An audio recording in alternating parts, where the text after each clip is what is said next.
Skydog, the Duane Allman Story, by Randy Poe. Foreword by Billy F. Gibbons. Narrated by Arthur Flavel. Foreword by Billy F. Gibbons. Duane Allman, the master of slitherin' round with sound on his slide machine. Killer guitarist and southern gent who knew how to make a six-string sting with his personally branded savvy and swagger. What a blast. What a character. What a gifted kind of guy. Let's hit it. I met Duane at the same time I formed the ZZ Top Band, looking round some of the same corners everybody was, checking somehow and some way to embrace a bit of that spirit of this phenomenon now respectfully called the blues. Quite the challenge, not only as interpreters, but as players and soothsayers of the mystical art form. Duane had it, and had it down. His guitar slinging slide work remains to be enjoyed time after time, even in these contemporary times, through his association with his bandmates on record. This work is a labor of love and a compliment to Duane Allman. And why not?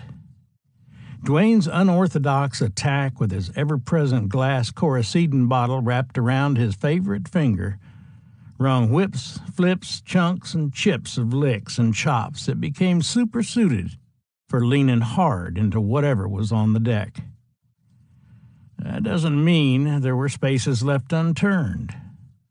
There were plenty, all combining timing with such taste that the legacy of his performances stands solid as a rock, with grace, as does that ferocious command of delivery Duane brought forth whenever he felt like it. My initial encounter with the Allman Brothers Band, Duane, Greg, Dickie, Butch, J-Mo, and Barry, occurred way down in New Orleans for a big-time billing night with the ABB and ZZ Top, along with canned heat and Quicksilver messenger service at Don Fox's famed brick and wood-framed turn-of-the-century waterfront cotton warehouse, aptly named the Warehouse. The booking, scheduled to cover the two-night weekend, invited a quick and hasty dash into the Crescent City in advance of the opening night, as ZZ and the brothers had been given a privilege to come in early and stay overnight inside the Room, a giant, warm, open room with a wide, sturdy stage, an unsturdy catwalk bridge overhead to what served as dressing rooms, and two tiny, box-like balcony spaces to crash in. Just enough for a head count of a scant few. Yet in those meager and humble beginning days, no one was about to complain, as Mr. Willie's House cuisine's specialty, Mr. Red Beans and Creole Rice's gumbo, simmering directly below, could be had by lowering a bucket-on-rope affair and hoisting it up backstage before showtime. That fateful opening night endeared me with Duane and all our bandmates forever, as the evening's dusk turned dourly dark with the approach of a nasty, unexpected hurricane. Yeah, you know the ones that whip up on you without warning and wail unmercifully through what seems like forever, especially when the roof departs the premises overhead and a huddle of guys, guitars, and a few uninitiated gals gather under the only remaining vestige of shelter.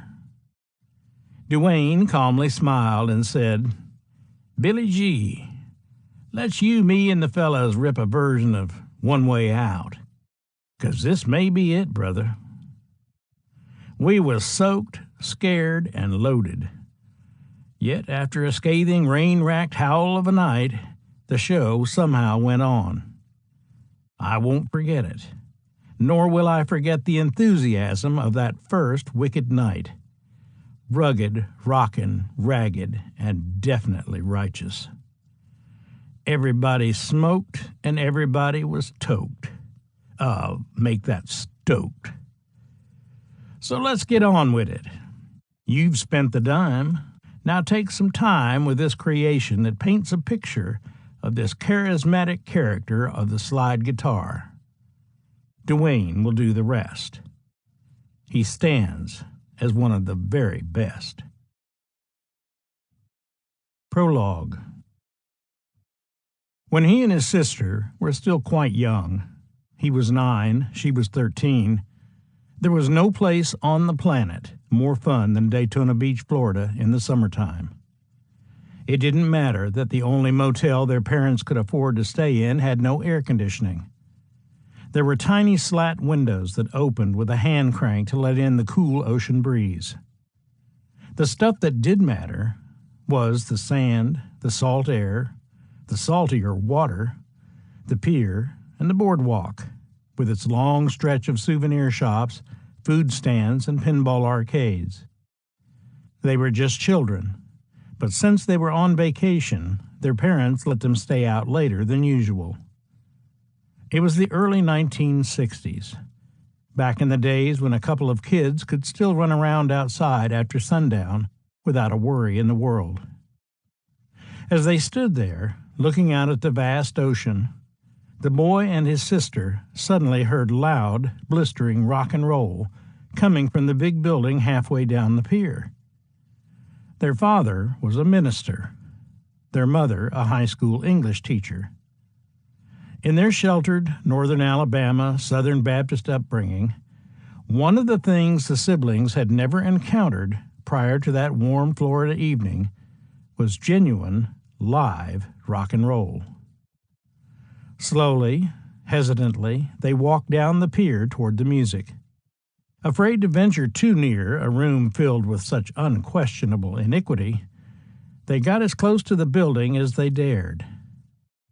Suddenly, the lead guitar began to wail, playing slow, bluesy licks that mesmerized them both.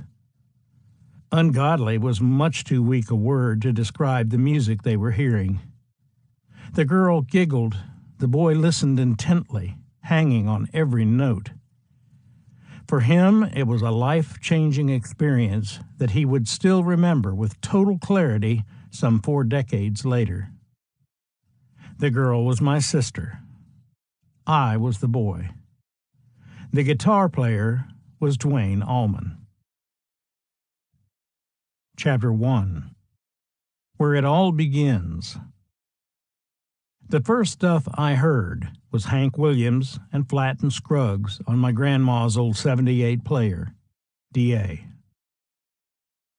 The blues, along with country, gospel, and jazz, originated in the southeastern United States, an area of the country once rife with the oppressed and disenfranchised. Few among the population of the Old South escaped adversity in one form or another, whether it was the hardship of slavery suffered by Africans brought to the region to work as field hands, the death and displacement caused by the battles fought to rid the territory of Native Americans, or the indignities inflicted by the carpetbaggers, who infiltrated from the North after the Civil War with the sole objective of profiting from the defeat of the Confederacy. The harshness of such oppression produced intense emotions, and from those emotions came great art. Thus, at the beginning of the 20th century, the emotional music of the blues emanating from the South came to be heard by a young composer named W.C. Handy. While waiting for an overdue train to arrive at the Tutwiler, Mississippi station, Handy had fallen asleep, only to be awakened by a wandering musician who sat down next to him and began to sing. The performer, an African-American man in tattered clothes, moaned the lyrics of a song about going where the Southern crosses the Yellow Dog. The line referred to 2 railroads, the Southern and the Yazoo Delta.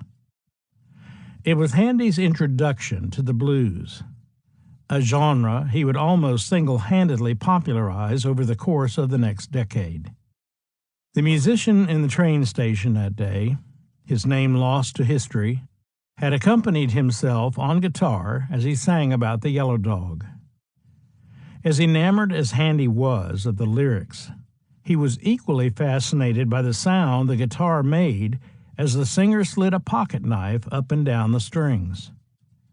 Handy later wrote in his autobiography, Father of the Blues, that it was the weirdest music I had ever heard. Born in Florence, Alabama, one of the 4 towns that make up the area known as Muscle Shoals, Handy was so moved by the music he heard in the Tutwiler train station that he soon began composing works in a similar vein.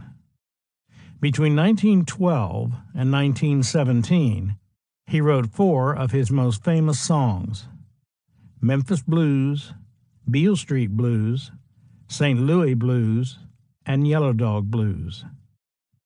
St. Louis Blues would become one of the most recorded songs of the first half of the century, earning Handy the title Father of the Blues, while Yellow Dog Blues, in a tradition that continues to the present day, lifted the line Where the Southern Crosses the Yellow Dog from the unknown blues singer in Tutwiler. The 1920s became the decade of such classic female blues singers as Sippy Wallace, Ida Cox, Victoria Spivey, Ma Rainey, and perhaps the best-known female blues singer of all time, Bessie Smith, whose many hits recorded before her untimely death included Handy's St. Louis Blues, featuring Louis Armstrong on trumpet. As the audience for the music grew, record labels sent talent scouts to the South to find more blues singers. What the scouts discovered was a host of performers who had continued to focus on the very sound that had so affected Handy, a guitar being played with various implements used as a slide. Charlie Patton and Blind Willie Johnson both used a knife.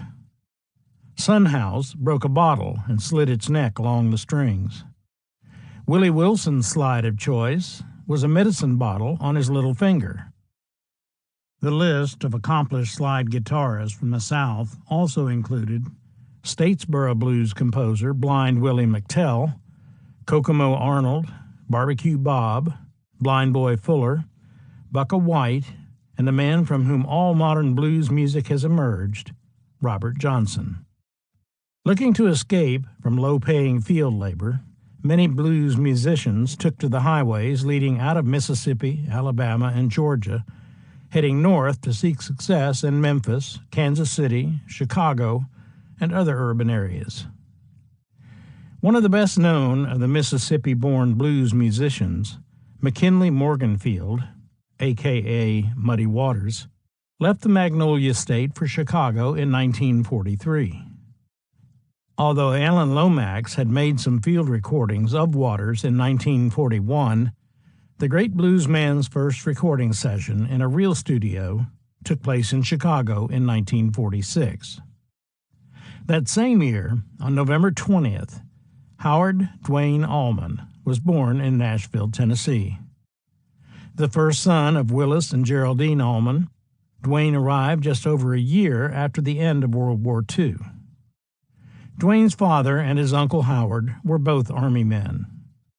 Willis had joined first in 1937, and he eventually talked his younger brother into enlisting as well. Just as the blues musicians had moved north to escape working in the fields, Willis had joined the Army to escape a similar fate. Given the job of signing up new soldiers, Willis traveled throughout the South. While on a recruiting mission in Rocky Mount, North Carolina, he met Geraldine Robbins. Just prior to the onset of the war, Willis and Geraldine were married. Soon after, the U.S. Army sent Willis and Howard to Europe, and the brothers would eventually be among the thousands of Allied soldiers who landed on the beaches of Normandy on June 6, 1944, D-Day.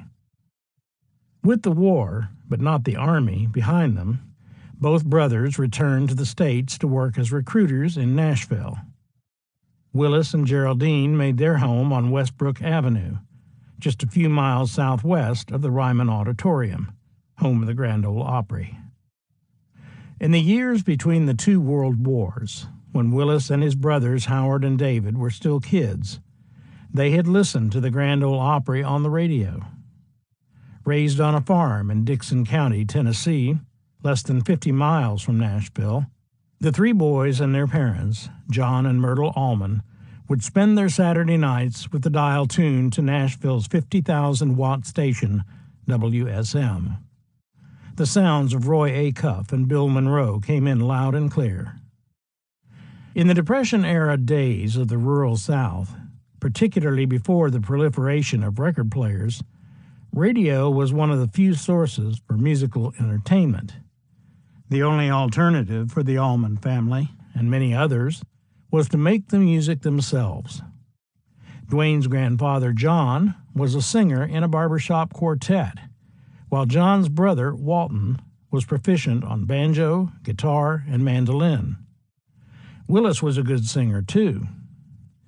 By the time Dwayne came along, music had played an important part in his family's lives for several generations.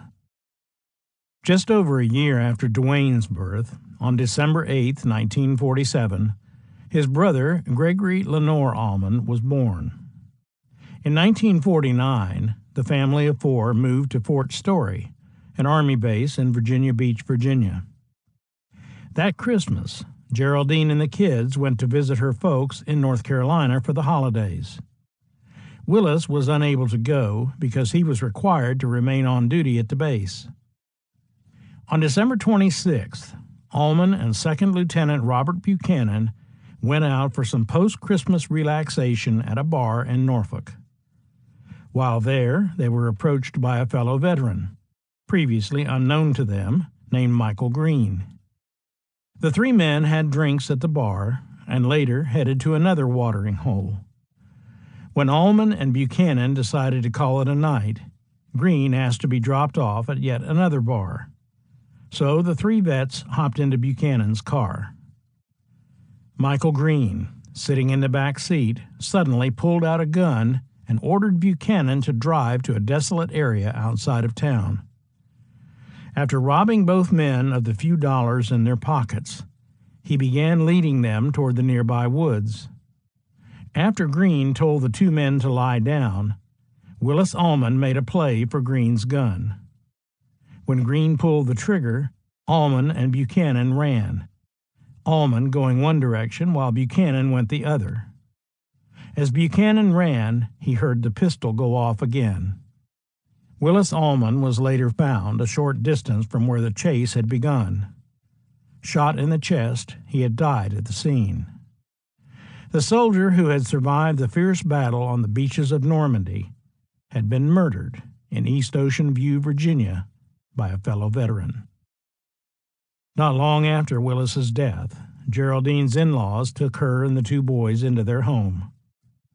Dwayne, who had celebrated his third birthday only a month before his father was murdered, would spend the next few years living with his mother, his little brother, and his grandparents in Nashville. Greg's memories of those days are a combination of an idyllic childhood and the mischievousness of his older brother.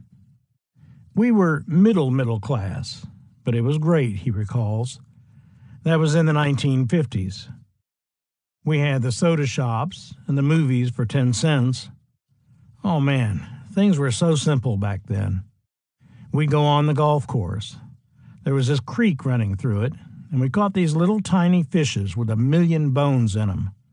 We caught them on pieces of bacon. We did 1,000,000 things, man. Dwayne hung me one time from this tree. He learned to make a damn hangman's noose at a very young age. 13 wraps and the whole bit, you know.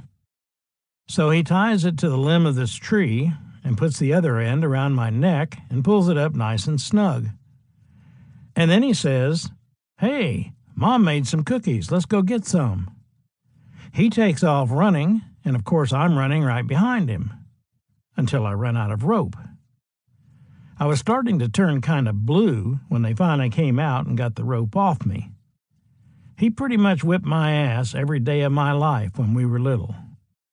Shortly after Willis died, Geraldine had found secretarial work, but she eventually chose to attend college in an effort to get a degree in a field that promised better wages. She decided to become an accountant, attending school with the help of the military benefits provided to her as a soldier's widow. At the time, Dwayne and Greg were attending Parmer School in the Belle Meade section of Nashville. But when Geraldine discovered that her late husband's military benefits included a break in the tuition at Castle Heights Military Academy, CHMA, she decided to send her boys there while she finished her own education.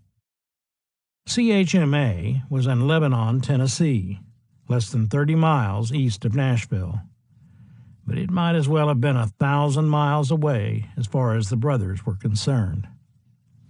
When they arrived at Castle Heights in the fall of 1955, Dwayne and Greg entered a world neither could have imagined. Barracks, uniforms, and a daily disciplined regimen unlike anything they had experienced thus far in their young lives. Dwayne entered in the 4th grade. Greg was 1 year behind him. Although they didn't room together, both boys were housed at Hooker Hall. Greg on the top floor, Dwayne on the first. As a former CHMA student explains, Dwayne and Greg were down in what they called the Goober School, which was basically the elementary school. It was in another section of the campus. The Goobers had a little bit different uniform, and they were more like little kids.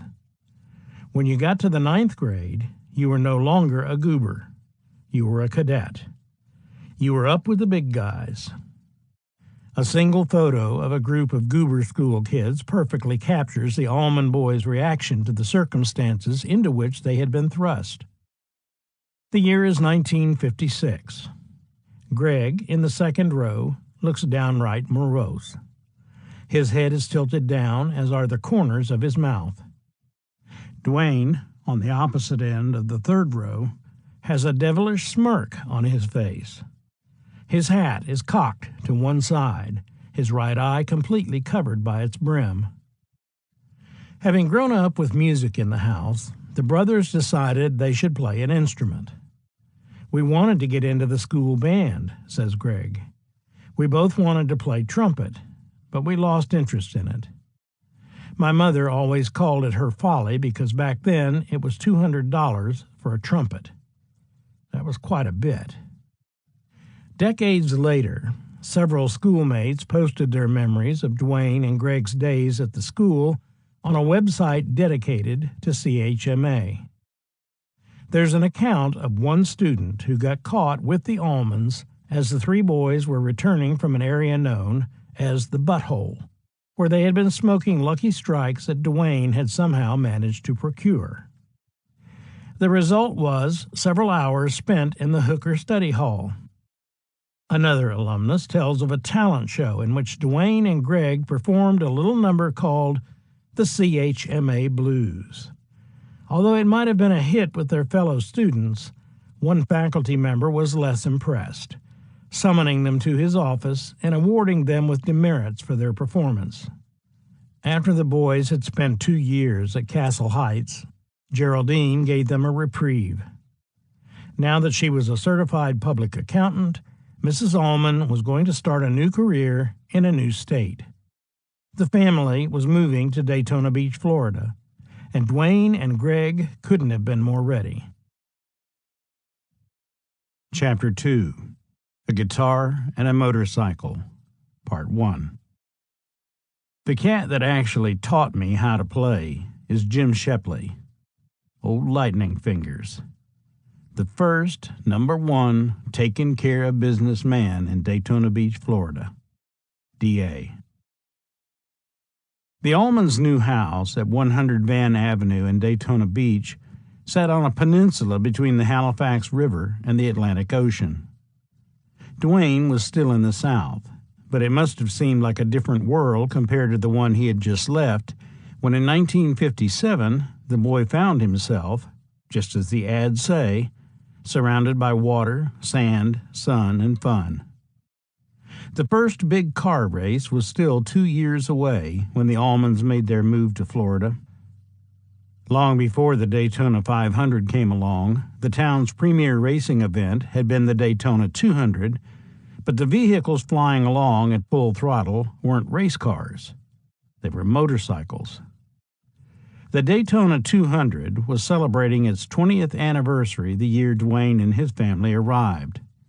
Although the race had begun in another area of town, by 1957 it was held near Ponce Inlet, just south of Dwayne's house. If you were a boy living in Daytona Beach in the late 1950s, a serious admiration of motorcycles and the men who rode them was practically unavoidable. Dwayne Allman was no exception. It would be a few years before he could have a motorcycle of his own, but he knew the day would come. Dwayne and Greg enjoyed their first summer in Daytona, went to school in the fall, and then began an annual pilgrimage back to Nashville to spend a few weeks with their grandmother during the summer. It was on one of those visits that Greg discovered the guitar. Our grandmother lived in this house in the projects, and there was this retarded guy that lived across the street, says Greg. He was a couple of quarts low. One day I came outside and looked over, and he was painting his car with house paint with a big brush. I mean the tires, the chrome, everything. This guy had an old bell-tone guitar. The strings were about an inch high off the neck.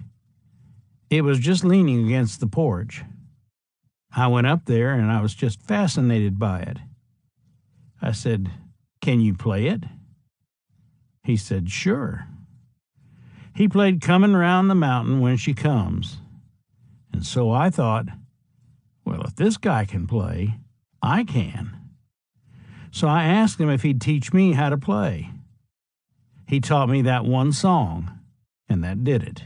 I was hooked. When Greg got back to Daytona, he had to have a guitar of his own. His mother suggested that he get a job to pay for it, so he took on a paper route. When the big day finally came for him to purchase his very own Sears Silvertone, he discovered he was 95 cents short. After a dejected Greg returned home with the sad news, his mother gave him the money he needed. The next day, he had the guitar in his hands. By this time, Dwayne had acquired a motorcycle. Greg later told the writer Alan Paul that it was a tiny little Harley 165, one of those little ones where you mix the gas with the oil. He drove the damn thing into the ground, just rode it until it fell apart. And one day, he brought it home in a bag, and there was Greg with his brand new Sears Silvertone. He looks at my guitar and says, "Now what you got there, baby brother?" I go, "Now all right, Dwayne, that's mine." He would slip into my room and play it. I swear to God, we had more fights over that guitar than you'd believe. With Dwayne's motorcycle in pieces, the guitar became his new obsession. Soon, Geraldine had no choice but to get Dwayne a guitar of his own. Then, not only was there peace in the family, says Greg, but we started playing together. I had shown him how to play at the beginning, and then he started showing me some licks, and we would just help each other out. That's how we learned.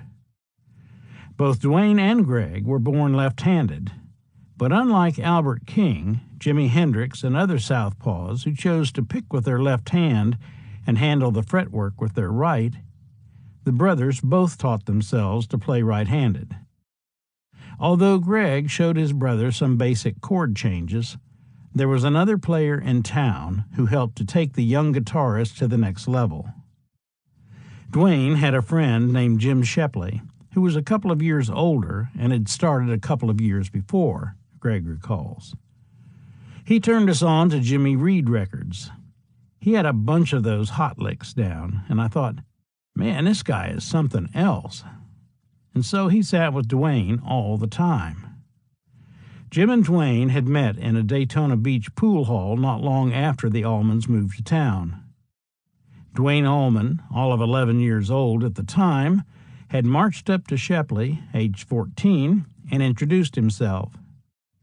He saw me and came over and started talking, Shepley wrote in a piece for Guitar Player magazine. I learned that he had just moved down from Tennessee with his mother and his brother. Shepley attributes Duane's gravitation toward him, in part, to the loss of his father at such an early age. Duane's father had been killed, so if he looked up to someone a little older than him, he kind of latched on to him. But Duane would discover another reason to latch on to Shepley: those Jimmy Reed licks. Duane had never really heard them, Shepley wrote, and he flipped out and immediately wanted me to show him all that stuff. Reed's simple blues style, referred to by one critic as primitive to say the least, was essentially Blues Guitar 101. It was the perfect starting point for Duane. From the first day I showed him Jimmy Reed licks, noted Shepley, Duane knew that he only wanted to be one thing: a rock and roll star. Another event took place during one of the boys' summer trips to Nashville that would escalate Duane's musical ambitions even further. The first rock and roll show that me and my brother ever went to was headed up by Jackie Wilson, says Greg. B.B. King was also on that show, and Johnny Taylor. All these incredible people. We were way up in the cheap seats. It was then and there that Duane Allman saw his future. "Little brother," he said to Greg, "we've got to get into this." After Duane and Greg returned to Daytona, their woodshedding picked up several notches, and by the end of 1960, the boys had their first electric guitars. Greg got a Fender Music Master, and shortly thereafter, to keep us from fighting, says Greg, their mother bought Duane a cherry red 1959 Gibson Les Paul Jr. Now, both teenagers, Duane and Greg, began playing their new electric guitars in local groups, beginning with a Daytona Beach YMCA ensemble called the Y-Teens. Then they struck out on their own. When we formed our first band in 1963, most of the people in it had played the blues or rhythm and blues or a rock and roll variation of it, says Greg. The music made you move, and everybody liked it, and we just kind of migrated towards it. The band was called the Shufflers. I played lead guitar, and Duane sang. But soon the guitar became an obsession for Duane, having such an effect on his schoolwork that he found himself being sent back to Castle Heights. Although Greg would eventually graduate from Daytona Beach's Seabreeze High School in 1965, both of the brothers bounced in and out of CHMA between 1961 and 1964. Duane's eventual departure from formal education wasn't a matter of his deciding to leave on a specific day, never to return. He had simply lost interest in going to school with any regularity once he discovered the guitar. For at least a few months in the latter part of 1963, Duane and Greg were both going to CHMA at the same time. Mike Johnstone, a fellow guitarist, was also at Castle Heights that year. I had started playing in bars underage and playing whenever I could at school dances and stuff, and doing all the activities that go along with that, like drinking and just being a fuck-up in general, Johnstone says. My dad was concerned, so he said, "I'm going to send you to Castle Heights. I think this is the best bet for you at the moment. You need to be going where there's a little more discipline, and you can bring your guitar." So I said, "Okay, I'll do it." I didn't really want to, but I went.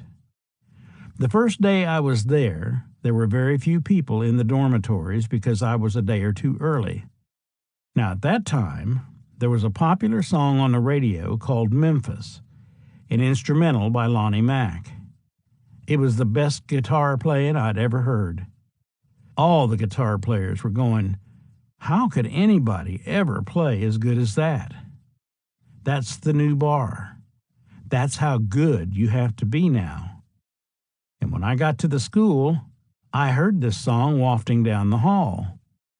Johnstone thought he was hearing Memphis on a radio in someone's dorm room, until he realized that the music kept starting and stopping.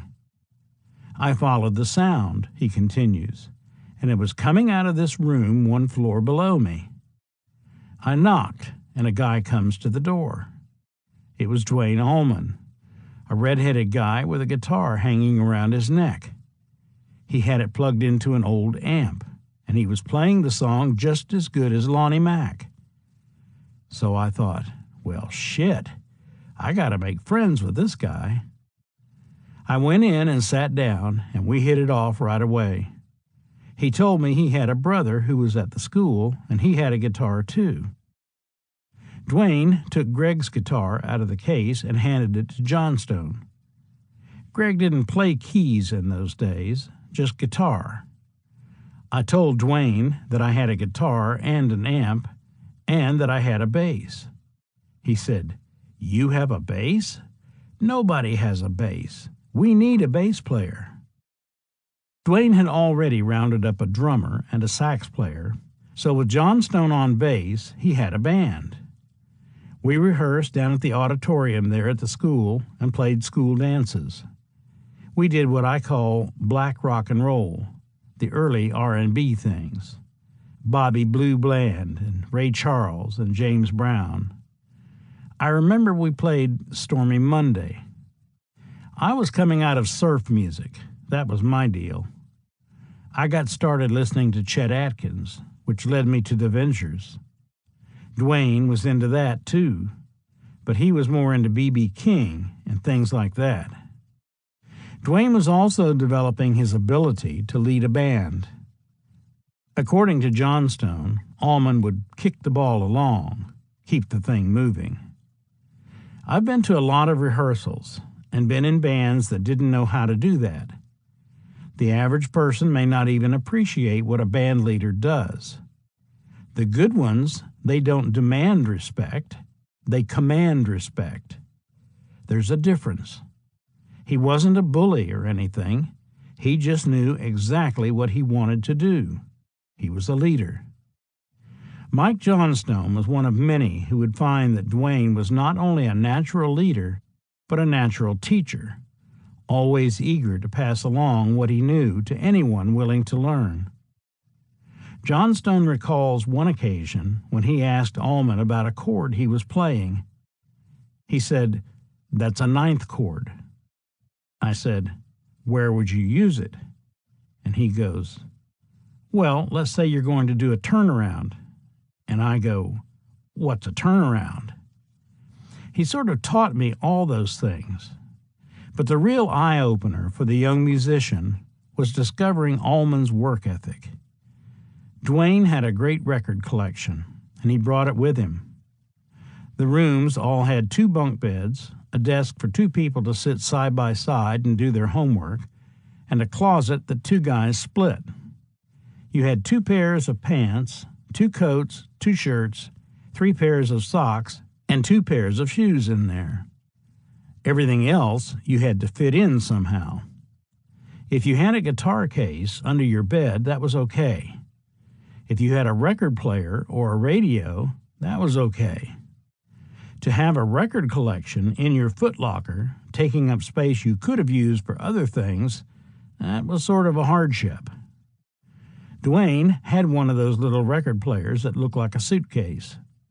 The speaker's in front, the top opens up, and the turntable's inside.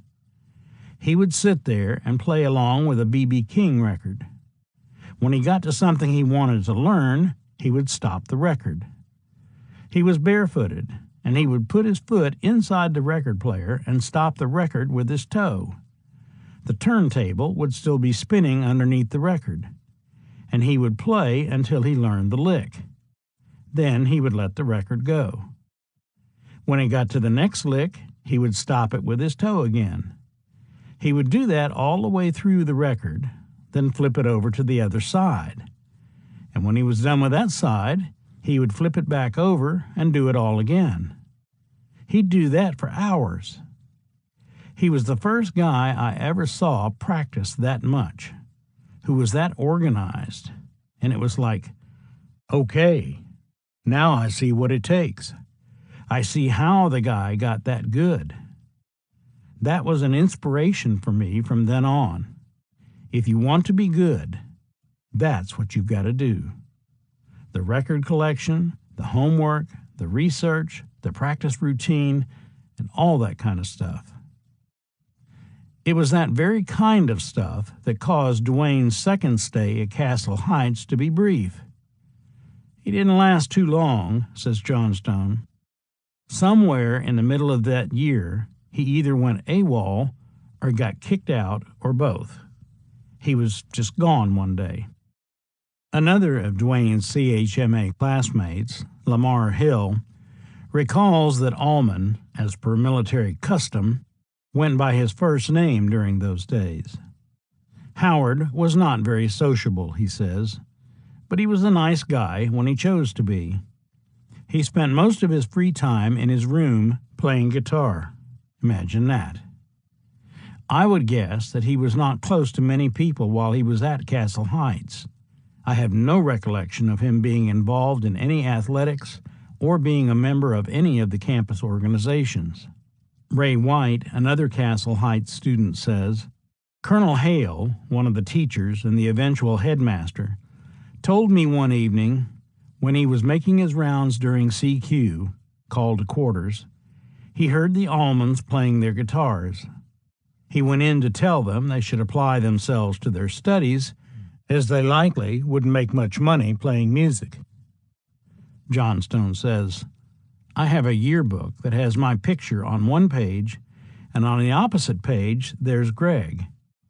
Dwayne wasn't in the yearbook because he was gone before the pictures were taken, but he was there earlier that year. On the day that President Kennedy got shot, I was hanging out with Dwayne. He was there then. Dwayne had made it to the photo shoot for the 1961-62 Adjutant, the CHMA yearbook. But before the end of the next school year, he was gone. He ended up back at Seabreeze High in Daytona Beach, but his days there were no more productive than his final brief stay at Castle Heights. Whenever he was in Daytona Beach, Dwayne continued to hang out with Jim Shepley, and by the middle of his teen years, he was already beginning to show a tendency toward living on the edge. Perhaps part of the reason for his actions was the loss of his father at such an early age. But if Shepley was a kind of father figure for Allman, Dwayne had no problem sharing his on-the-edge lifestyle with his older friend. Nor did Jim Shepley, still a teenager himself, show any outward signs of wanting to act as an authority figure to Allman. One of Dwayne's close calls came on the night he and Shepley ascended to the top of an unfinished apartment building. On the roof there was a large Christmas tree that Dwayne proceeded to climb. When he reached its summit, the tree began to tilt, leaving Allman hanging more than 100 feet in the air. Like Harold Lloyd dangling from the hands of a clock atop a skyscraper in the movie Safety Last, Dwayne somehow managed to survive this death-defying act. It was also in Daytona, and with Shepley, that Dwayne first dabbled in booze and drugs. They drank beer together, as well as buying pot on the black side of town. Allman also sniffed glue, Testers being his brand of choice. It was like, let's get high and go play music, says Shepley, and that's what we did. They also managed to get in trouble with the law. When Shepley had a minor accident, bumping the back of a sheriff's car, an inebriated Allman spilled out of Shepley's automobile, yelling at the officer as he staggered to his feet. "What the hell you want, you son of a bitch?" demanded Dwayne. To which he added, "I'm going to kick your ass. I know the mayor of this town." Not surprisingly, Shepley and Allman were carted off to jail for a brief stay. Allman had already destroyed one motorcycle by this time, and his unsafe driving habits showed no signs of improving. Dwayne was one of those people you meet in your life that you know is not going to make it to 30, says one of his Seabreeze High classmates. He was as self-destructive as anybody I ever knew. I can remember him driving motorcycles really recklessly. You do things when you're a kid that you'd never do when you're older, but he'd take it way past that. Another classmate says he was looking for excitement. I mean, if we'd had hang gliding and bungee jumping and the stuff we have today, he would have probably done it all. His motorcycle stuff, I think, was just another way for him to get some kind of separation between the things he thought were drudgery in life, school and responsibility and stuff, and feeling free like a bird. He was always looking for the big push, the big thing, the excitement. Fortunately, for Alma's physical well-being, playing and listening to music took up a lot of the time when he might have been tempting fate. In Dwayne's calmer moments, he and Greg listened to the radio, just as 2 generations of Almans before them had done. But the brothers weren't interested in the Grand Ole Opry. They tuned instead to 1510 AM. We listened to WLAC radio a lot, Dwayne later told Ellen Mandel of Good Times magazine. They played some James Carr, some Roosevelt Sykes. WLAC also played Jimmy Reed, Muddy Waters, Etta James, Chuck Berry, Howlin' Wolf, and a lot of other black recording artists. Dwayne referred to the disc jockeys at the Nashville-based station as a bunch of crazy old drunk guys playing rhythm and blues records. Whether they were drunk or sober, the most popular voices on WLAC belonged to Gene Nobles, Bill Hoss Allen, and John Richburg, known to his audience as John R. In 1992, not long after both Nobles and Richburg had died, Allen told a reporter that he and his fellow jocks initiated a new sound to white kids who probably never would have heard it if it had not been for the power of WLAC. All 3 were white men who intentionally sounded black, both in their vocal delivery and in the slang they used. Although Dwayne's accent would always be that of a Southern-born, Southern-bred Caucasian, he became fluent in the black slang he picked up by listening to WLAC. In a 1970 radio interview, Dwayne would say of bandmate Dickie Betts, "He is just as bad as there is, man," prompting a listener to call into the show and ask why Dwayne would have Dickie in the band if he was so bad. The black slang meaning of the word wouldn't reach the white public at large until much later. The DJs at WLAC wielded a lot of power, primarily due to the fact that at night the 50,000-watt station frequently could be heard all the way from Canada to Jamaica. As Dwayne said, they would take that good stuff and get it to you, no matter where you live. These men were on the air not just to play records, but to sell them via mail order on behalf of their sponsors. John R.'s show was sponsored by Ernie's Record Mart, while Gene Nobles was backed by Randy's Record Shop. Hoss Allen would later take over the Randy's Record Shop show when Nobles retired. All 3 men were instrumental in spreading the sound of R&B throughout much of the eastern half of the U.S. Between spinning records, Richburg's patter consisted of bits like this. "This is John R., honey, way down south here in Dixie. 1510 on the dial. The Soul Center. On the air 24 hours a day everywhere." And when they weren't plugging records, the WLAC DJs were selling Royal Crown hairdressing and live baby chicks delivered right to your door. Dwayne was enthralled by the whole mystique of late-night radio shows selling hairdressing, baby chicks, and R&B records, while broadcasting sounds that most kids in the South were forbidden to listen to by their horrified parents. But Dwayne was doing a lot more than just listening to R&B on the radio. thanks to Jim Shepley's gig with an integrated band, Allman was going to see black musicians perform live. There was a place in Daytona at the pier, recalls fellow Daytona Beach musician Sylvan Wells. It had a big dance hall right in the middle of it. Still does. That was the place where everybody tried to hang out. Everybody'd go there and sit on the sides of the pier leading to the dance hall. At the bottom of the pier, where it joined the mainland, was a nightclub that had a band that was half black, half white. The guitar player was Jim Shepley. The Ocean Pier would book black acts, so the musicians would hang out there.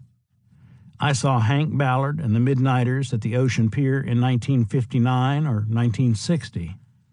You would see all kinds of people. As a musician, you could go to any of the black clubs, and you were treated with respect and invited to come in as long as you wanted to sit in and play. So it wasn't unusual at all for the white musicians to run around with the black musicians. There may have been segregation on the street, but it didn't exist among the musicians. Shepley's band at the pier was technically an all-white group called the House Rockers, but the members of the vocal group they backed up, the Untils, were all black, resulting in a unique but acceptable form of integration. Occasionally, Greg or Dwayne would sub for Shepley. They only needed one guitar player, says Greg, so we switched off. As Dwayne and Greg took turns playing in the House Rockers, they were moving more and more into the world of R&B. But at the same time, on the other side of the Atlantic, a major musical change was afoot. A change that would affect music of just about every genre. If Dwayne's dream really was to become a rock and roll star, as Shepley said, he was about to find out just how big rock and roll stars could be. Chapter 3. The Escorts. Daytona Beach, Florida. A place that is not very conducive to musical growth. D.A. In 1964, the Beatles came to America. On the evening of February 9th, they performed 5 songs on The Ed Sullivan Show, while more than 73 million people around the country tuned in. The 4 lads from Liverpool wore strange suits with collarless jackets, had hair longer than any man most folks had seen, and featured an instrumental lineup that would affect thousands of young musicians. Dwayne had played in bands since shortly after he had taken up the guitar, but the Beatles showed him the way. A lead guitarist, a rhythm guitarist, a bass player, and a drummer. And so, in early 1964, Dwayne began putting together his first proper rock and roll band. Dwayne and I were in the same class at Seabreeze High School, recalls bass player Van Harrison. Back in those days, Daytona Beach was kind of a small town. There wasn't a hell of a lot to do, so we were all trying to form bands. Quite a few of us were messing around with the idea. I'd been playing guitar with the band and didn't like the way we sounded. We needed a fuller sound, so I said, we ought to get some bass going here. Nobody else wanted to do it, so I said, I'll do it. Then I heard Dwayne play at some high school function. I was impressed with how he played, so I went up and started talking to him about what the possibilities were and what we could do. Harrison came into Allman's life at an opportune moment. Bass guitar players were like left-handed pitchers, vital but always hard to find. Dwayne already had his brother to play rhythm guitar and do some of the singing, and he had found a drummer named Maynard Portwood. Maynard was a great-sounding drummer, recalls Harrison. He was not real spectacular, but the beats that he had, they had a lot of emotional feeling, although he was missing most of his front teeth. With Harrison on bass, Dwayne's rock and roll band was complete. We said, okay, we're going to do the popular stuff and see what kind of jobs we can get, says Harrison. Dwayne was an interesting personality. The band would work on something until we got it right. If we didn't have it right, we wouldn't do it. But Dwayne would also experiment and try things that really stretched us. He wasn't playing slide guitar then, but he was always looking for that unique sound, that different sound. We tried a lot of the Beatles stuff. We did some of the 4-part harmony that was going on at that time.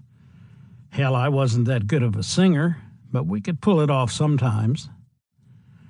After a while, we were about the best group around, I think. And then we started getting more and more into the blues. We liked the simplicity, but we also liked the idea that you could go off and improvise on these things and let your own emotions and passions show in the sounds that you made. There were a lot of little high school dance clubs and teeny bopper clubs around the east coast of Florida that were operated by local people, and across the state in Orlando and up in the college towns. We would play a lot of those things. We were always trying to get the equipment and the instruments that we wanted, so we didn't look like a bunch of redneck backwoods guys. That was a struggle, getting the money to get good stuff. I don't think we ever got it while I was there, but we had a good time. Although Dwayne and Greg wanted to call the band the Allman Joys, they ended up naming it the Escorts to appease Harrison and Portwood. Van Harrison remembers it this way. I said, look, if you call it the Allman Joys, we're going to feel left out. So Dwayne said, we'll try something else for a while. But he didn't like the Escorts. He thought it was kind of a wimpy, stupid name, and I have to agree with him. But that's what we had. Neither Dwayne nor Harrison confined himself to playing in the Escorts. I joined the union and put my name out as a bass player, says Harrison. I got hired by some black bands. I played up at the Paradise Inn, a black club over by Bethune-Cookman College. Dwayne and I both played there. We would play together, or sometimes we'd play separately. Dwayne had a sense of social justice. We were spending time with black musicians, and in those days, that's not the kind of thing that regular white Southern boys did. We got taken down verbally for doing that a few times. We went into some restaurants where they didn't want us to bring our black friends in with us. One time, we almost had a confrontation. I forget if it was Dwayne or me who told him to shove it up their ass. These were the friends that we had, and these were the guys we were working with. It was normal for us. There was another Daytona Beach band called the Nightcrawlers, and in 1964, the Escorts and the Nightcrawlers were, by most accounts, the best-known rock and roll bands in town. But the Nightcrawlers got a leg up on the Escorts when they found a guy named Lee Hazen who could get their music down on tape. I had a recording set up at my cottage in Ormond Beach, says Hazen. It was an old servant's quarters behind a large home on John Anderson Drive. It had a living room, a kitchen eating area in the back that used to be a screened-in porch, a bedroom, and a bath. I had a huge hi-fi system set up in the living room and kept adding on to it with recording in mind. Once I had built a custom mixer, I started recording bands in the back room. The Nightcrawlers were first, and the Escorts were second. Lee was a little older than the rest of us, says Sylvan Wells, who played guitar in the Nightcrawlers. I think he was probably 23, 24, and we were all 19. Lee wanted to be a recording engineer. He had bought all kinds of tape recorders and microphones, and had basically gutted his kitchen and put up egg crates all over the place. He invited us and the Allmans to use his place to rehearse, in exchange for recording us. And he would let us drink, so it was a no-brainer. We would use the place to rehearse, and Lee would practice recording us. One of the Nightcrawler's songs that Hazen got down on tape was an original called Cry.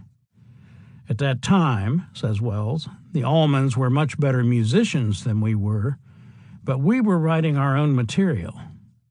Lee started recording us, and then one night we heard Cry on the radio. Lee had taken it upon himself to give it to a DJ, and the next thing we know, the record is #1 in Daytona. Shortly thereafter, record companies are calling, trying to find out who it is.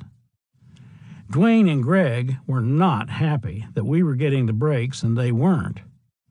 I mean, we were still friends, but there was a tension, really, from then on, because we were starting to release records, touring, leaving town, and they knew that we had no intention of continuing, that when we finished junior college, we were going to break up and go our separate ways.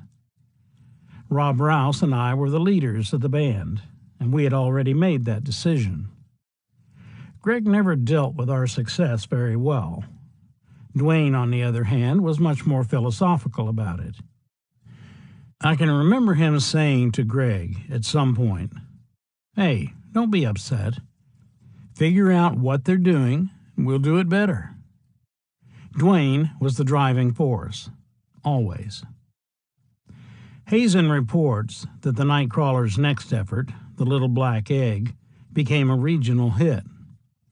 Originally released on Hazen's own label, Lee Records, it would eventually be re-released by Cap Records in late 1966 and climb onto the national pop charts for a month in early 1967.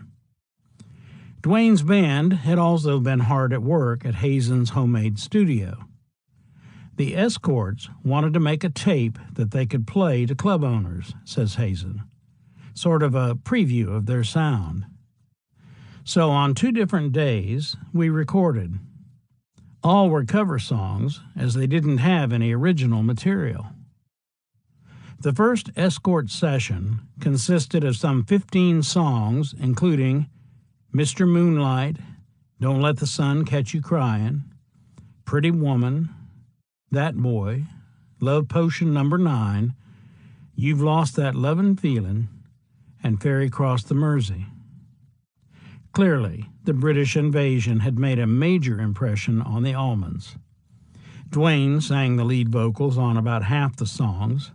Greg handled the vocals on most of the others, with Dwayne, Greg, and Van doing 3-part harmonies on the Beatles' That Boy. I'd had several conversations with Greg about the tapes, says Joe Bell of Hittin' the Note, a magazine that specializes in the music of the Allman Brothers Band and like-minded acts. Greg said that early on, Dwayne was doing most of the singing. As things evolved over time, Greg gradually took on that role. Evidently, Dwayne knew that Greg was going to be a singer before Greg did himself, and encouraged him in that direction. As his little brother grew more confident in his own voice, Dwayne continued to improve his singing through his fingers. However, it's so much fun to hear Dwayne sing on the Escorts tapes. It kind of reminds me of an amateur singer. You know, he has the feel and he has the passion, but he doesn't quite have the voice. But it's wonderful to hear him because he puts his all into it. It also makes him a little more human. He was this guitar god, but his singing was human. The recordings the Escorts made at Hazen's studio paid off, getting the band an ongoing engagement at the premier gathering place for the kids of Daytona Beach, the Martinique Club. Main Street of Daytona is where the pool halls were and where all the kids generally hung out, says Wells. There were 2 pool halls. You'd always see Shepley and Dwayne in them during the day. Everybody hung out down there. The Martinique was kind of the marquee place to play. It was a huge success, a huge draw. All the musicians would hang out there. Dwayne and Greg played there a lot.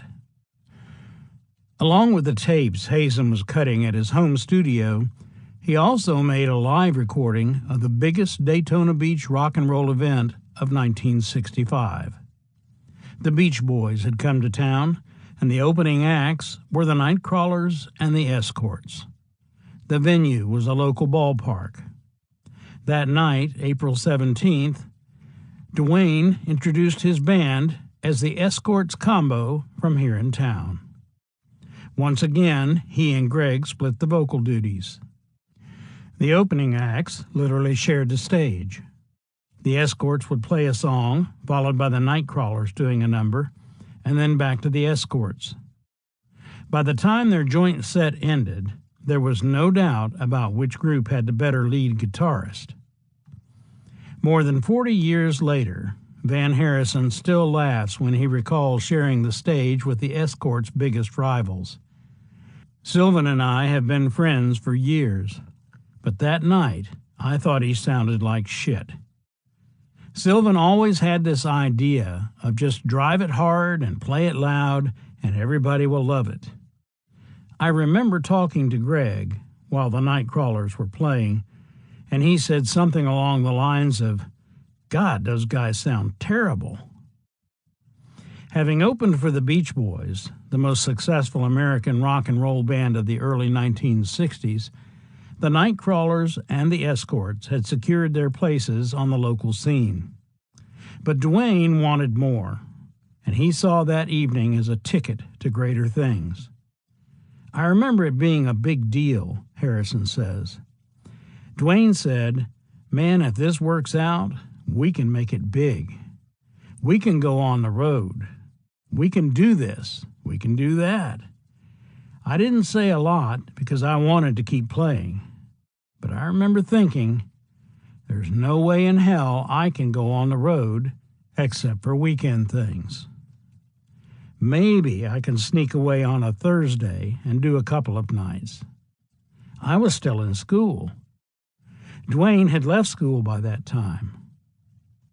Sylvan Wells was Dwayne's classmate at Seabreeze High. My best recollection is that he quit after his junior year, he says. In the end, Dwayne simply chose to walk away from school, if not to the disappointment of his family, then certainly to the chagrin of Van Harrison. I sat him down and said, "Hey, man, this is stupid. You're going to ruin your life," Harrison says. We had a lot of those discussions. Dwayne was one of these guys who could have made an A in anything he wanted. He was a good writer, very articulate and very smart. But Dwayne said, "Look, this school shit isn't my thing. I don't need it. I can write, I can spell, I can read. What are they going to teach me that I don't already know how to do?" I was trying to finish high school and get into college, says Harrison. I wanted to be an engineer, and I think somewhere along the way, that was what resulted in our separation. My goal was to become a professional, which I did. Their goal was to become musicians, which they did. Another factor that may have contributed to the bass player's departure from the band was his experience with what he refers to as Dwayne's dark side.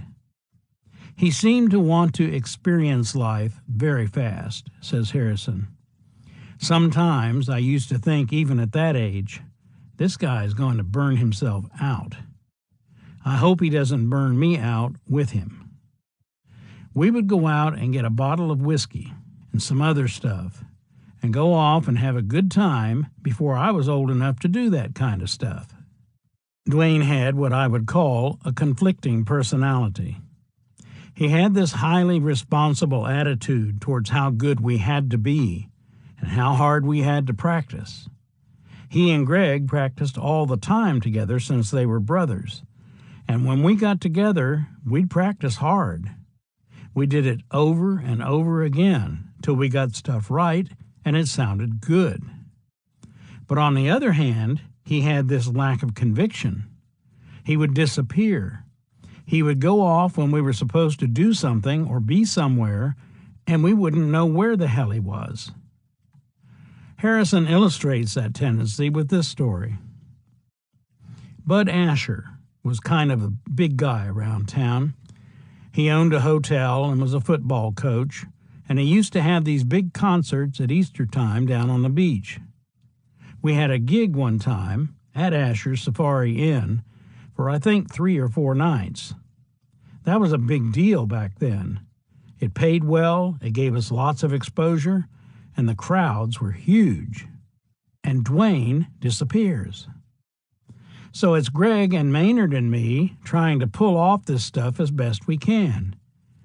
And then Dwayne shows up about the second night. He walks up with his arms around 2 girls we never saw before and says, "You guys don't sound bad." I remember Greg turning 10 shades of red and being about as pissed off as I ever saw him. The demo tape the Escorts had made at Hazen's studio in an effort to secure gigs had accomplished that goal. But the band decided to go back in later that year to lay down some more tracks. By the time of their second recording session, Van Harrison was gone, replaced on bass by Bob Keller, and the Escorts were now calling themselves the Almond Joys. They had to quit using the name the Escorts, says Hazen, because there was another band with that name. Dwayne showed off his guitar chops at the session on 2 instrumentals, Cryin' Time and Lonnie Mac's Memphis, the showpiece song he had mastered at Castle Heights Military Academy. The Almond Joys recorded a dozen songs that day, with Dwayne once again handling the lead vocals on about half the numbers, including She's About a Mover and Hitchhike. New member Bob Keller took the lead on the Rolling Stones the last time, but it was Greg who gave a foretaste of things to come when he sang the Bobby Blue Bland hit, Turn On Your Love Light. Chapter 4. The Almond Joys.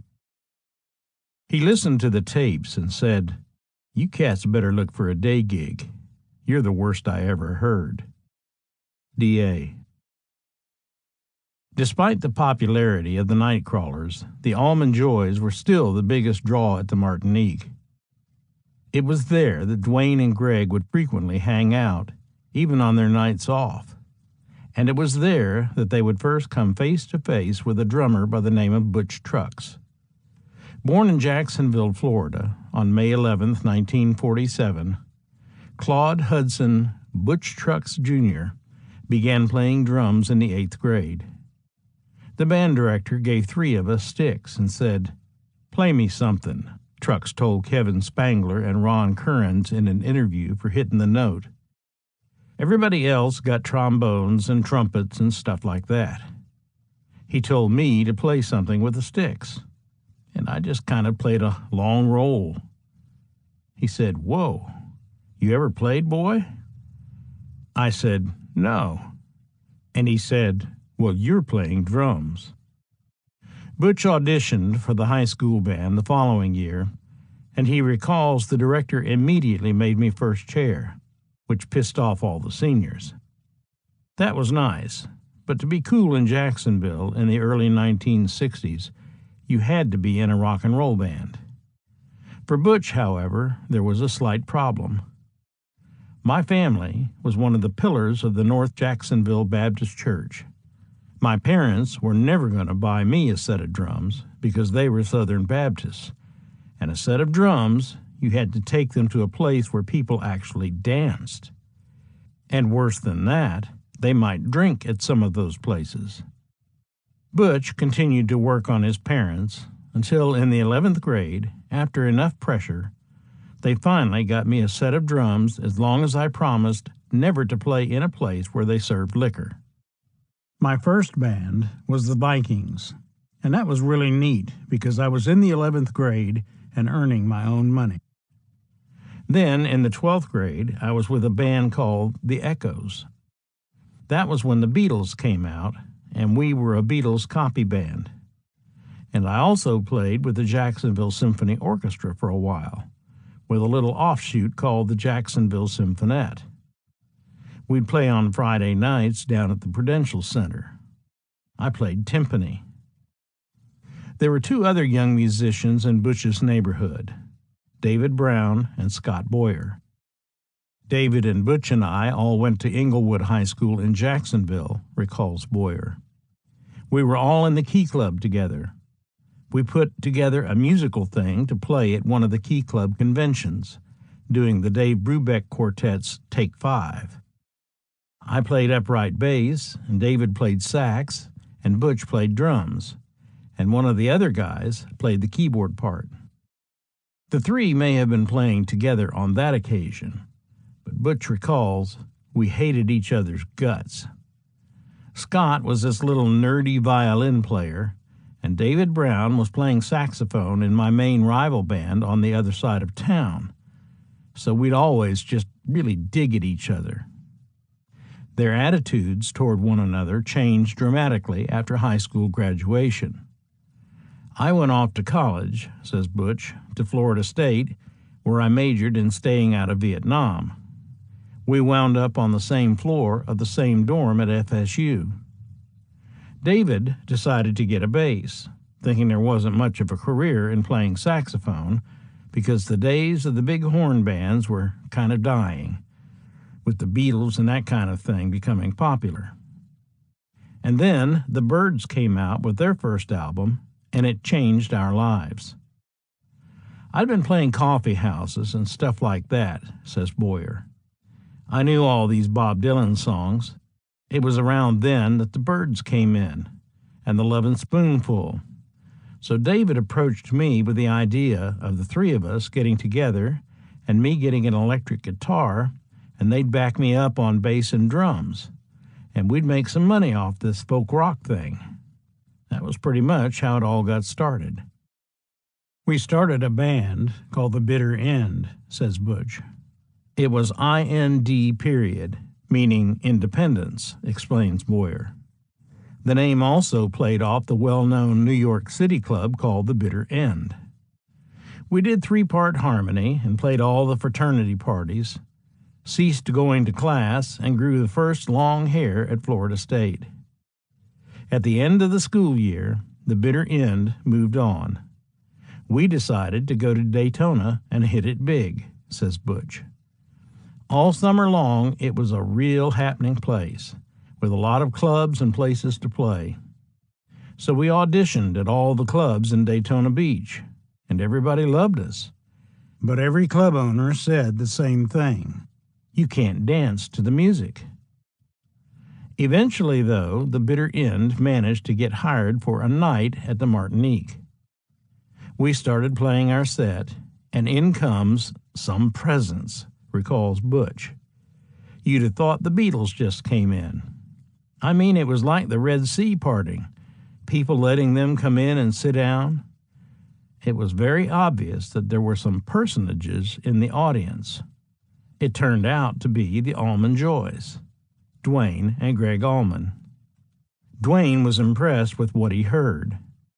He walks up to us, says Butch, and starts saying, "You guys are great, man. Where'd you come from?" And on and on and on. And so we gave him the sob story about how we'd been there for 10 days trying to get a job, and we're broke, got nothing. And he says, "Well, come on, man, you can stay with us." So we hung out for a couple of days, and then Scott and David and I decided that we just weren't going to do anything in Daytona. So we went back to Jacksonville.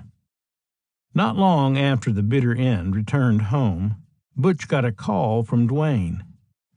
They were playing downtown at this place called the Beachcomber, a little late-night club in downtown Jacksonville, he says.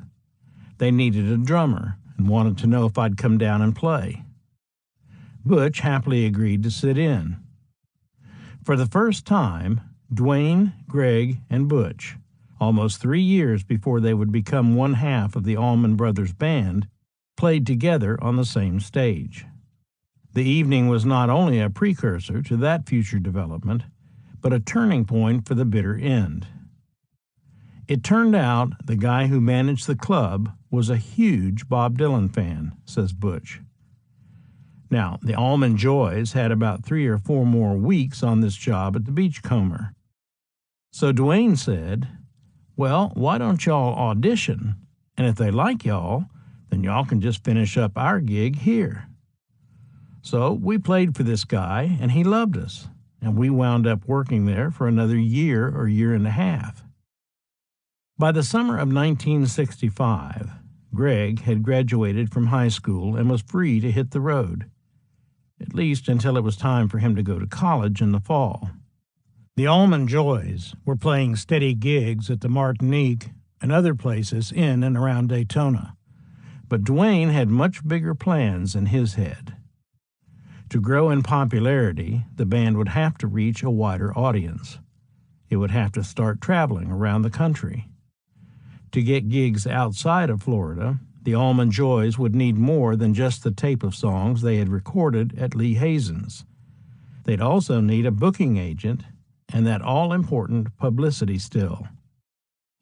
In one of the earliest in a long line of publicity photos for the Almond Joys, Dwayne and Greg, holding their guitars, flank Bob Keller, who's balancing his Fender Precision bass upside down with its headstock on the floor. Sitting in front of the other three musicians is Maynard Portwood, drumsticks in hand and snare drum resting on his knee. All four are wearing collarless suits, white shirts, and ties, outfits practically identical to the ones worn by the Beatles on the picture sleeve of the single for I Want to Hold Your Hand.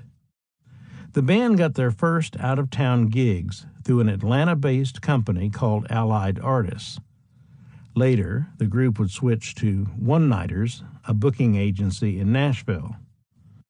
During their travels, the Almond Joys would meet and become friends with a host of other Southern musicians looking to make it in the rock and roll world. Groups like Dirty John and the Nightcaps and the 5 Minutes. As would turn out to be the case with the Almond Joys, these two bands, and many others like them around the Southeast, consisted of members who would eventually, in one form or another, achieve the success they were looking for.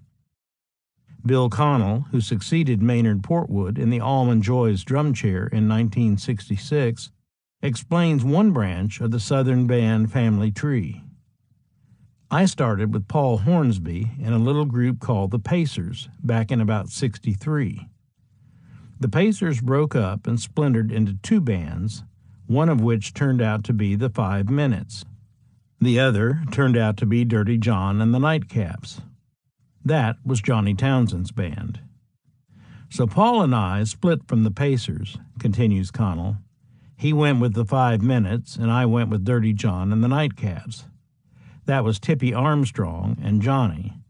The 5 Minutes were Paul Hornsby, Eddie Hinton, Johnny Sandlin, Fred Stiles, and Paul Ballinger. The work for these Southern proto-bands was often not glamorous. We did what you call the Chitlin circuit, says Greg Almond. In Mobile, Alabama, at the Stork Club, we worked 7 nights a week, 6 sets a night, 45 minutes a set. There were 4 of us, and we made $444 a week. In fact, the Almond Joys' first official road gig began at the Stork Club. During the band's stay in Mobile, they met Dirty John and the Nightcaps. We were playing Dauphin Island, and we went into Mobile one night, says Townsend. We had a night off, so we stopped by the Stork Club and saw these guys with long hair playing their asses off, playing Yardbird songs. We were playing some of the English stuff, but not like these guys were playing it. We were all just amazed. Connell remembers the story slightly differently. In Mobile one night, there was a big R&B concert with Otis Redding, Sam and Dave, Billy Stewart, Joe Tex, everybody. I was playing Dauphin Island with Dirty John and the Nightcaps, and the Almond Joys were playing the Stork Club. Johnny Townsend, Tippy Armstrong, and I went to this R&B concert, and the only other white people we saw were Dwayne and Greg. That's how we met. They came out to Dauphin Island and saw us do a Sunday matinee, and we came back in and saw them do a Monday night show, because they were doing 6 nights a week and we got to know each other. Not long after disbanding Dirty John and the Nightcaps, at which point Bill Connell took Johnny Sandlin's place as the drummer for the 5 Minutes, Townsend headed off to the University of Alabama. During his sophomore year there, Townsend got a call from a friend and fellow musician named Johnny Weicker. Weicker was forming a new band and wanted Townsend to be a part of it, telling him it would be a perfect way to help finance his education. Townsend agreed to join as long as Weicker would agree to include Tippy Armstrong in the lineup. The band continued to grow until it became a 7-piece ensemble, resulting in an obvious name, the Magnificent Seven. In short order, the Magnificent Seven got a contract with Columbia Records, was rechristened the Rubber Band, and Johnny Townsend's college days came to an abrupt end. Maynard Portwood had been Duane's drummer since before the Escorts were formed, but by January 1966, Allman had decided it was time for a change. The Allman Joys stole our drummer, Bill Connell, recalls Paul Hornsby. By this time, the 5 Minutes were actually only 4. Eddie Hinton on guitar, Hornsby, who played both Hammond organ and guitar, bass player Mabron McKinney, and, depending on the day, either Bill Connell or Johnny Sandlin on drums. One would play for a few months and drop out, and the other one would come in. And then the same story, says Hornsby. They'd swap back and forth. My senior year in high school, says Connell, Duane called me from New York in January and said, "We want to get rid of our drummer, and we'd really like for you to come play with us." My father was an old retired Army major, and he wanted to see me finish school. I said, "Duane, I really need to finish high school." He said, "I understand. Greg wanted to do that too." He said, "I tell you what, the night you graduate, there'll be a plane ticket for you. Come to New York and start playing." As soon as Connell received his diploma, he was gone. I walked off the stage on Friday night in Tuscaloosa, Alabama, went to the airport, and the ticket was there. I was 17 years old, and that blew me away, that somebody really came through with a promise like that. So I flew to New York and joined those guys. When I first got there, it was culture shock. Of course, I wore my little Alabama Sunday school suit on the plane up there. The plane pulled into JFK, and there were about 50 of the weirdest people I'd ever seen in my life with signs that read, "Welcome Bill." Alabama hadn't been exposed to the hippie thing yet. I got off in my Sunday school suit, and here were 50 Greenwich Village hippies welcoming me. It was a bizarre ride for the next few months. I started playing with them at this club, Trude Heller's, in Greenwich Village. They had already played there a couple of times. After Greg graduated from high school in '65, they had gone up to New York and gotten some gigs. As a matter of fact, we worked several of those big village clubs. By 1966, it was becoming obvious that Greg wasn't going to be heading off to college. In the fall of 1965, Duane had managed to convince his brother to give the Allman Joys another year. Reluctantly, Greg agreed to put his goal of becoming a dentist on hold a little longer. Although Greg would never enter the dental profession, he and Duane found themselves confronted with a tooth-related problem they could no longer ignore. Duane had put in the call to Connell not because the band needed a drummer with better musical skills. In truth, it was because they needed a drummer with better teeth. Maynard didn't have any teeth, says Connell. They were all kind of rotted out. Duane and Greg had given Maynard $500 or $600, which was a lot back then, to get his teeth fixed, and he went and blew it on something else. It was like, that's it.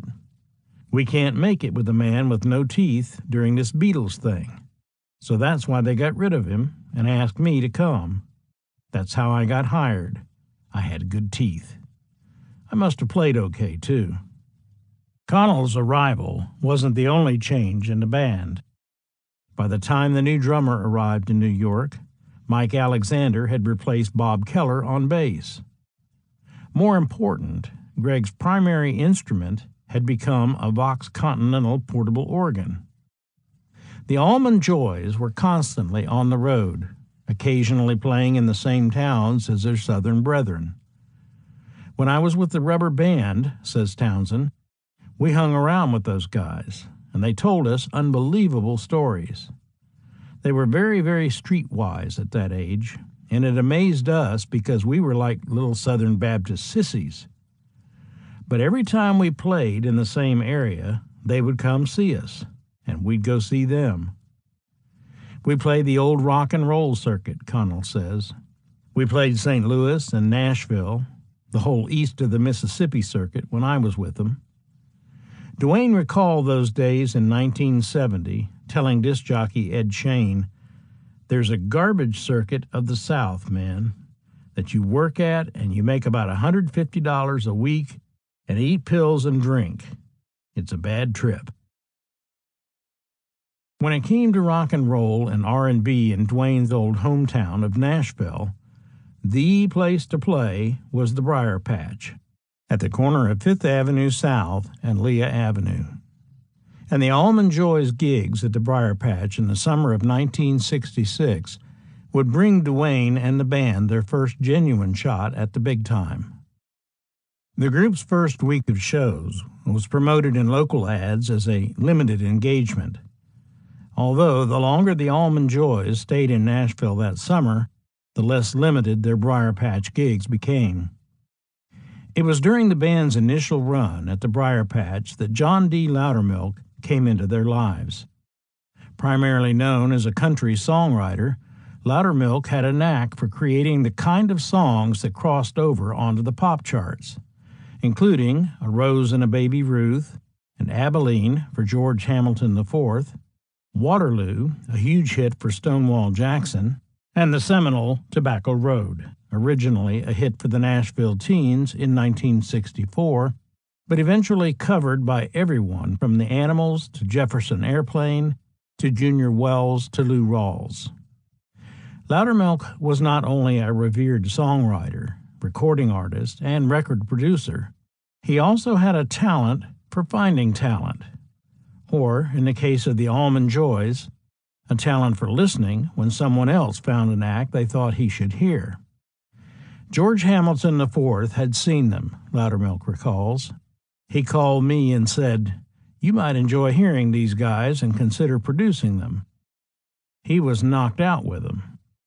So I went to the Briar Patch to hear them, and I was knocked out with them. Mightily impressed with the Almond Joys' musicianship, Loudermilk decided to give the band the ultimate test, a lesson he'd learned from Elvis Presley's manager. Tom Parker told me one time how to check out an artist.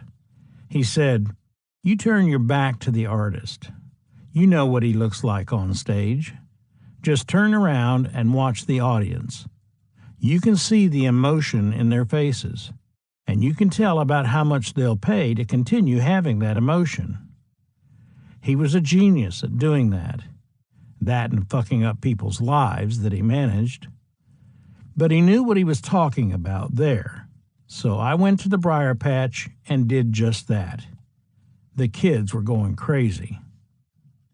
John D. met with the band and encouraged them to hang out in Nashville as much as possible for the foreseeable future. He sent his wife and kids to Myrtle Beach for a long vacation and brought the Almond Joys to his place outside of town. They moved out to the house for part of the summer, says Loudermilk. We lived out in the country on some acreage in Brentwood. I told him, "Well, what you need to do is start writing your own songs." They were doing Beatles stuff, you know. They said, "We don't know if we can do it." I said, "Sure you can." I wrote a lot of stuff with them, but I never took any of the writer credit or anything, just kind of showing them, you know. They were quick to learn, and they listened to me. So we practiced. We had the best time, sitting around talking and philosophizing. See, I was a little bit older than them, so they listened very carefully, and they learned real quickly. According to Loudermilk, the Almond Joys managed to keep themselves entertained via various means when they weren't writing songs or rehearsing. These kids were doing some drugs, and I didn't want to get involved with that. And they brought little girls that were way underage out to the house. Scared the hell out of me. Loudermilk did his best to get the top producers in Nashville excited about the band. I tried to get all the guys I knew to go see them, like Owen Bradley and Chet Atkins. There were several other producers, and none of them saw it, They went over to the Briar Patch with me, but nobody was knocked out with them. Finally, Loudermilk decided to simply finance the recording project himself, but not before having the band sign contracts with him for management, production, recording, and publishing. Owen Bradley, one of the most respected record producers in Nashville, had just completed building the now legendary Bradley's Barn recording studio just outside of town. Although Bradley had no interest in producing the Almond Joys, he was happy to rent studio time to Loudermilk. On the resultant tapes, the Almond Joys sound is a mix of the Beatles, Animals, Booker T and the MGs, and Mitch Ryder and the Detroit Wheels, with a southern accented singer and a lead guitarist clearly obsessed with his fuzzbox. The sessions at the barn included songs written by Loudermilk, Roy Acuff Jr., Robert Johnson, Willie Dixon, Oscar Hammerstein, and Jerome Kern and Greg Allman. But it's a pretty huge leap from Crossroads to Old Man River. And no matter how impressive the band was performing live at the Briar Patch and 100 other clubs, it's obvious from the Bradley Barn recordings that the Almond Joys were still searching, still trying to find their own unique sound.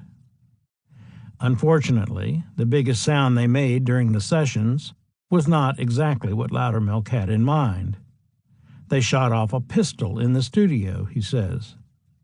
It was the very first session at Bradley's Barn. I think they had seen the pistols in my car.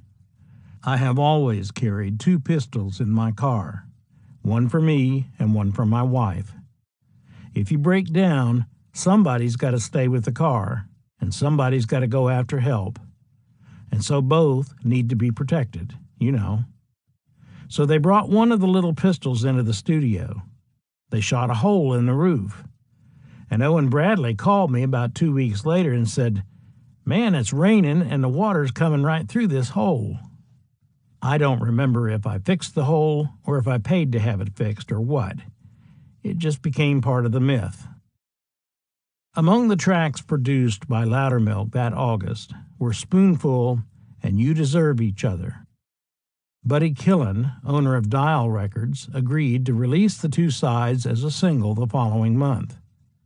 Dial had a distribution deal with Atlantic Records and had already been responsible for a number of hits by soul singer Joe Tex, but the world wasn't quite ready for an up-tempo, fuzz-tone blasting version of the old Willie Dixon blues tune about that spoonful. After the Bradley Barn sessions and the release of the single, Loudermilk decided it was time to concentrate on songwriting again. Killen acquired the tracks Loudermilk had produced and then brought in producer John Hurley to work further with the band. As the Almond Joys producers changed, so did their bass player. The Almond Joys, explains Connell, went from Bob Keller on bass and Maynard Portwood on drums to Mike Alexander as the bass player and me as the drummer, and then back to Keller on bass. Then Keller just walked away one day. We had met Ralph Ballinger in St. Louis. He was playing in a group up there, so they called him when Bob left and Ralph came on. After Duane Allman's death, most of the pre-Allman Brothers Band recordings he had played on were released in one form or another. Among them was an album containing a dozen of the Almond Joys sides produced by Loudermilk and Hurley, entitled Early Allman, featuring Duane and Gregg Allman. The musicians' credits on the back of that album have been in dispute since the LP's release in 1973. The sole bass player listed is Ralph Ballinger, although Connell recalls that Mike Alexander and Bob Keller both played on Almond Joy's sessions as well. The sole drummer listed on the album is Tommy Amato. When the Allman Brothers Band box set, Dreams, was released in 1989, the Almond Joy's tracks credited the bass player as Bob Keller and the drummer as Maynard Portwood. Understandably, none of this sits well with Bill Connell. "I recorded that whole album," he says. "We did some of it with John Loudermilk out at Bradley's barn, and then back in town at RCA, and also at Buddy Killen's studio. When that got released later, all those tunes from Bradley's barn and Killen's place and RCA, I was not credited on any of that." The reason Tommy Amato got listed, I guess, was he was the session drummer in Nashville at that time. I can remember one 3 or 4 day period when we were playing in Nashville when, boy, I had the worst flu that I ever had in my life and couldn't play. I just could not play. Tommy Amato came in and played 3 or 4 nights for me at the Briar Patch, but he didn't play on any of those cuts. After their lengthy stay in Nashville, the Almond Joys were back on the road in late 1966. On November 25th, they played the Fort Brandon Armory in Tuscaloosa.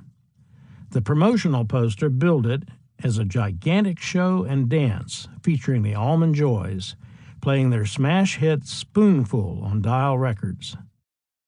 In attendance that night was a young keyboard player named Chuck Leavell. A friend of Paul Hornsby's, Leavell was impressed with the band's look and sound. Duane's fuzz-tone guitar licks were cool, but Leavell also dug Gregg's gravelly voice and that box organ. Despite the hopeful reference to the Almond Joys' smash hit on the poster for the Armory show, the single of Spoonful achieved only modest regional sales, and it failed to generate enough interest to make Buddy Killen want to release the album, or even another single. In the liner notes for early Almonds some 7 years later, Killen was quoted as saying, "Nobody really understood what Duane and Gregg were about at the time. Eventually, I gave them their release.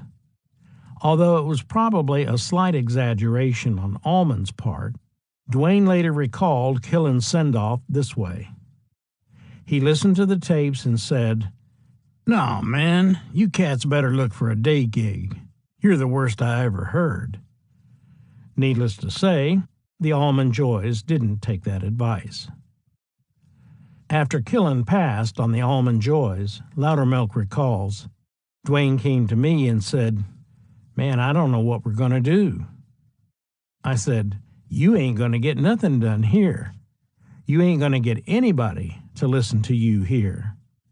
I can tell you what to do. Get your ass out of here and get to the coast, man.' Due to a series of events no one could have predicted, within a matter of months after Loudermilk's suggestion, Duane and Gregg did in fact get their asses to the coast.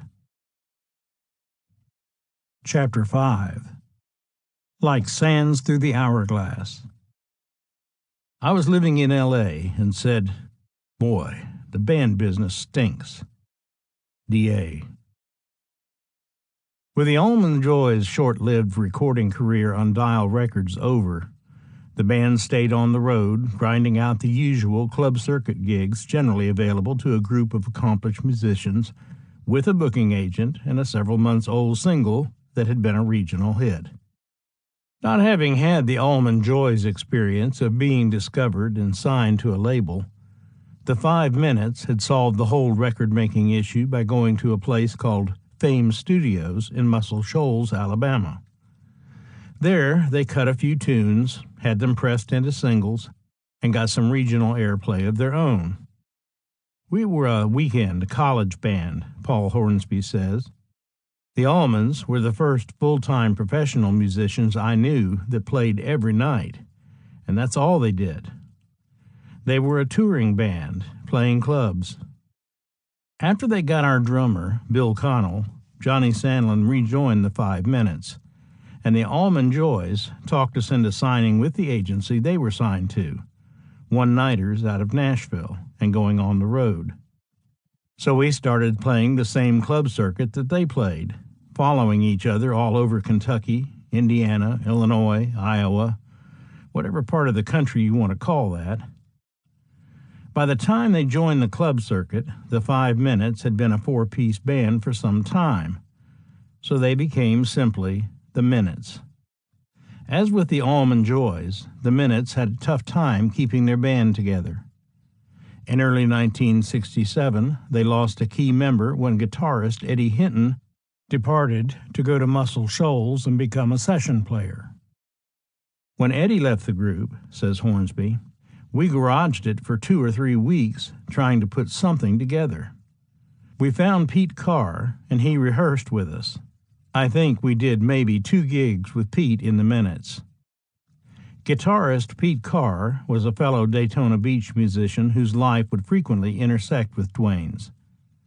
Born in 1950, Pete always seemed to be the kid of the Daytona music community. I had seen Duane and Greg play at the Daytona Beach Island Recreation Center, says Carr. Their name was the Escorts at the time. I couldn't have been more than 14. I was playing guitar and learning in my bedroom, listening to records. Too shy to speak to the Allmans that day, Pete eventually built up enough confidence to introduce himself when the occasion arose. I think I was 15 when I met Duane and Greg, he recalls. I talked to them for the first time at the Martinique Club. By this time, the band was calling itself the Allman Joys. I had my guitar with me, and I introduced myself when the band took a break. I asked Greg to show me some guitar lines, and he said, "That's my brother Duane's department." At that point, I introduced myself to Duane Allman. That meeting began a friendship that lasted until Duane's death. When Hinton left the Minutes, the Allmans suggested their young friend as a replacement. I was 16 when Duane and Greg told me about this band in Alabama that needed a guitar player, says Carr. That's when I went up to Decatur to join the 5 Minutes. It should be noted that the precise date of the 5 Minutes name change, as well as whether it was spelled capital MEN hyphen capital ITS, capital MEN hyphen lowercase ITS, or capital MINUTES, is remembered differently by different members of the band. In an interview with writer Bill Ector, Hornsby explained the origin of the band's name. When we were starting out, we got this gig in Panama City, where this old redneck woman ran the place. She hired us for a night, and when she asked our name, someone said, "Hell, we've been hired for 5 minutes, and we don't even have a name for ourselves." Someone else said, "Hey, that's it. We're the 5 Minutes." Later, after the band had been a quartet for a while, the decision was made to drop the 5. 4 decades later, the various versions of the name have become interchangeable among the band's former members. Almost simultaneously with Hinton's split from the 5 Minutes, the Allman Joys disintegrated, with drummer Bill Connell going into the Navy and bass player Ralph Ballinger, as Connell describes it, no longer wanting to do the road thing. Connell tells his story. One week in March, the 5 Minutes and the Allman Joys ended up at my parents' house in Tuscaloosa, Alabama. Sometimes we would lay over for a couple of days until we had to be in Peoria or wherever. We all just flopped and slept anywhere, couches, whatever. But my parents were okay with that because my father had been in a road orchestra in the 30s, and they used to travel all around. I guess that's why he was open to what I was doing. From my sophomore year in high school, we were all fearful of getting out of school and having to go to Vietnam because of the draft. Back then, there was no lottery number selection. If you had one eye and 1 foot and could aim, you went, and that was it. Hornsby got out on a 4F for severe asthma, I think. But Tippy Armstrong had to go in, and it really screwed him up, which I think led to his eventual suicide. There were several of us that had to go. There was no out. If you're not in college, you're gone. Greg and I had been dodging the draft for about a year, but that week, when we were at my parents' house, I got my draft notice. I had no choice. I mean, it was either go in the infantry or try to find another way out. My father had been a major in the Army, and he knew a commander in the Navy who found me a billet in the Navy. That's when I left the Almond Joys. The Almond Joys leader quickly turned to Paul Hornsby with a proposal. Dwayne came up to me and asked, "Why don't we join forces?" Under the circumstances, the decision was easy, but there was no room in the merger for the Minute's new lead guitarist. When we joined up with the Almonds, says Hornsby, Pete fell by the wayside. I was just a kid, says Carr. They had no need for 3 guitar players in the band, so I left and traveled around Alabama, meeting some great musicians. The new band, Dwayne, Greg, Paul Hornsby, Johnny Sandlin, and Mabern McKinney, began rehearsing, getting to know each other's material. Hornsby remembers how it went. We did all of the R&B covers and a lot of the British covers, Yardbirds, stuff like Over, Under, Sideways, Down. Both the Almond Joys and the 5 Minutes had done that, so we kept that in the repertoire. And, of course, Turn On Your Love Light. That was sort of a standard song that a lot of Southern bands played at that time. One song that was held over from the 5 Minutes was Dimples. Eddie Hinton and I had done double guitar, twin guitar harmony on that. Then Dwayne and I did the same parts. In the Allman Brothers band, Dwayne and Dickie did the same parts, same arrangement. That was a song that was inherited by one band from another. Stormy Monday Blues, both bands had always played that song, and now it's thought of as an Allman Brothers song. We had that song back then. With the set list coming together, the band headed out for 4 weeks' work in St. Louis. We didn't even have a name yet, says Hornsby. I think we might have kicked the name Almanac around, but I don't know that I ever saw that name in print. We might have even played a gig or 2 as the Almond Joys. Nitty Gritty Dirt Band member Jimmy Fadden says Mabern McKinney bumped into the Dirt Band at the St. Louis airport.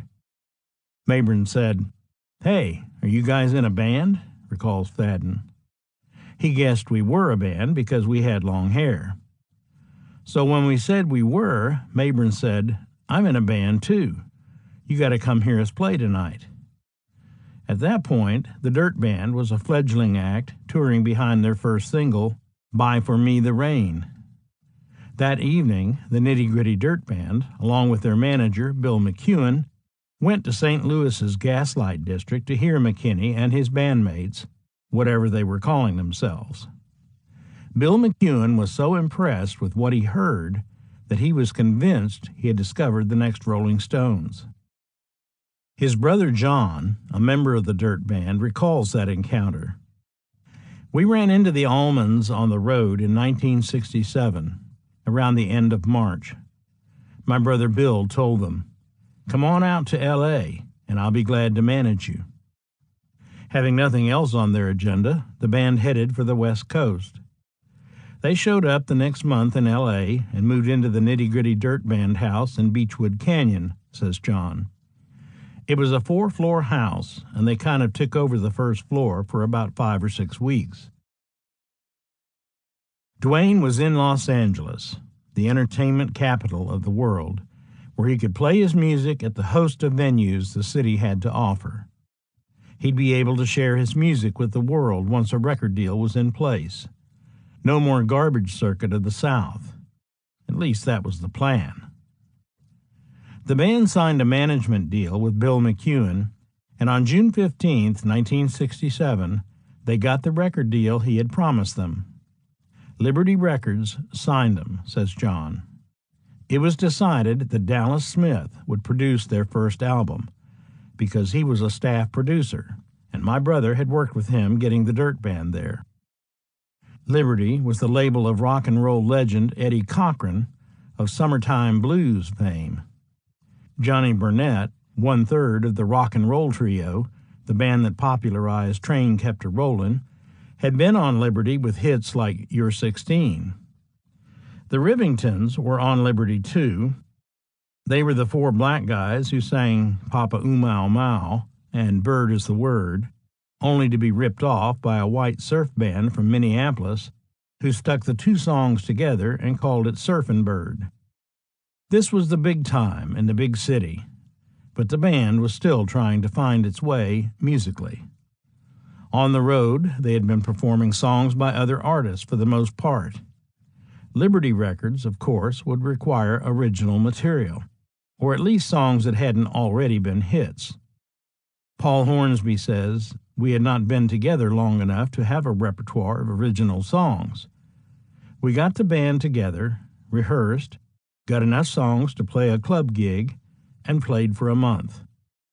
Then we went to L.A. and got signed. We didn't have a lot of original stuff to choose from, and Greg had not started writing all that much at that time. Liberty wasn't sure what they had. They were like a rock and roll version of the Dirt Band, in the sense that they had several different styles that hadn't quite coalesced into one, says John McEwen. And there was still the nagging question of, who are they? The group was happy to go with the name Almond Joys again, but the label decided that the candy bar name didn't really capture the proper rock and roll image. The record business being what it was in that time period, says McEwen, Almond Joys didn't quite sound right to them, and it probably wasn't right. So the Almond Joys became the Hourglass. And after what must have seemed like a lifetime of trying to reach this moment, it looked like their dream would finally come true. Soon, however, it began to take on nightmarish overtones. Liberty Records did indeed have a rich history of rock and roll icons like Eddie Cochran and Johnny Burnett. It was also the home of the Sunset Strings, the Johnny Mann Singers, Trombones Unlimited, novelty acts like the Chipmunks, and even, believe it or not, the Van Nuys First Baptist Church Choir. What it didn't have on its roster in 1967 was a long-haired, retro-clothes-wearing, semi-blue-eyed soul, semi-psychedelic-sounding rock band. Never mind that this wasn't exactly the look or sound Duane and the guys had in mind. The Hourglass was going to be the band to fill a gap in the Liberty roster, whether they liked it or not.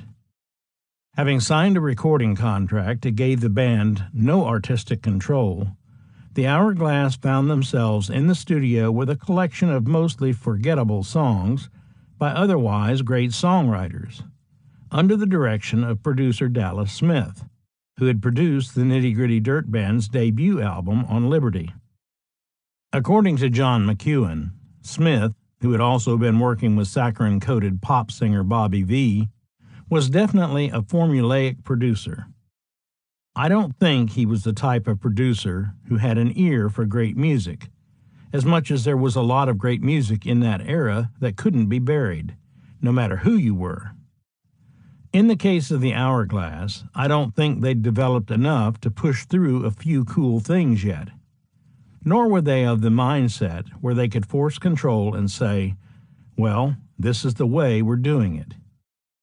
It's their first real record deal. They're young. Oh, he wants us to record this song. We'd rather do this other one, but I guess we got to do it. They hadn't gotten to that stage yet where they could say, this is what we do. There's little question that the Nitty Gritty Dirt Band qualifies as one of the finest bands of their era, an era that continues to the present day. 3 years after their debut on Liberty, They would record an album called Uncle Charlie and His Dog Teddy, not a Dallas Smith production, by the way, which would include Mr. Bojangles, a song that would become an instant classic. But the Dirt Band was about as musically close to the Hourglass as the Van Nuys First Baptist Church Choir. Smith knew the Hourglass musicians were from the South. He knew they had been playing blues covers, and he could hear the soulful qualities in Greg's voice. Therefore, he referred to them as a Motown band. One can only ponder what Duane Allman must have thought the first time he heard that phrase.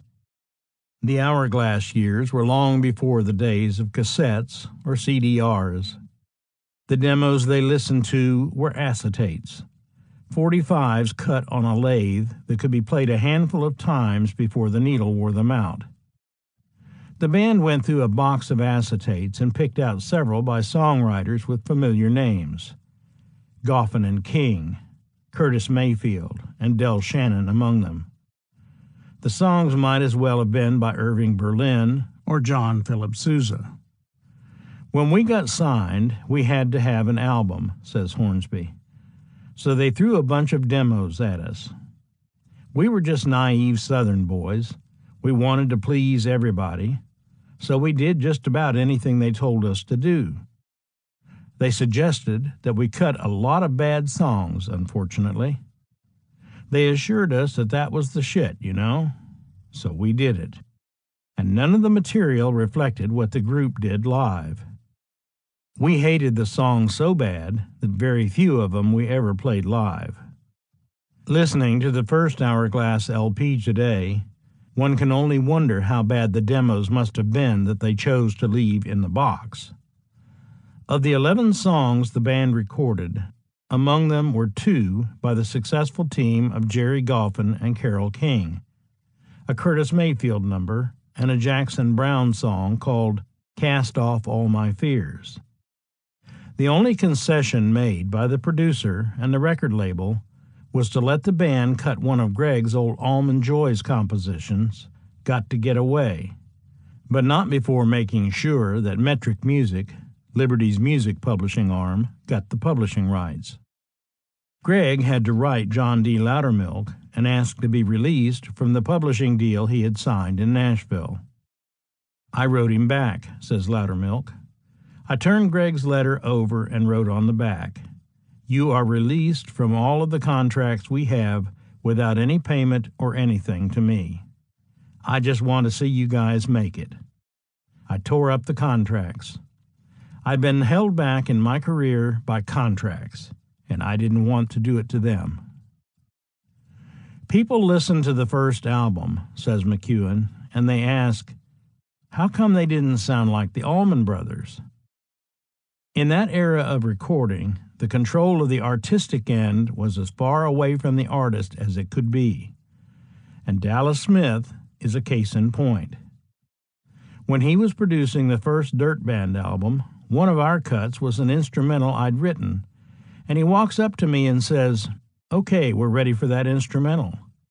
Let's get this over with. I hate this song." So that's the record producer relating to the artist. The first Hourglass album was doomed before a note was laid down, and the realization of this inevitability hit Duane harder than any of the other members of the band. As Paul Hornsby said, most of the Hourglass just wanted to please everybody. Duane Allman, on the other hand, had spent a lifetime not worrying about pleasing authority figures. His vision was to make the music he wanted to make. As far as Duane was concerned, he was the authority figure.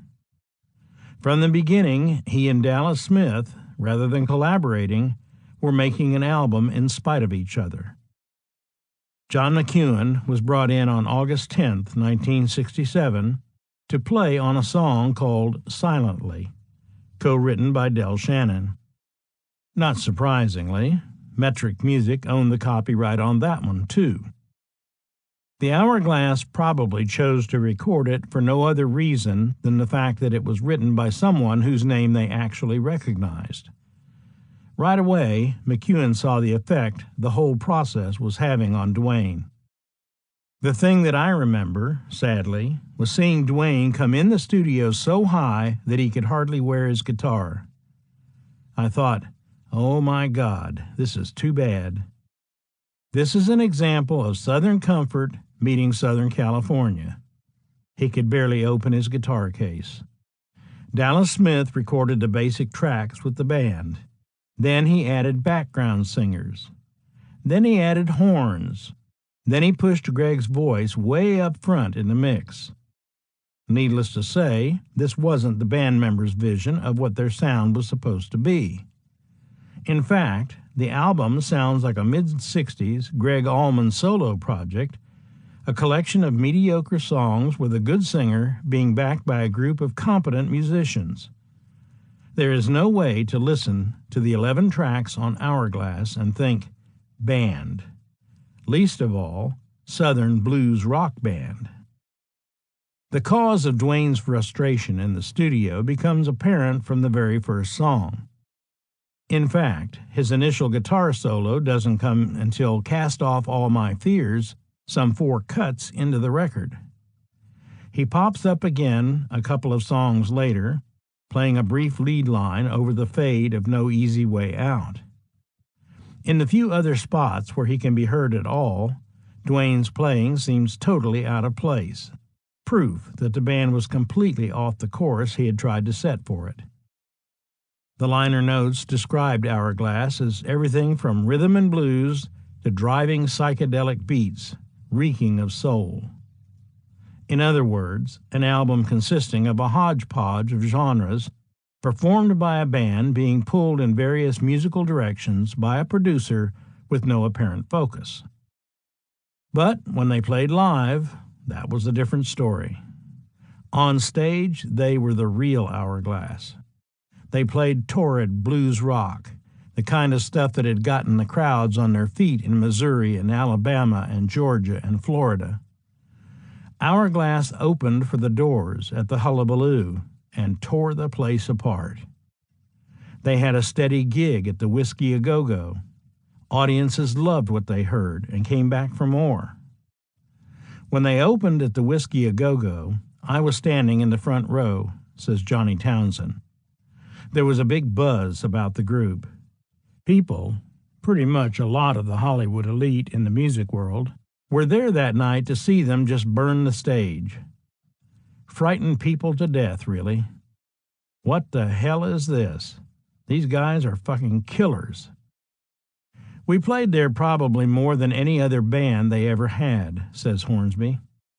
We were a favorite, if I could be so bold to say it. We drew well, and we drew a lot of big people. People who were in bigger bands would always come hear us play. Man, we'd look out there and we'd see most anybody sitting in our audience. We started having jam sessions when we'd play there. That was a novel thing at the time. And we'd invite a lot of our friends from other bands to sit in and jam with us. So we'd have anybody from Paul Butterfield to Janis Joplin to Steve Stills, Neil Young, Buddy Miles, Eric Burden, just to name a few who were regular attendees who would wind up jamming with us. Remembering those performances, John McEwen says, "It was obvious that this Dwayne Allman guy was either transported from a different age or he was going to be a leading commentator on the guitar for our age. When they came out there, it was in that nascent stage, but it became obvious that he was a guitar player of unusual abilities." The band's song selection was a lot more adventurous than the dreck on their album. When the Hourglass opened for the Dirt Band at the Hullabaloo, recalls McEwen, their first song was Norwegian Wood, as an instrumental played by Dwayne on electric sitar. And then, somewhere in the middle of the show, I remember seeing Dwayne throw his guitar up so high it disappeared. He would toss his guitar straight up in the air, says fellow Dirt Band member Jeff Hanna, and then he'd take a step forward, and his guitar would land on the stage right behind him. It was pretty dramatic stuff. and they'd close their set with Buckaroo, the Buck Owens theme song, says McEwen. Now, if this isn't somebody looking for a space to occupy, I don't know who is. They'd also be doing things like Try a Little Tenderness. One night at the Whiskey, they were playing when all of Three Dog Night came in and just sat there watching them. When the first Three Dog Night album arrived, there was Try a Little Tenderness, with, according to McEwen, the Hourglass's exact same arrangement. Hourglass was released in October, along with the single Nothing But Tears, an apt enough title under the circumstances. On the cover, the band's name is splashed across the top in a predictably psychedelic typeface. And then there's the photo. Greg, Johnny, Paul, Dwayne, and Mabrin wearing attire that is virtually indescribable. Greg and Dwayne's clothing is actually pretty close to what you'd expect rock stars to be wearing on an album cover in 1967. But the rest of the band, Johnny Sandlin has on a uniform that looks like a reject from the Sgt. Pepper cover. Paul Hornsby is wearing a ghastly necklace of faux saber-toothed tiger fangs. And Mabram McKinney has been forced to don a tux, cape, white gloves, and a top hat. And did I mention that the photo is upside down? At least they had the live gigs to fall back on. The Hourglass opened for the biggest acts of the day: Big Brother and the Holding Company, Jefferson Airplane, The Animals. They even did 3 shows with Buffalo Springfield at the Fillmore in San Francisco. But the label put restrictions on their live work, further cramping the band's style. Although the Liberty Records brass didn't mind the Hourglass playing major shows out of town, they decided to nix the constant gigging in Los Angeles. They didn't want us to be overexposed, says Hornsby. They felt like it would cheapen the band if we played so much right in L.A. They wanted to leave them wanting a little bit more. But our only income was live gigs, because we weren't selling records. We were always in debt. We were borrowing money from the management, which didn't do us any good. We did play a lot of big gigs with a lot of big acts. We played San Francisco occasionally. We played 2 or 3 times at the Fillmore. And we played the Avalon Ballroom. We did a lot of festivals and a lot of local TV. Sometimes we would get booked in some of the outlying areas, outside of the immediate L.A. area, where nobody really knew us, and we could actually make some eating money.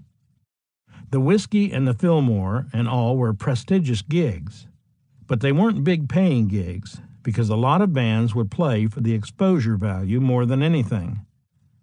So we could play there and brag about it, but we didn't have any money to take home. By the end of 1967, Liberty Records was ready for the Hourglass to go to work on its second album. But by then, Mabram McKinney had already left. Dwayne might have been the brains of the outfit, but McKinney was smart enough to realize the Hourglass was just marking time. Chapter 6. Power of Love. You have to utilize what's inside you to create what you want to create. If it doesn't come out pure, it's no good. D.A. The Hourglass's first album and first single had come and gone with little fanfare. But after opening for Buffalo Springfield at the Fillmore in San Francisco on December 21st through 23rd, 1967, the band felt that things were starting to go their way.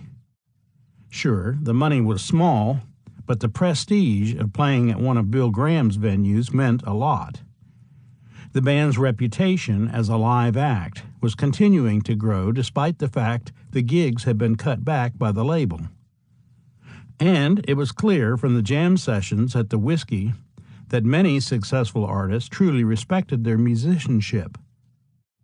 Things seemed to be coming together, and the Liberty execs believed that a second album might propel the band to a high level of success. Before recording of the second album could begin, There was the matter of replacing Mabrin McKinney on bass. Duane went with familiarity, calling on Bob Keller, who had already done 2 stints with the Almond Joys. As it turned out, the third time was not the proverbial charm. He lasted a month, says Paul Hornsby, and then disappeared before a gig. In an interview with Michael Buffalo Smith for Grits magazine, Johnny Sandlin recalled, "We were thinking he might have killed himself or something. We lived right across the street from where that Hollywood sign is. You see it in all the movies. We thought he may have gone up there and jumped or something. I don't think we heard from him for about 6 months. We didn't know if he was alive or dead or what." Just before Keller's disappearing act, Pete Carr had come out to visit the band in L.A. In those days, Duane was known as the Dog. Sandlin was called the Duck, and Carr had his own, less fortunate animal nickname. "We always called him Beaver," says Hornsby. It was 30 minutes before a gig at the Whiskey, and suddenly there's no bass player. We said, "All right, Beaver, come with us. You're going to be our bass player tonight." He said, "Man, I'm a guitar player." I said, "Yeah, but you're going to play bass tonight." He said, "Well, I'll try it." He'd never played bass in his life. He played the gig, and he was our bass player until the end of the group. With Pete Carr on board, the band went into the studio in January 1968 and recorded their entire second album within a month. This time, there was one major concession on Liberty's part that appeared, at first, to be a huge victory for the group. "We got to pick our own material," says Carr. "We even did some of our Southern Friends songs." The Southern Friends were Dan Penn, Dewey Lyndon Spooner Oldham, Marlon Green, and the 5 Minutes former singer-guitarist Eddie Hinton. The 2 Hinton-Green tunes, recorded by the Hourglass, were Home for the Summer and Down in Texas, the latter being the strongest song on the album. The Penn-Oldham number, Power of Love, would also become the LP's title as well as the single. Penn, Oldham, Hinton, and Green were all based in Muscle Shoals, Alabama, where the 5 Minutes had done their first recording, and where quite a few important Southern soul records had been cut by that time. By the second album, we also had a few feeble original tunes, says Hornsby. Greg was a long way from becoming the crafter of great songs that he would later prove to be. But at least there was one member of the band who had something original to bring to the table. The Hourglass ended up recording 7 of the younger Allman's compositions for Power of Love. Although most of the songs had been written since the move to L.A., the band was forced to dip into the back catalog for Changing of the Guard, which the Almond Joys had cut at Bradley's Barn 2 years earlier. The remaining tracks were a cover of Solomon Burke's 1962 hit, I'm Hanging Up My Heart for You, and their instrumental version of the Beatles' Norwegian Wood, featuring Duane on electric sitar, the piece John McEuen recalls as the band's opening number at their live gigs. And so, the battle of control over song selection had been won. That particular skirmish, however, had little to do with the outcome of the overall war. To Duane's chagrin, Dallas Smith was once again put in charge of producing the record. As unpleasant as the band's experience had been with Smith while working on the first album, this time it just got uglier. Duane had led the band from the beginning, just as he had done with the Escorts and the Almond Joys. On stage, he was the man in charge. Now, once more, Duane had to listen to Bobby V's record producer tell him what his band should sound like. Duane could put up a brave front. He was always the most confident man in the room. But when the guitarist realized that he would be expected to adhere to the wishes and whims of Dallas Smith one more time, He solved the problem by mentally removing himself from the process. Eventually, he removed himself physically as well. During the cutting of the second album, Duane was constantly at odds with the producer, says Hornsby. They didn't get along at all.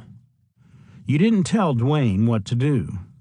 Duane had to be in control. He had no respect for Dallas Smith whatsoever. In fact, on more than one of the sessions, he was pretty out of his mind. I mean, one session I remember, we had to shut it down because Duane kind of got out of control. You know, everybody has those moments from time to time, or most people do. But unfortunately, it was hindering our album, you know? During that second album, Duane would quit the band every other day. And right in the middle of the album, we already had the basic tracks cut. He quit and flew to Daytona. Some of that was fighting the producer, but he was having some personal problems too. I can't remember what it was all about, but he quit, and there we were. We didn't know what we were going to do. The focal point of the band had quit in the middle of an album. I remember being with Duane outside the studio and him throwing down a beer can and leaving as our manager was trying to talk to him, says Carr. The immediate solution was to take advantage of having serendipitously hired a lead guitarist to play bass. We started putting Duane's guitar parts on with Pete Carr doing them, just to complete the album, says Hornsby. Pete was a good guitar player, but there was nobody like Duane. I played lead guitar on I Still Want Your Love, says Carr. Duane had left and they asked me to fill in, so I did. It was a quick guitar take, so it was nothing great, with no preparation. Somewhere near the end of recording the album, says Hornsby, Duane comes back. When the record was finished, Duane had played lead on everything but I Still Want Your Love. Allman's evaluation of Carr's playing on the song was less than complimentary. Duane and I were in our apartment after we had gotten a dub of the record. Duane got mad, saying, "That sucks." I tried to calm him down, saying something like, "I know it's not good. You would have done much better."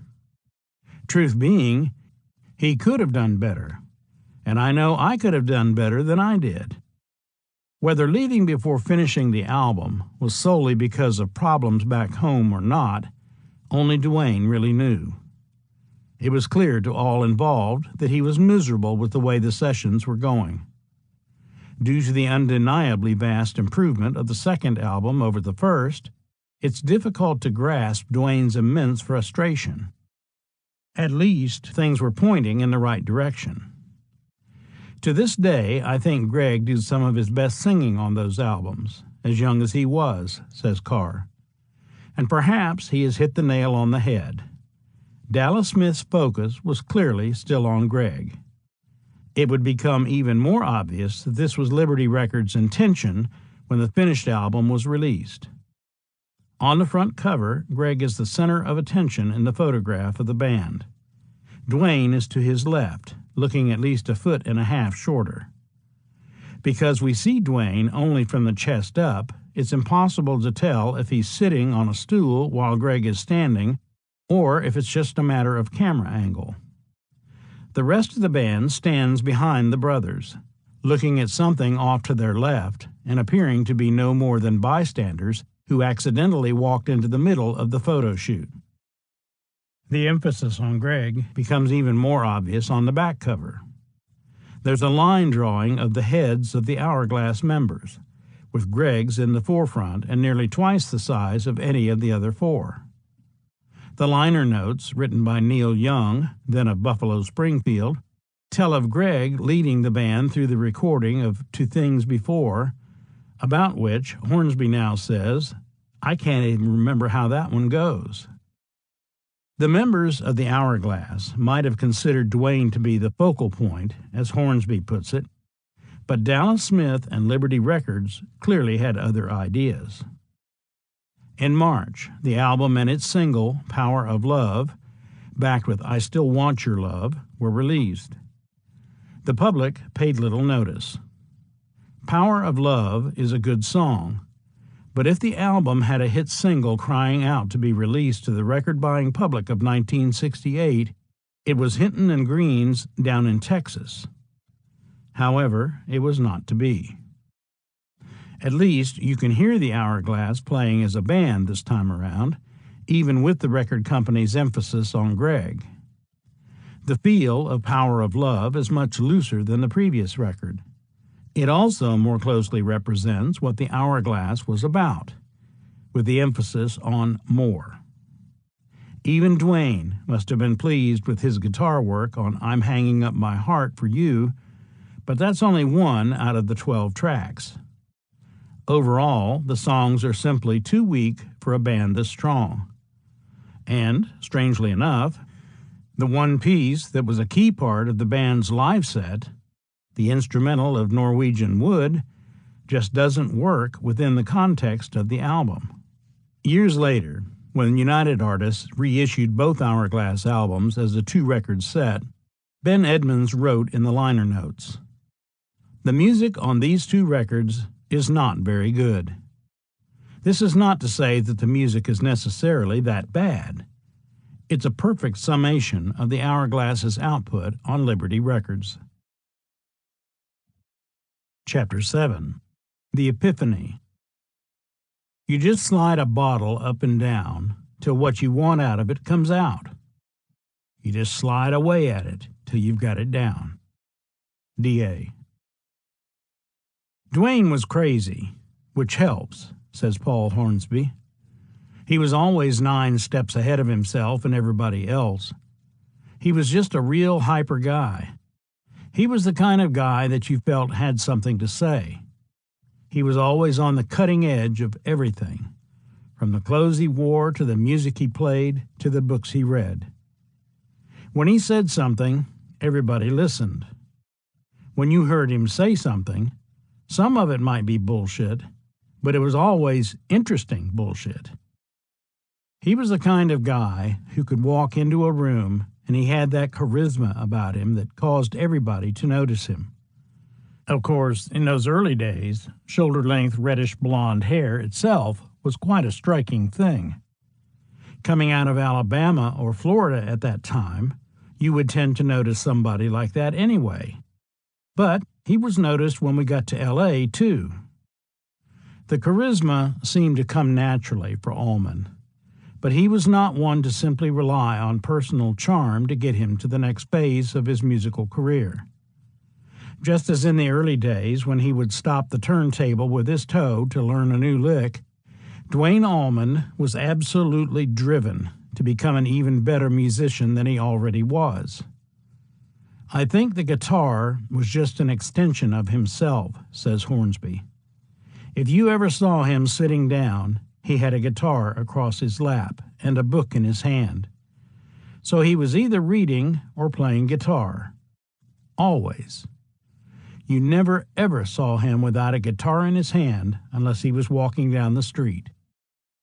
When Johnny Townsend moved to Los Angeles in 1968, he spent the first few weeks living with Duane and Greg in their apartment. While there, Townsend got a first-hand look at what Duane's work ethic was all about. I think they'd just finished their second album on Liberty. I remember a night sitting around the apartment and seeing Duane just lying over on the couch, playing his guitar. It was like seeing Sonny Rollins when he used to play out on the Williamsburg Bridge. It was just like that. Duane would fall asleep at 3 or 4 o'clock in the morning, still playing his guitar, still had it around his neck. He'd wake up in the morning and go take a whiz, still have his guitar around his neck, careful not to pee on the strap, make his coffee, and he'd still be playing. I've never seen anybody that dedicated. Sure, he had some natural talent, but it was like Michael Jordan. He worked harder than anybody else on the floor to get where he was. That was the thing I always admired and respected about him. He had that dogged determination. I'm going to be the best. As unpleasant as recording the two Hourglass albums had been, the time Duane spent in Los Angeles in 1967 and 1968 literally changed his life. He might not have been able to play live as much as he wanted to, but not being able to gig gave him the opportunity to go out and catch other bands. And seeing one particular act so enlightened Almond that it would do no less than revolutionize his whole concept of how to play the guitar. "We loved Taj Mahal," says Paul Hornsby. "We went out to see his band at a club that was called the Golden Bear, I believe." Pete Carr recalls the profound effect that night had on Duane. "We went to see Taj Mahal, and he had Jesse Ed Davis with him. They did Statesboro Blues, and Davis played slide guitar on it. After hearing that, Duane started practicing slide all the time." Jesse Edwin Davis III was a full-blooded Kiowa Indian. He would go on to work with such luminaries as Eric Clapton, John Lennon, Albert King, and Willie Nelson, among others. But in 1968, he was the lead guitarist in Taj Mahal's band. He made quite an impression on Duane, says Hornsby. "From the first time that we saw them, we picked up Statesboro Blues. Taj was doing that, and from then on, we claimed that song. That was the first song that Duane played slide on in the Hourglass." Of course, now when you think of Statesboro Blues, you think of the Allman Brothers version. But Taj was doing it before them. We pretty much did the same arrangement as Taj. Everyone who was there at the time agrees that this was the moment of the epiphany. The Magi had come bearing the gift, and Duane was there to receive it. On the downside, everyone also agrees that Duane's learning experience took its toll on the assembled. "He drove us crazy," says Hornsby. "There's nothing in the world worse than hearing somebody learn how to play slide guitar, unless it's hearing somebody learn how to play the fiddle. I used to complain to Duane. Every time you'd see him, he was playing that damn slide, just driving you crazy." Duane later recalled the torment he was inflicting on the other members of the Hourglass. "I got me a Coricidin bottle and went in the house for about 3 weeks. I said, 'Hey man, we've got to learn the songs, the blues, to play on stage. I love this. This is a gas.' So we started doing it, and for a while it was everybody looking at me and thinking, 'Oh no, he's getting ready to do it again.' Everybody just lowered their heads, started off fast, and get it over with. But then I got a little better at it." It is a sentence that will go down as one of the great understatements of all time. Chapter 8. The Hourglass in Muscle Shoals. You have to be right up front and be true to yourself and other people around you. True as you can be. D.A. After Power of Love was released in March 1968, the Hourglass went on the road. We were on a promotional tour for a brand new album we didn't like, says Paul Hornsby. But we felt that if we could record in Muscle Shoals, they would be the people that would understand our music. We didn't feel like Liberty Records knew how to cut us, and it's obvious now that it was true. Hornsby and Sandlin suggested that the band go to Rick Hall's Fame Studios in Muscle Shoals. "I'd worked at Fame Studios since I was in high school," Sandlin told interviewer Dave Kyle. "Rick had used me on some sessions in the early 60s. I'd been around the studio, and I knew it always sounded great. So I kept telling the guys that we needed to go to Fame." Johnny Sandlin was from Decatur, and he knew all about the Muscle Shoals studios, says Pete Carr. Duane, Greg, and I really had no experience with Fame before then. From the first day I met Johnny, he played me recordings he loved coming out of Fame. He thought it was the best place around and loved the music they did there. The songs that had been cut at Muscle Shoals included hits by Percy Sledge, Aretha Franklin, Wilson Pickett, Clarence Carter, and other R&B and soul acts. Even Joe Tex, the Almond Joy's Dial Records label mate, had recorded the soul classic Hold What You've Got at Fame. Luckily, the Power of Love tour included a gig in St. Louis that, in the words of Johnny Sandlin, actually paid pretty good for a change. After that, Hornsby says, "We pooled our money and went to the Shoals to cut a few tracks, with Eddie Hinton helping us. That's where our heroes were. We liked the music that was coming out of Muscle Shoals. They knew our style of music, and they knew how to record us. They got a much better sound for what we were trying to do." The Hourglass arrived at Fame in April, ready to record a handful of songs that had become staples of their live act. The decision by the band to take matters into their own hands was a bold move, and Duane's frustration from his lack of control over the LA recordings was assuaged as soon as the sessions got underway. Greg, on the other hand, wasn't as confident about the proceedings. Johnny Weicker, the songwriter-guitarist who had formed the Magnificent Seven with Johnny Townsend and Tippy Armstrong, was there when the Hourglass recorded at Fame. The thing I remember the most is spending a lot of time in conversations with Greg about whether the music was any good, says Weicker. I'd say, "Greg, do you like it?" He'd say yes every time I asked. But then they'd do the next song, and we'd go through his doubts all over again. Maybe Greg had been in L.A. too long. I think I could be more objective about the music than he could at the time. I just told him, if you love it, stick to it. Among the songs they recorded were a Greg Allman original called Been Gone Too Long, one written by a pre-NRBQ Al Anderson, entitled No Good to Cry, and a medley of 3 tunes popularized by B.B. King. Despite Greg's doubts, these tracks were all eventually released. The B.B. King medley would be the first to appear in 1972, given the lead-off spot on a double album compilation of recordings featuring Duane Allman entitled An Anthology.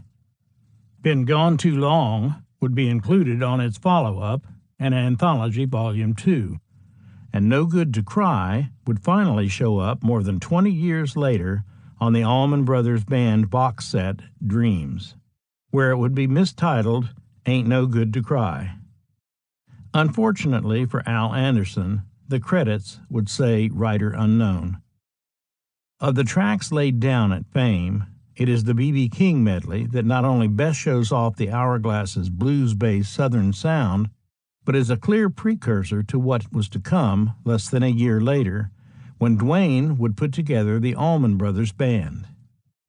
Time and again, the Allman Brothers would turn to classic blues songs, with Duane's B.B. King-influenced lead guitar work and Greg's blues-drenched vocals leading the charge. The Hourglass was on the right track, but Duane was yet to find the perfect combination of musicians to capture the sound in his head.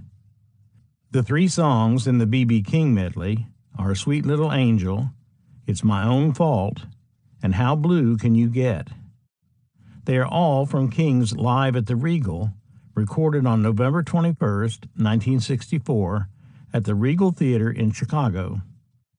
The blues legend's second album for ABC Records, Live at the Regal, is still hailed today as the greatest live blues album of all time. Although B.B. didn't play the songs as a medley, he did perform Sweet Little Angel, It's My Own Fault, and How Blue Can You Get, in that order on that night in Chicago. Duane, well-versed in B.B.'s music, realized the potential of merging the 3 songs. Greg's Been Gone Too Long is better than any of his originals that had appeared on the Hourglass's 2 Liberty albums, and it served as a kind of bridge between the hourglass of L.A. and the hourglass as the members of the band intended for it to sound. We just liked the sound we got at Fame better, and we felt better recording there, says Pete Carr. None of us had been real comfortable with the sound we got in L.A. or with the overall approach to the recording process there. Best of all, perhaps, the band had made all the music themselves. No tacked-on horns or background vocalists as on the first album. No Dallas Smith to get in the way. Eddie Hinton helped on the recordings, says Carr, along with Jimmy Johnson. I remember Jimmy coming out and asking me to pick my bass a little further back towards the bridge so I would get a little more definition in my sound. But neither of them were what I would call real producers of the tapes. I would say that we, the group, were, if you could say there was a real producer at all. We just cut some songs the way we wanted to, but the people at Fame were a great help. Jimmy Johnson engineered the Hourglass recordings. Eddie Hinton, who by this time was playing lead guitar on sessions at Fame and another studio in town, contributed suggestions. Johnny Weicker was there, too, giving Greg moral support. When the session was over, Johnson, Hinton, Weicker, and everyone in the band felt that something special had been captured that day. Now, all the band had to do was finish the tour, return to Los Angeles, and let Dallas Smith and the Liberty Records execs hear exactly what the Hourglass was all about. A Southern band playing blues-fueled rock. The group left Muscle Shoals, tapes in hand, confident that the third album would finally be the one to get them over the hump and on their way to the kind of recognition they deserved. Chapter 9. How Blue Can You Get? A good damn band of misled cats was what it was. D.A. The reaction by the folks at Liberty wasn't pretty. I remember being in Dallas's office in L.A. when we played the tapes, says Pete Carr. He didn't like them, and we were all upset about him being so close-minded. Dallas was a pop producer, and the tapes cut at Fame were not pop hit-type songs in his mind. Paul Hornsby cuts to the chase. Dallas Smith hated it. We played it for him, and he thought it was horrendous stuff. By showing they were capable of overseeing their own sessions while recording at a studio other than the one owned by Liberty, Hornsby says the band was cutting Dallas Smith out of the picture. I can see why he turned it down, because that would have ended his involvement with the band. I don't know why he would care that much, really, except that his ego might have been crushed. I don't think he was ever that big a fan of the group in the first place. We weren't fans of his, so it wasn't exactly a match made in heaven. You could tell he wanted to have control if he was to be the producer, and I can see why, says Carr. But we could have come up with radio-oriented music at Fame, along with more bluesy, earthy music if we were allowed to go back and record more there. We could have been an American, Southern, early Rolling Stones type of group, but better in a way. We were signed to Liberty, so we were kind of at a stalemate, says Hornsby. It weighed heavily on Dwayne, you know, him more so than the rest of us. I would have been happy to stay in L.A. and play forever. But Dwayne was sick of the label, and he wanted to come back to the South where he could be, I think I'm quoting him on this, a big fish in a small pond. But even after 2 years in California, having jammed with the likes of Paul Butterfield and Buddy Miles at the Whiskey, and opened for acts like Buffalo Springfield and the Animals at the Fillmore, returning to the South didn't result in the big fish homecoming that Dwayne anticipated. We left L.A. to come back down south and try it again, Hornsby recalls. And when we came back, boy, it was like stark realism slapped us upside of the head. Every time we played in California, it was like, man, we were just blowing everybody away. I mean, I pity any band that we opened for out there because we brought the house down. And here we were, back in the South, playing these damn small clubs where we'd all started out, and they were wanting to hear, a live jukebox, basically. We were trying to do our LA big-time rock and roll thing, and they wanted to hear Midnight Hour and Mustang Sally. We didn't get the respect that we had gotten in LA. It wasn't what Dwayne had remembered, Everybody was so down and depressed that it just fell apart. Within 3 weeks after coming back, we were kaput. The Hourglass went back to play a familiar club in Nashville, the Briar Patch, and then Dwayne went and had a falling out with the owner, says Hornsby. The Hourglass were now persona non grata at the very club that had been the setting for Dwayne's first real break in the music business. The whole band had to be wondering if things could get any worse. They could. The final blow came at a gig in Mobile, Alabama. They wanted to bill us as the Almond Joys, because that's what everybody remembered, Hornsby recalls. I said, well, we're not the Almond Joys, we're the Hourglass. But they insisted on using that name, and that didn't help our morale a bit. After that gig, we folded. For Dwayne, it had been a serious case of way too much valuable time wasted. His summation of the Hourglass experience came down to a single sentence. A good damn band of misled cats was what it was. And then the misled cats went their separate ways. By June, Greg was back in Los Angeles, recording a semi-R&B version of the Tammy Wynette country hit, Divorce, with studio musicians. It was released later that month, credited to Greg Allman and the Hourglass. It made no more noise than the two previous singles, and Greg was soon back in Daytona with his brother. In 1967, while the Hourglass was recording in L.A., Butch Trucks had been doing some recordings of his own with Scott Boyer and David Brown. The three-member lineup had remained the same, but settling on what to call themselves was a different matter altogether. After the bitter end, we became the Tiffany System, says Boyer. We recorded at Bradley's barn. It was during the Flower Power era, the Strawberry Alarm Clock and all that. So we called ourselves the Tiffany System and had these paisley suits. After that, when we went to Miami to do the album down there, we became the 31st of February. We were trying to come up with a name. Somebody suggested the 29th of February. Somebody else said the 30th, and then Bradley Shapiro, who was our producer, said, well, how about the 31st? We all looked at him like he was nuts and said, yeah, whatever. So the band actually had three names, same guys in every band, except for a while in the 31st of February, Dwayne and Greg played with us. That was the last year the band was together.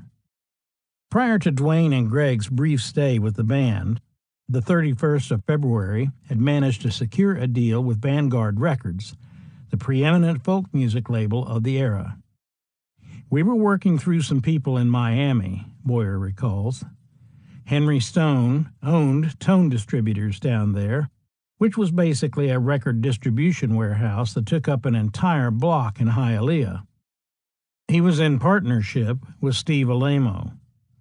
They were our record company liaisons. They placed us on Vanguard, and Brad Shapiro produced the first album. We recorded it at Criteria. The 31st of February was released to no critical acclaim whatsoever. The album's failure to catch on with the public was enough to make the trio decide to become a quartet by adding an electric lead guitar to the mix. We had just hired this guitar player and were coming through Daytona, Butch Trucks says, and we ran into Dwayne and Greg. They had just split up with the Hourglass, and they said, "You want to join forces?" So we said, "Hell yes." We fired that poor little guy we'd just hired 4 days earlier and put a band together with Dwayne and Greg. We went to Miami and recorded a whole bunch of songs with Dwayne and Greg and started playing shows around the Southeast. Really good stuff. I mean, with what we had and the way Dwayne was playing and the way Greg was singing, that was a smoking-ass band. We cut some demos to get a budget to do a second album, says Boyer. Those were the ones that had the original version of Melissa and some other good stuff, too. We'd hang around the office of Tone Distributors, drinking coffee and schmoozing with the secretaries, and I think they put this studio upstairs just to get us out of their hair. They said, "Y'all go stay up there. Do anything you want." It was a little studio. I think it had been a storage room at one point. We had a key, and we could pretty much go there and work any time we wanted to. We did a lot of stuff up there. I imagine at least half the stuff we did got bulk erased later on.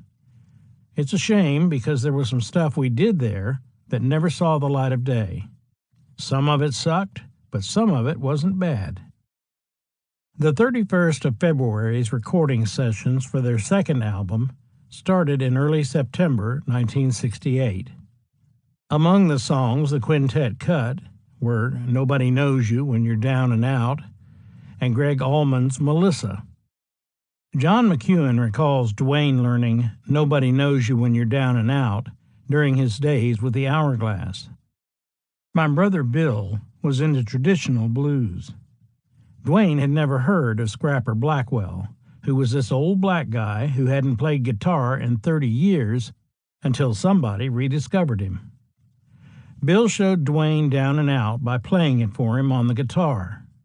And then he played Dwayne the record, Mr. Scrapper's Blues, Bluesville, 1962. The old blues tune became part of the 31st of February's repertoire, and it was a song Dwayne would return to when he joined forces with Eric Clapton for Layla and other assorted love songs 2 years later. Melissa was Greg's sole original contribution to the recording project. He had started writing the song in 1967. "I was pretty lonely, and I dreamed up this perfect woman for me. You know, the perfect mate," he says. "So I wrote the song, but I didn't have a name for her. I was in the grocery store, a place that I don't go very often, and there was this cute little girl running away from her mother down the aisle, and her mother was yelling, 'Melissa, come back here.' So I thought, that'd do it. So I named it Melissa." Steve Alamo, singing star of the afternoon TV show Where the Action Is in the mid-1960s, produced the tracks and is credited as Greg's co-writer on Melissa. More important, on this track, Dwayne got the chance to show off his slide guitar skills on tape for the first time. Dwayne also plays more straight lead guitar on these tapes than on either of the Hourglass LPs. Unlike much of the Hourglass's recorded material, the 31st of February tapes sound like a band, and Greg's voice has greatly matured. He comes off more soulful, more sincere. In places, the group evokes the Allman Brothers Band, which isn't too surprising, as it included half of the original Allman Brothers lineup. According to Butch Trucks, during the sessions Greg had some phone conversations with Bill McEwen. Greg's telling us that he's getting some gigs booked for us in California so we can go out there and play, that kind of thing. Then the band decided to take a break from recording and head home. Dwayne and Butch took a slight detour so Butch could see a girlfriend in Wauchula, Florida, before going on to Daytona Beach. Unwittingly, they had given Greg the opening he needed to make his escape back to the West Coast. He went out there after selling Steve Alamo, Melissa, and 2 other songs, says Boyer. "I remember him coming to me and saying, 'Well, look, Steve Alamo will buy Melissa, and well I know, and God rest his soul, He did that in order to buy a plane ticket to California.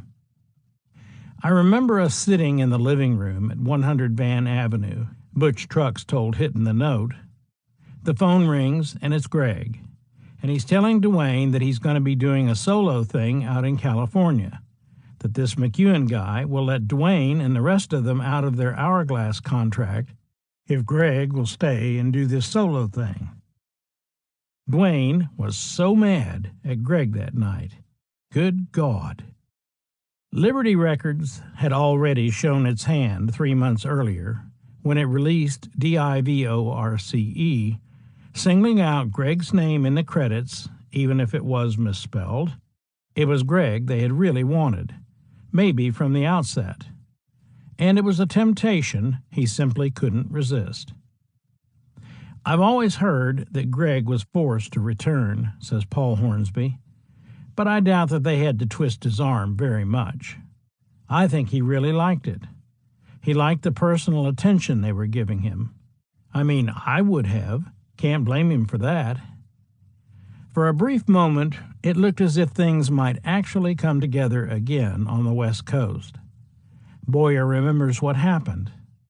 Greg called us and said, "Y'all should just come out here. Our manager's going to book us $10,000 worth of gigs." I had a friend who'd just gotten back from Vietnam. He had a Volkswagen Bug and was ready to travel the country. I remember having a discussion with Butch and David and Dwayne and saying, "Okay, well, we're all going to California." I got in that Volkswagen with my friend and we traveled across the country. The others were going to fly out and meet us, but for some reason they never did. When I got out there, I went to have a meeting with Bill McEwen. He said, "Well, look, you're welcome to come in and audition for a job in Greg's band if you want. But really all we need is Greg. He's got star quality on his own. We're looking to market him as a solo artist." There were no gigs. There was nothing. So my friend and I turned around and came back.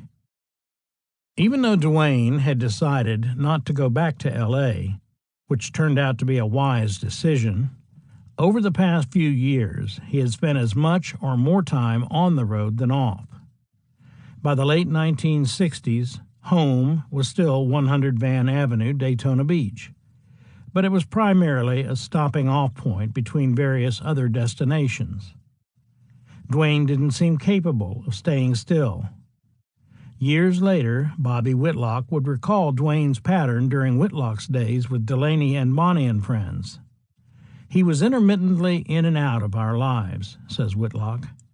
"He would pop in when we were in hotels here and there. He would just float in and float out." After the demise of the Hourglass, Dwayne was intermittently popping in and out of a lot of places.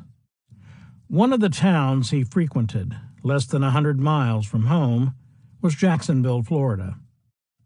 Jacksonville had plenty of night spots where live music was being played. There was also Willow Branch Park, home to Sunday jam sessions in which the musicians from various local bands would get together and play for free. One of those local bands was called the Second Coming. The Second Coming had started out in the Tampa area as the Blues Messengers. The members were Dickie Betts and Larry Rhino Reinhardt on guitars, Dale Betts on keyboards and vocals, Barry Oakley on bass, and John Meeks on drums. Forrest Richard Dickie Betts was born on December 12, 1943, in West Palm Beach, Florida. "I was subjected to music from my earliest recollections," Betts told interviewer Kirsten West. "All my uncles and my dad played music, and we would have jam sessions on Saturday night at the house. When they weren't playing music themselves, they listened to the radio, as was the case with Dwayne at his grandparents' house. There was one particular show that made an impression on young Dickie. The Grand Ole Opry was a big item. I have early recollections of a radio sitting in the kitchen window with the curtains blowing and Hank Williams and Lefty Frizzell and those people. Betts started playing the ukulele before he was in the first grade, and he says he never considered any occupation besides making music. When somebody said, "What are you going to do when you grow up?" I said, "I'm going to play on the Grand Ole Opry." The Opry isn't known for its ukulele players, so Dickie tried mandolin and banjo before discovering as a teenager that the guitar was definitely his instrument. Just as Dwayne had done, Dickie had begun to borrow his brother's guitar and kind of play around with it. One night, while standing in his backyard, Dickie heard a band playing somewhere nearby. He followed the sound across an open field until he came upon a group of musicians rehearsing in a carport. The guitarist was a local player named Jimmy Paramore. But Jimmy wasn't just playing the guitar. He was playing the blues. Although he retained his love for country music, Dickie was soon paying close attention to the music of B.B. King, Freddie King, Albert King, and other blues and R&B guitarists. "I used to listen to Chuck Berry almost religiously," he says. "I used to wear out his records getting licks off them. I would learn, say, the lead, note for note, from Roll Over Beethoven. When I would go and play with a band, they would do something like Whole Lotta Shakin', and I didn't know how to play my own stuff from inside me, so I'd play the lead I had learned from Roll Over. I had all these leads that I'd learned from different 12-bar blues, and I'd switch them around. Then I started cutting them in half and piecing them together. And then, before I knew it, I was making up stuff of my own and adding that to my repertoire." One of Dickie's early bands had an unusual, though steady gig. It was in a fair called World of Mirth shows. We had one of those side shows on the Midway. It was called Teen Beat. This guy would bring out our band and tell all these lies about us to the people. We were pretty good, though, and we had a good show. By this time, I'd been studying Chuck Berry a lot. We did all these Chuck Berry walks, and splits. I'd get on my amp and jump off it into a split, playing. And I was a cute little 16-year-old kid. After the World of Mirth no longer seemed all that mirthful, Dickie decided to form his own band. Over the next few years, he says, he kept running into Barry Oakley and a harmonica player named Tom Doucette. Reese Winans, a keyboard player from Sarasota, Florida, became acquainted with both Betts and Oakley during the late 1960s. "I knew them well from my days in Sarasota," Reese recalls. "Barry played in one of the bands I was in down there called the Bittersweet. Dickie had a band called the Soul Children. Dickie and Dale, Dickie's then girlfriend, and Larry Reinhardt, that played the same circuit that I played, so they knew me from that circuit.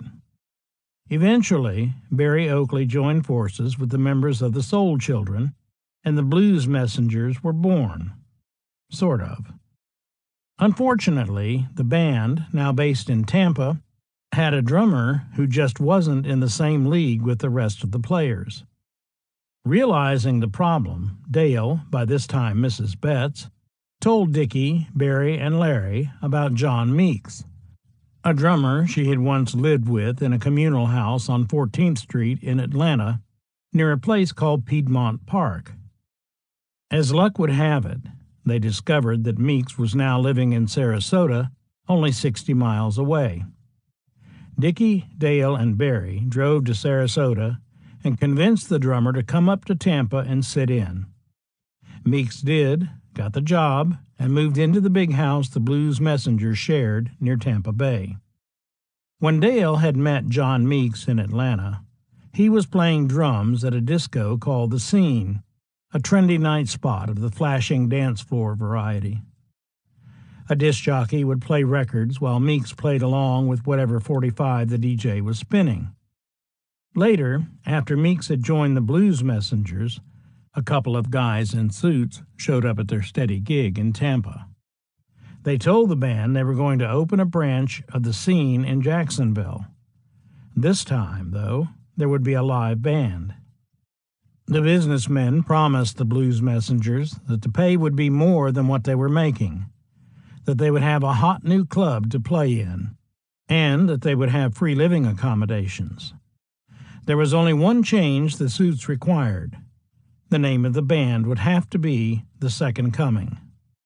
Although John Meeks once said he had no idea why the owners of the scene insisted on the name change, one look at Barry Oakley on the back cover of the Allman Brothers' first album, robed arms outstretched as he stands behind and seems to hover above the other band members, is probably the only clue one needs. Raymond Barry Oakley III was born on April 4, 1948, in Chicago. He began playing guitar at the age of 12. Being born and raised in Chicago, Barry had access to radio stations there that featured blues tunes by local musicians like Muddy Waters, Howlin' Wolf, and other greats who recorded for Chicago-based Chess Records. Oakley was an excellent lead guitarist, playing in several bands while in high school. His setup of choice while in a group called the Shanes was a forest green Stratocaster plugged into a Sears Silvertone 2x12 amp. The Shanes opened for the Byrds, among other acts of note, a good indication that the group wasn't your average high school garage band. During Barry's senior year, he discovered that Tommy Roe's backing band, the Romans, were about to lose their bass player. By 1965, Roe had already scored a chart-topping, million-selling record called Sheila, as well as the top 10 hit, Everybody. Barry jumped at the chance to audition, practiced on a friend's bass guitar for a couple of weeks, and nabbed the job. Barry became good friends with Mike Callahan, the Romans' combination sound man bus driver, as the band toured the country. Callahan recalls that Roe fired both of them for picking up this bad habit of stuffing towels around the threshold. It's a good bet they weren't canned for smoking Lucky Strikes in their hotel room. In the meantime, Oakley's family had moved south to Sarasota, living on Siesta Key. Barry went to visit them and discovered a real music scene had developed around Sarasota and Bradenton, including the aforementioned Soul Children, which begat the Blues Messengers, which begat the Second Coming. They needed a bass player, so he joined the band. Now consisting of Dickie, Dale, Larry Reinhardt, Barry Oakley, and John Meeks, the Second Coming made the move to Jacksonville and the scene. And then Dale discovered she was pregnant. The band needed someone to sub for her, so Reese Winans got the call. Dale Betts, Dickie's wife at that time, was their keyboard player, he says. They wanted somebody to fill in for her, so I did it. I moved up to Jacksonville, and after she had the baby, she returned as the singer only. So I guess I stole her job. The Second Coming played 6 nights a week at the scene. Our repertoire was about half rock and half blues. Dickie played most of the blues, and Larry Reinhardt did most of the rock. We had a few originals, but mostly we were a cover band. I recall Dickie singing that Paul Butterfield tune, Born in Chicago. He also sang Born Under a Bad Sign. Barry Oakley sang Oh Pretty Woman and Hoochie Coochie Man.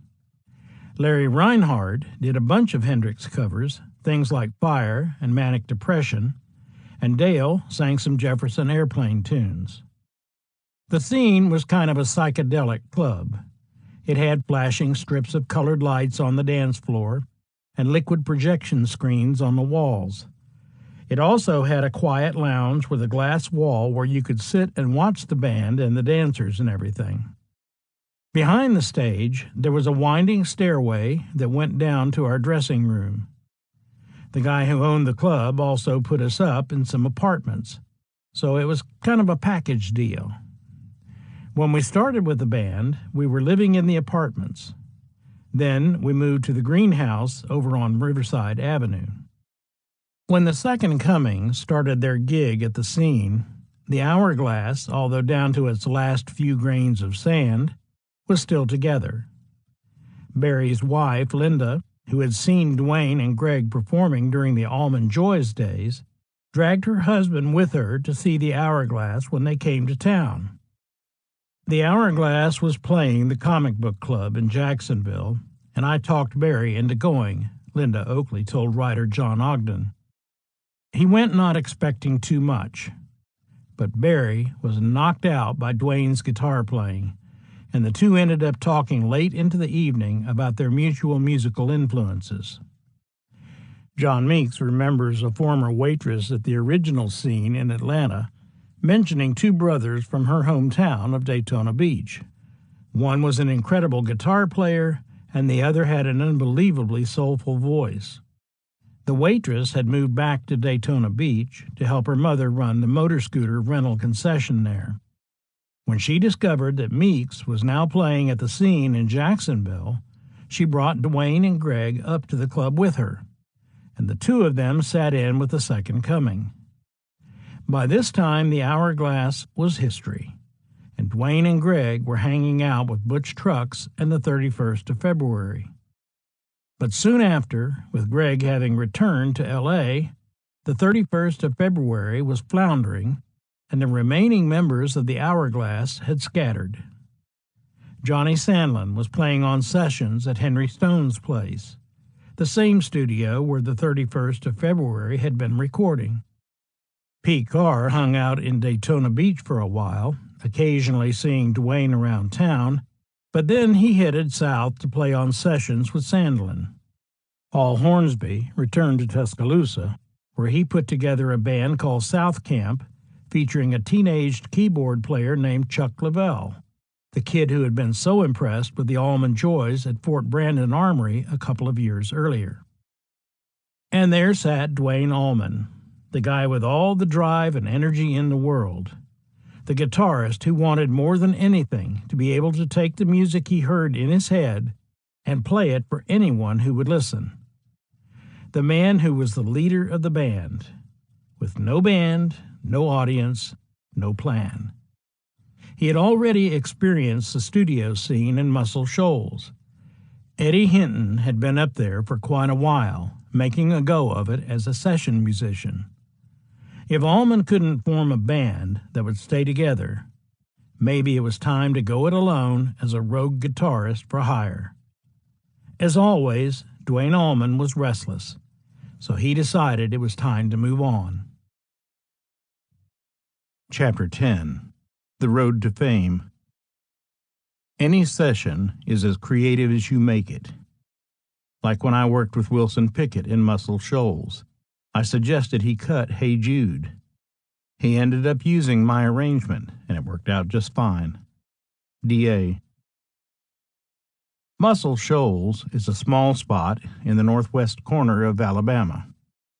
It includes a town by that name, along with the hamlets of Sheffield, Tuscumbia, and Florence, the last being the birthplace of W.C. Handy.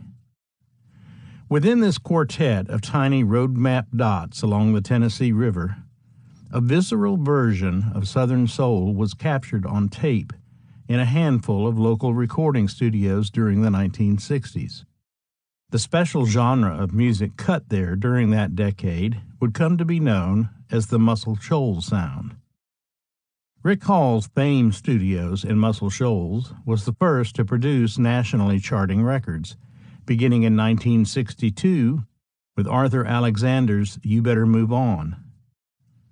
A couple of years later, Jimmy Hughes went to Fame Studios and scored a top 20 hit with Steal Away. Then, in early 1966, a local hospital orderly named Percy Sledge recorded a song called When a Man Loves a Woman at Quinn Ivy's studio in Sheffield. All hell was about to break loose in the Shoals. Quinn Ivy and his partner, Marlon Green, who would later write Down in Texas and Home for the Summer with Eddie Hinton for the Hourglass, knew they had produced something special but they had no clue what to do with it. Ivy says, I called Rick Hall and said, I've got a song I'd like you to hear, and I'd like you to help me place it with a record company if you think it's good enough. So I said, fine, bring it on up, remembers Hall. He brought it up and played it for me. He said, what do you think? I said, an absolute smash. He said, you really think so? I said, I really think so. He said, well, will you help me place it? I said, I sure will. I went upstairs and called Jerry Wexler at Atlantic Records. This was before I ever met Jerry Wexler in person. I said, I got a song. You told me to call you if I ever found something that I thought was a hit. I heard a record just a minute ago, and I think it's an absolute smash. I said, a number one record. A number one, not number two or number three. A number one. He said, you really think so? I said, without any reservations whatsoever, I'd stake my life on it. He said, send it up to me. The call paid off. Wexler signed Sledge to Atlantic, which released When a Man Loves a Woman in March 1966. Quinn, Marlon, Rick, and Percy watched as the single flew to the top of the R&B and pop charts 2 months later, selling more than 1 million copies along the way. After that resounding success, Muscle Shoals soon became soul mecca. Ivy and Green would go on to have several more successful singles with Sledge, while Hall's Fame Studios racked up hit after hit via James and Bobby Purify's I'm Your Puppet, Wilson Pickett's Mustang Sally, Aretha Franklin's I Never Loved a Man the Way I Love You, Etta James' Tell Mama, and Arthur Conley's Sweet Soul Music, all before the Hourglass came to town to lay down the tracks that would be rejected by Liberty Records. Duane Allman had visited Muscle Shoals prior to the formation of the Hourglass. Johnny Weicker remembers the days in 1967 when he and Duane stayed in Eddie Hinton's apartment. Eddie had rented a small garage apartment behind a big Victorian house in Sheffield, over by the river bluff, not far from Quinn Ivy's studio. Eddie was writing with Marlon Green and doing sessions, and Duane and I was just hanging out mostly. At that time, Duane's legend as a hotshot studio guitar player had not taken off yet. The apartment was so dirty that any time girls came over to visit, they would take newspapers and spread them all over the floor, the bathroom, everywhere. That little apartment was a real mess. Duane's stay with Weicker and Hinton would be brief. His next visit was briefer still, when the Hourglass went to Fame Studios in April 1968. Later that year, after discovering Greg had returned to Los Angeles, Duane made his third trip to Muscle Shoals, this time looking for work. In September 1968, he went to visit Rick Hall. He came here wanting to break into the business as a studio musician, says Hall. He was a huge fan of the things I was doing: Jimmy Hughes, Arthur Alexander, Clarence Carter, Joe Tex. He knew about all the records I was cutting and was heavy into black music. There is an oft-told story of Rick Hall being so impressed with the Hourglass tapes recorded at his studio that he sent a telegram to Duane asking him to come to Muscle Shoals. Hall says that was simply not the case. In light of the fact that the studio owner already had guitarists, Albert Jr. Lowe and Eddie Hinton, available to him at a moment's notice, it seems highly unlikely that Hall, a man in constant motion, would actually take the time to try to track down Allman and invite yet another lead guitar player to join the roster. He came here and said, "I want to be a session player," Hall remembers. I said, "I really don't need a session player. I have people on draws. I have signed contracts with the staff players here. They come in every day and punch the clock and stay here 6 hours, and they get paid X amount of dollars. I said, I've got guitar players running out of my ass here. To which he said, well, would you mind if I just kind of camped out around here, and if something comes up, just, when the opportunity arrives, pick for you and let you see what I can do? I said, no, be my guest. Come around. You're welcome. I just can't pay you any money. And I can't commit to you that I'm going to make you a regular here because I've already got people that I'm using and committed to. And he said, fine. I mean, this was Dwayne. He was hell-bent for stardom, and nothing was going to stop him. You want it bad enough, you're going to pay your dues. Nobody's going to tell you that you can't. And the more people who tell you that you can't, the more determined you are to prove that you can. So I said, you're welcome to hang out here, but I don't know if I'm going to have anything for you. At this time, I hadn't even heard him play. When Dwayne finally did get the chance to play for Rick Hall, he made a lasting first impression via his Coricidin bottle. One day, we were doing a demo, and he had his bottleneck, says Hall.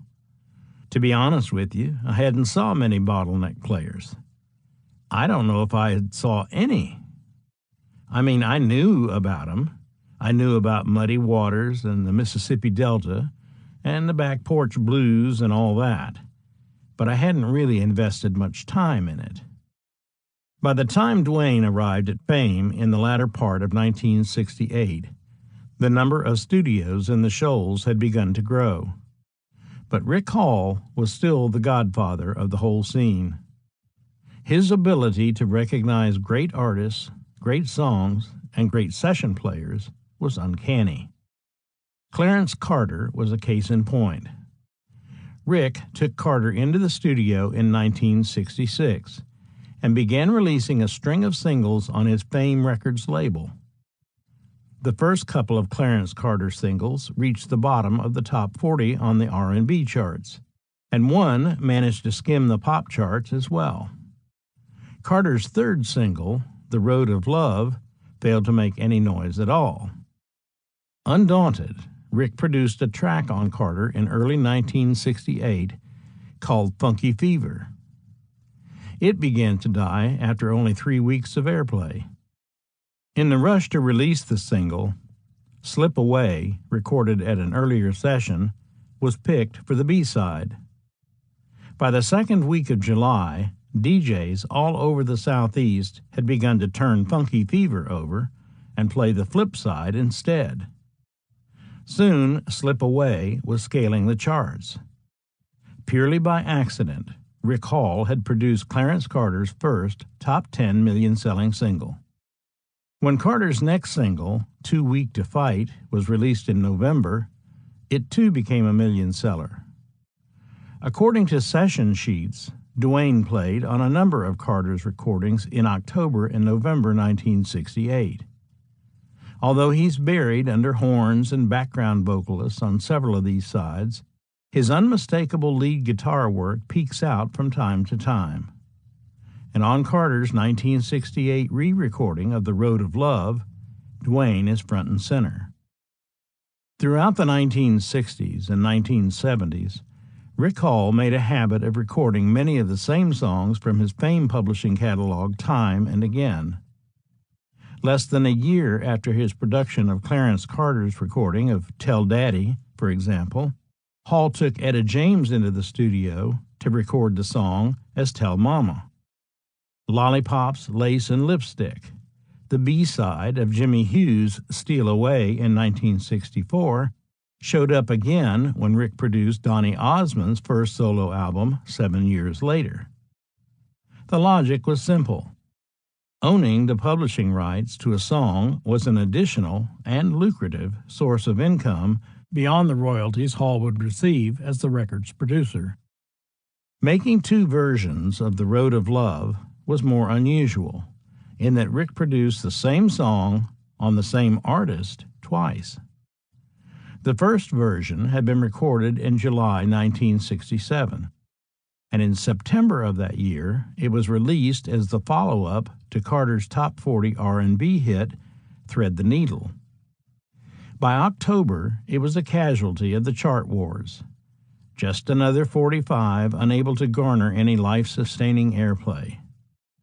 But Hall believed in the song, and when he heard Duane Allman's slide playing during that demo session, Rick Hall knew he had found the missing stripe down the center of the Road of Love.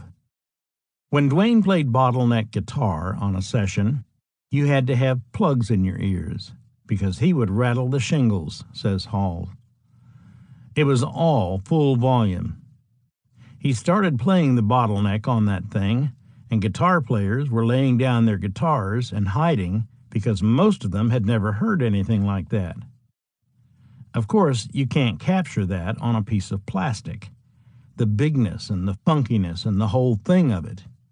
But I was knocked out, and Clarence was too. Clarence had just completed a recording session at Fame, and he called me, says Alan Walden. I was Clarence's agent and manager at the time. He called me from the Muscle Shoals airport and said, "Good God, Rick Hall has got this incredible guitar player." That was the first that I ever heard of Duane Allman. Duane had been playing slide on Statesboro Blues and other songs at live gigs during the latter part of the Hourglass days, and he had also played slide on Melissa during the 31st of February sessions. But Clarence Carter's The Road of Love would become the first commercially released recording to feature Duane playing a slide guitar solo. The 31st of February sessions, released on Bold Records under the misleading and misspelled title of Duane and Greg Allman, wouldn't come out until 1972. On November 12, 1968, Clarence Carter re-recorded his flop single of a year earlier. On this new version, several familiar elements from the original single remained. The hooky guitar riff that opens the song, the bass line that jumps in and lopes along, the farfisa-like organ that enters on the second verse. The first real indication that something different is going on becomes evident at the beginning of the third verse, when a host of horns comes roaring in, and after that, the deluge.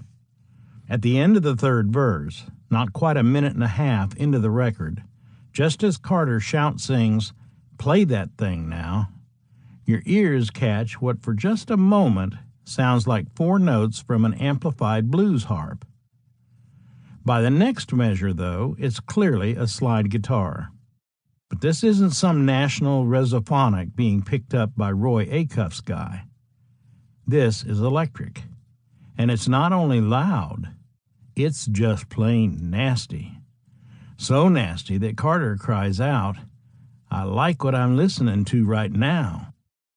In the middle of Carter's exclamation, the guitar leaps to the other speaker, and for the next half minute it slides back and forth from one speaker to the other.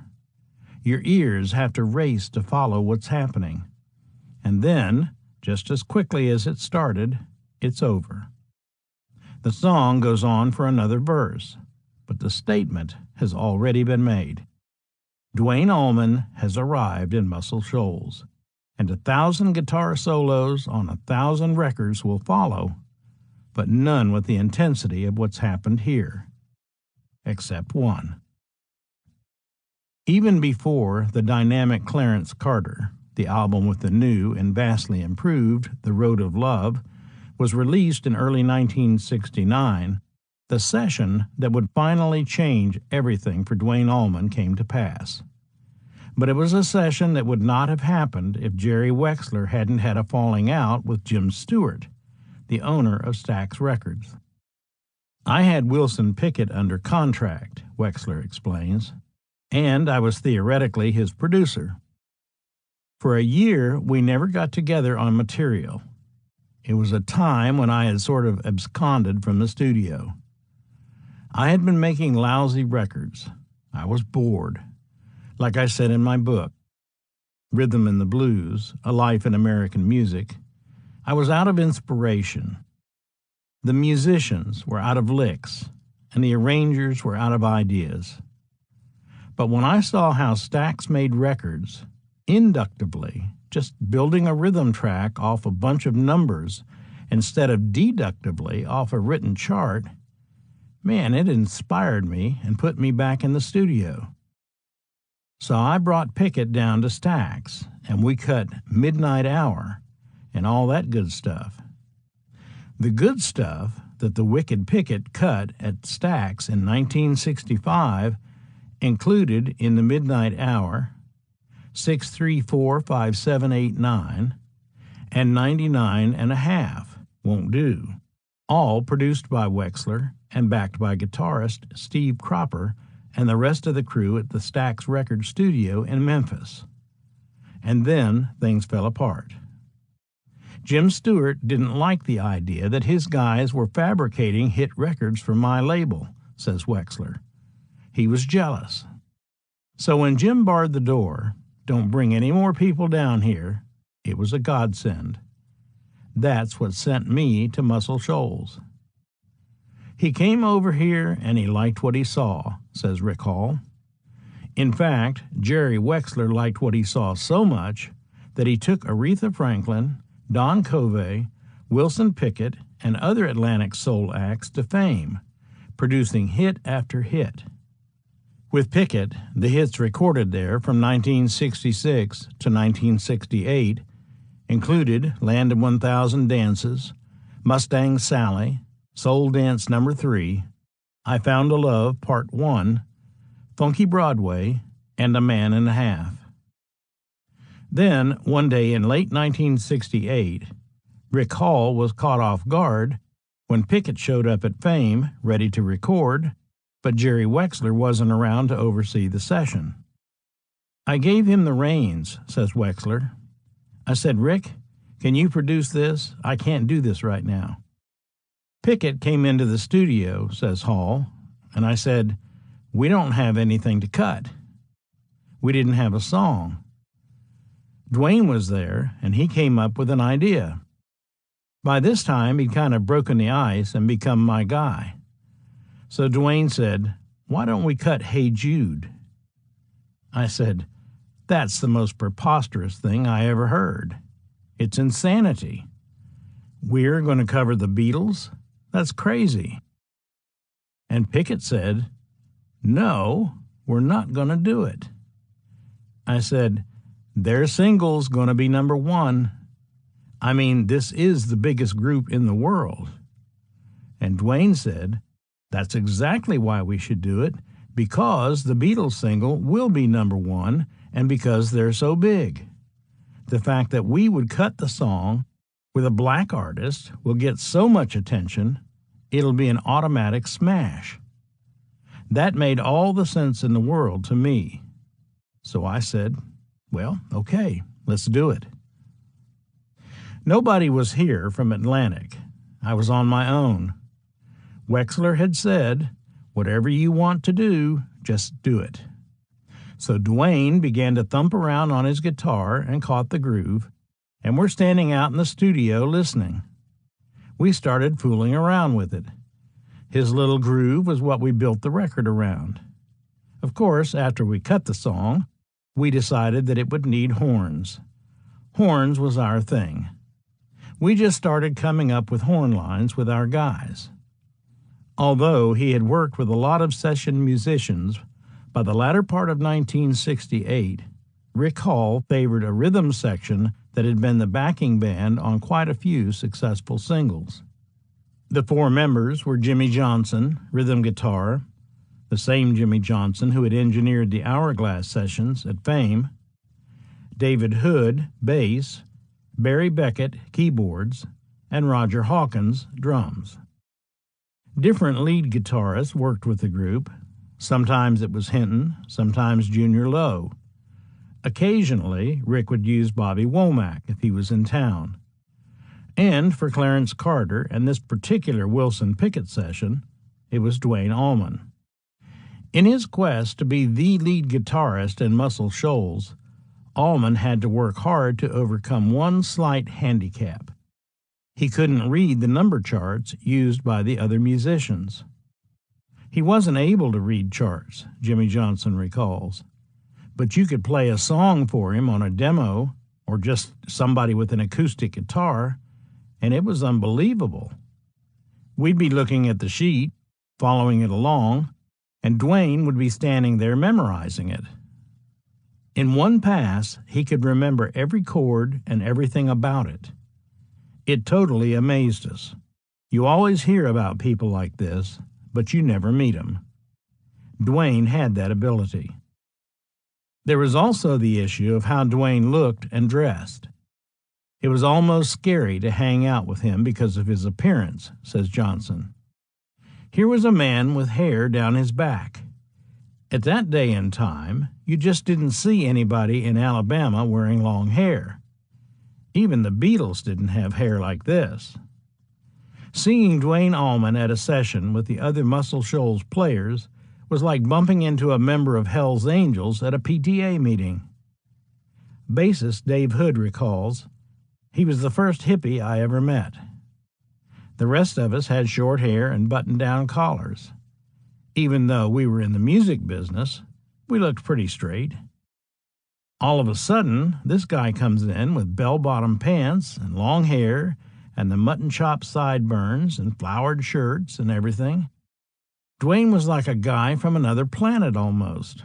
He was so different from the rest of us."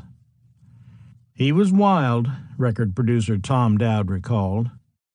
I mean, most of the Muscle Shoals guys were kind of reserved, kind of shy. Dwayne wasn't afraid to talk to you man on man, one-on-one, and say, "Did you like that? I think I can do it better." On top of everything else, when it came time to record, Dwayne always played standing up. I don't recall him ever sitting down for a session, says Hall. He always had a long chord, and that was part of his whole thing.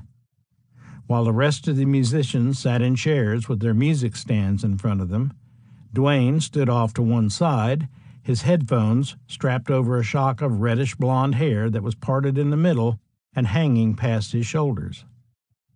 Dwayne's hair had already provided him with the first of his 3 nicknames. He was called Dog back then, says Hood. Apparently, he considered it a badge of honor. In some of the photos taken during his fame days, Dwayne is wearing a silk scarf around his neck, a wild pattern shirt, black jeans, and fry boots, and a dog collar strapped like a spur around his right ankle. He always had that dog collar around his boot, recalls Bobby Whitlock. When Pickett arrived, Dwayne's second nickname arrived with him. Wilson called him Skyman, Hood recalls. Dwayne already had the dog nickname, and so somehow it eventually got changed around to Skydog. He was the most dynamic man that I'd ever had walk in the studio, says Hall. He was very confident, but not cocky. He had an abundance of confidence that he could do anything, and that we were going about the whole thing bass-ackwards. Looking back now, of course, it's abundantly clear that in the matter of Hey Jude, Dwayne's confidence was justified, and his determination that Pickett should cut the song was nothing less than a stroke of genius. It would seem that Dwayne's purpose for wanting to do this particular song, and to do it his way, was multifaceted. For starters, the record would, in fact, become a hit on both the R&B and pop charts, just as he had predicted.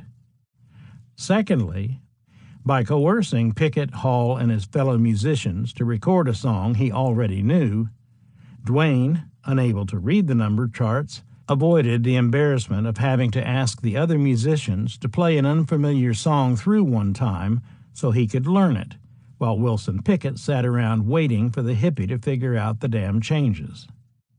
Thirdly, Dwayne obviously had developed a general idea of what he would play on Hey Jude, and what he would play on that song in that session on that day was so remarkable it would change his life forever. The Beatles' version of Hey Jude is over 7 minutes long, mostly because of a 4-bar coda that repeats some 18 and a half times before the song finally fades out.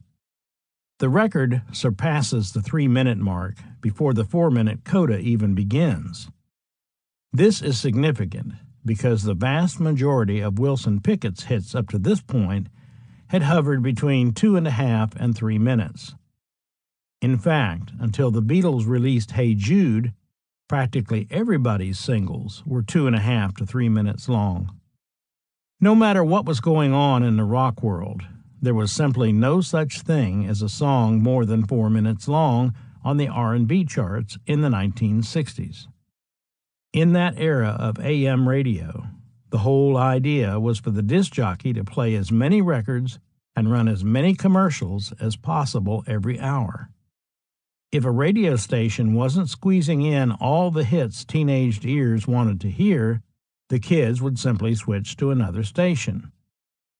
The Beatles got away with it on the top 40 stations, not just because Hey Jude was a great song, but because they were the Beatles. It's understandable, then, that Wilson Pickett did not want to cut a 7-minute song, nor a rock song, nor one that happened to be among the most popular songs in the world at that particular moment. But Duane gently refused to take no for an answer. Eventually, there was nothing else Pickett could do but accept the challenge. And once the singer had consented, Duane just might have taken a bit of pleasure in watching and waiting while the other musicians sat around figuring out the chords. One of the contributing factors to the song's popularity is its unique structure. 2 verses, a bridge, 3rd verse, another bridge, 4th verse, and then the long, mantra-like coda. The arrangement for Pickett's version, conceived and written out on the fly, is pretty basic, but beautiful in its simplicity, due at least in part to the fact that it had to be created so quickly. On the Pickett recording, the song begins with a short intro featuring organ, guitar, drums, and whole-note roots on the bass, played on this session by Jerry Jamot rather than David Hood. This instrumentation continues through the first verse, with Duane's guitar playing a musical response to every line Pickett sings. At the beginning of the second verse, the rhythm guitar kicks in while the bass begins to pump 16th notes, giving the song substantially more punch. All the while, Duane's guitar continues responding to each line being sung. When the first bridge comes up, the horns finally appear, playing the equivalent of wordless background vocals. Everything continues in the same pattern as before through the 3rd verse, the 2nd bridge, and the 4th verse. When the coda hits at the 2:44 mark, Pickett lets out one of his trademark screams, and one would expect the song to quickly fade at this point, in an effort to keep from going too far beyond the sacred 3-minute mark. As it turns out, however, everything up to this moment has been a mere prelude to what comes next. The obvious reason Duane wanted to cut Hey Jude in the first place. 4 measures into the coda, Allman unleashes an extended guitar solo that is light years away from anything anyone in the studio could have possibly expected. The coda rolls on with Pickett screaming his ass off, but the listener's attention is no longer focused on the singer. From the moment Duane plays his first lick 10 seconds into the coda until the song fades out over a minute later, it is entirely his show. The background vocalists are singing those familiar na-na-na-nas, but it's all for naught. Rick Hall has pushed them so far down in the mix, they are merely ambiance. Absolutely nothing matters but Duane's guitar. Wilson Pickett had taken a pop hit by the Beatles and turned it into a Southern soul ballad, only to have Duane Allman grab the song at the coda and turn it into a rock masterpiece. The result is a groundbreaking, transgenre, tour de force. Soon after the single was released, record producers in New York, Los Angeles, Memphis, Philadelphia, and elsewhere began incorporating rock guitars into soul settings. A lot of interesting recordings would be made, but none that would surpass the one captured on tape at Fame that November day. Everyone in the studio was dying to hear the playback.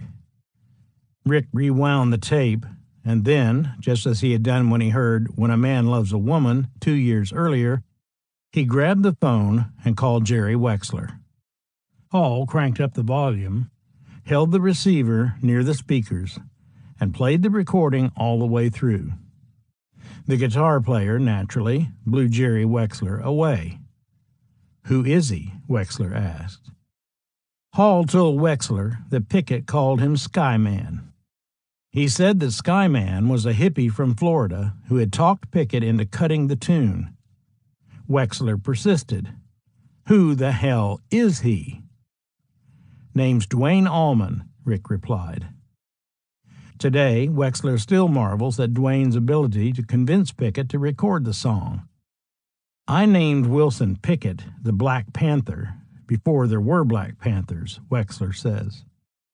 He was made of whipcord and steel. Wilson sang "Hey Jude" against his will. But look at the masterpiece that came out. It's just a fantastic record. Pickett's single of "Hey Jude" was pressed and released so quickly that the Beatles' version was still receiving plenty of airplay when Pickett's 45 entered the charts. As the Beatles record began to drop down the pop charts after a 9-week stay at number 1, Pickett's "Hey Jude" was climbing both the R&B and pop charts, just as Duane had predicted. The Wicked One's single reached the top 15 on the R&B list and a very respectable number 23 on the pop charts. Allman played on several more songs during the Pickett sessions, including "Toehold," "My Own Style of Loving," and "Born to be Wild." His guitar work is stellar throughout. But "Hey Jude" is the album's cornerstone. It would also become its title cut. Although there is no existing interview in which Duane mentions the credits on the back cover, it had to be painful for him when the album was released, listing the guitarist as David Allman. But he wasn't alone. The label got the bass player's name wrong, too. "I got used to my name being spelled wrong so many times," says Jerry Jamot, "but as long as I could cash the check, I had no problem." While Allman was still working on the Pickett record at Fame, blues keyboard player Barry Goldberg was at Quinn Ivy's studio across town recording an album with the help of his fellow Electric Flag alumnus Michael Bloomfield. The LP, its cover a photo montage of Goldberg and Jesus, would be released in early 1969 under the title Two Jews Blues. Between sessions at Fame, Duane hung out at Quinn's place with his old friend Eddie Hinton, who had been recruited to play on Goldberg's recording of the Chuck Willis Chestnut, You're Still My Baby. "I became tight with Eddie Hinton," says Goldberg, "but there was also another guy hanging out in the studio, a hippie with long blonde hair. He was so friendly and so wonderfully cool and soulful. I started talking to him, and he turned out to be a fan of Mike Bloomfield. I said, 'What's your name?' He said, 'Duane Allman.' He told me he played slide, so he put some slide on one of my humble little songs, 'Twice a Man.' I'll never forget it. I was so impressed by him being such a down-home, wonderful kid, not at all pretentious or anything, like some of these guys now. Duane was just the opposite. He just hung out, playing on whatever he could, as much as he could, just for the sake of playing." Pickett was still in town, so Duane offered to take Goldberg to the Black Panther's lair. He invited me back to Wilson Pickett's motel room after he played on my session. He said, "I want you to hear something." I had been knocked out when Duane played on my record, but when I heard "Hey Jude," I almost passed out. I started shaking. And there was Dwayne and Pickett. They were jumping up and down on the bed like little kids, listening to the cut and just screaming. To be in on that before it came out, and to have Dwayne play on my record, those are two of my fondest memories. After all of the flop singles and misdirected albums, Duane Allman, thanks to his incredible performance on Hey Jude, had finally played guitar on a hit record, and he instantly found himself in high demand as a session guitarist. Nobody's an overnight sensation, says Jomot. Years of playing in bars and clubs and dances, this is what you bring to the studio with you. All of that experience comes out in your music, and once the success is achieved, you just never know how long it's going to last. Chapter 11. The Solo Album. I was working in Muscle Shoals, and Phil Walden liked my playing. He said, "Listen, I've got this drummer over here in Macon who plays so weird nobody knows if he's any good or not. D.A." After Hey Jude, Allman became Rick Hall's go-to guy at Fame. He even rented his own place in the Shoals. Dwayne lived in Stokes Cottage on the Sheffield side of Wilson Lake, says Johnny Weicker. It was a humble little cabin, but it had a lot of soul. He had a little girlfriend out there, and he was just fine, recalls Jimmy Johnson. It was kind of secluded, and he liked it that way. I rented a cabin on this lake, Dwayne once said. I just sat and played to myself and got used to living without a bunch of that jive Hollywood crap in my head. It's like I brought myself back to earth and came to life again. Of course, living the simple life in a secluded cabin did have its drawbacks. Dwayne didn't have a car back then, says Weicker, so I had to drive out there and bring him into the sessions at Fame and then give him a ride home afterwards. By this time, Duane Allman had already achieved a string of solid accomplishments, although he had little money to show for it. In fact, he still owed Hourglass manager Bill McEwen $2,500. But in little more than 2 years, Duane had been the leader of 2 bands that had secured record deals, played on bills with many of the major rock acts of the day, and was in the early stages of becoming one of the most noted session guitarists of his generation. Without question, Duane could have made a good living if he had chosen to do no more than play guitar on albums by other artists for the rest of his life. But he was much too driven to settle for being a sideman. He wanted to make his own music, his own way. He was a leader in search of followers. Although he would continue to play on recordings by other acts long after the Allman Brothers Band was established, in fact, until the end of his life. In his heart, he knew the life of a session player was too restrictive for him. To Duane, the solution was obvious. All he had to do was talk Rick Hall into letting him make a solo album. Duane was a buddy kind of guy, says Hall. He was lovable. He'd get under your skin and you couldn't say no to him. He would hug your neck and tell you how great you were. I'm the kind of soul who takes to that kind of stuff, the praise. He was a great salesman, a great guitar player, and had a tremendous personality. So he came to me and said, "I want you to cut a record on me." I said, "Doing what? Can you sing?" He said, "Yeah, I can sing." But to tell you the truth, he couldn't sing. He talked me into cutting an album on him anyway. I didn't think I could cut a hit record on him, but he was such a great guitar player that I thought maybe he could overcome the singing with his guitar playing. In December 1968, Duane entered into artist, production, and publishing agreements with Fame. There was, of course, the little matter of his still being under contract to Liberty Records. Perhaps the fact that Greg was out in L.A. making solo records for Liberty was, in Duane's mind, fulfilling the contractual obligations of all the former Hourglass members. This would turn out not to be the case. For the time being, though, Duane would be too busy doing session work to start on his solo project.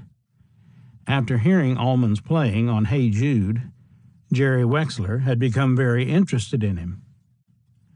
In January 1969, he brought Duane and the entire Fame Rhythm section up to Atlantic Recording Studios in New York to cut several songs that would appear on Aretha Franklin's album, This Girl's in Love with You. Duane played on 2 tracks, It Ain't Fair and The Wait, the latter featuring Duane's slide work throughout. The Wait was released as a single, eventually peaking at number 3 on the R&B charts, as well as reaching the top 20 on the pop charts. The other song, It Ain't Fair, features a beautiful sax solo played by King Curtis. According to Atlantic session notes, Duane also played on a King Curtis session that took place in New York either right before or immediately after the Aretha sessions. Just where and when Allman and Curtis met is unclear. What is clear is that they instantly struck up a friendship that would last for the short remainder of Curtis's life. Meanwhile, Phil Walden, an old friend of Jerry Wexler's, had a proposal for the Atlantic exec to consider. Phil, along with his brother Alan, managed a number of important R&B performers who recorded for Atlantic, as well as several artists on labels Atlantic was distributing, including Stax and its subsidiary, Volt. Sadly, the Waldens' hottest act, Stax Volt recording artist Otis Redding, had died in a plane crash in December 1967. By early 1969, Phil was making plans to set up a recording studio in his hometown of Macon, Georgia. According to Paul Hornsby, Walden was trying to build this studio from the model of Stax and Fame. At that time, they had their own staff bands, and that's what Phil Walden wanted to do. He wanted to build that studio and have everybody come there to record.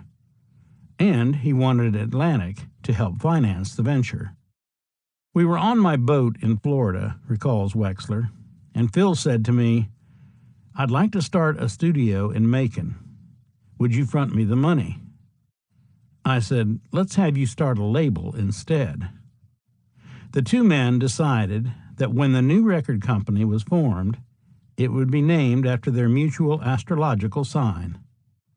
We called it Capricorn, because that was our sign, says Wexler.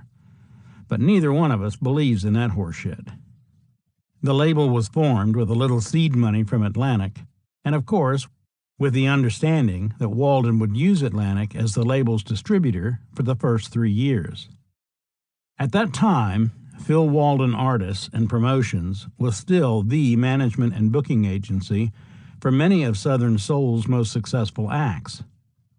But 2 major events had taken place in the late 1960s that prompted Walden to begin looking to represent artists outside of the R&B genre, the first being the death of Otis Redding. Otis was, without a doubt, the #1 R&B singer of our time, says Alan Walden. He was the undisputed king in all of our minds. I started my career with Otis Redding, and it never got any better.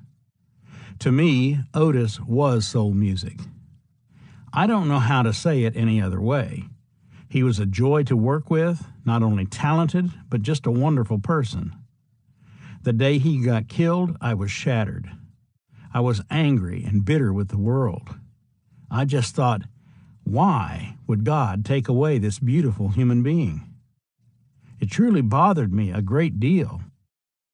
I know that it was hard for my brother as well. The other event that had turned Phil Walden's head was the 13th annual convention of the National Association of Television and Radio Announcers, NATRA, an African American media organization. By the time of its meeting in August 1968 at the Sheraton 4 Ambassadors Hotel in Miami, Natra had begun to develop what some might consider radical overtones. Bill Cosby was the MC, recalls Jerry Wexler.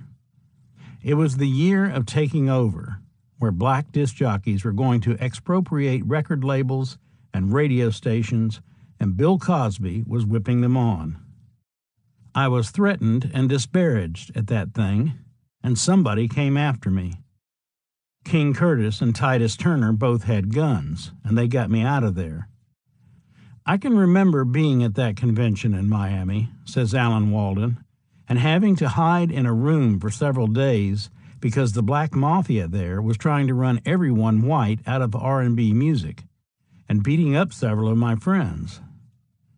Many people like my brother and myself all of a sudden said, "Hey, we've had it with this shit."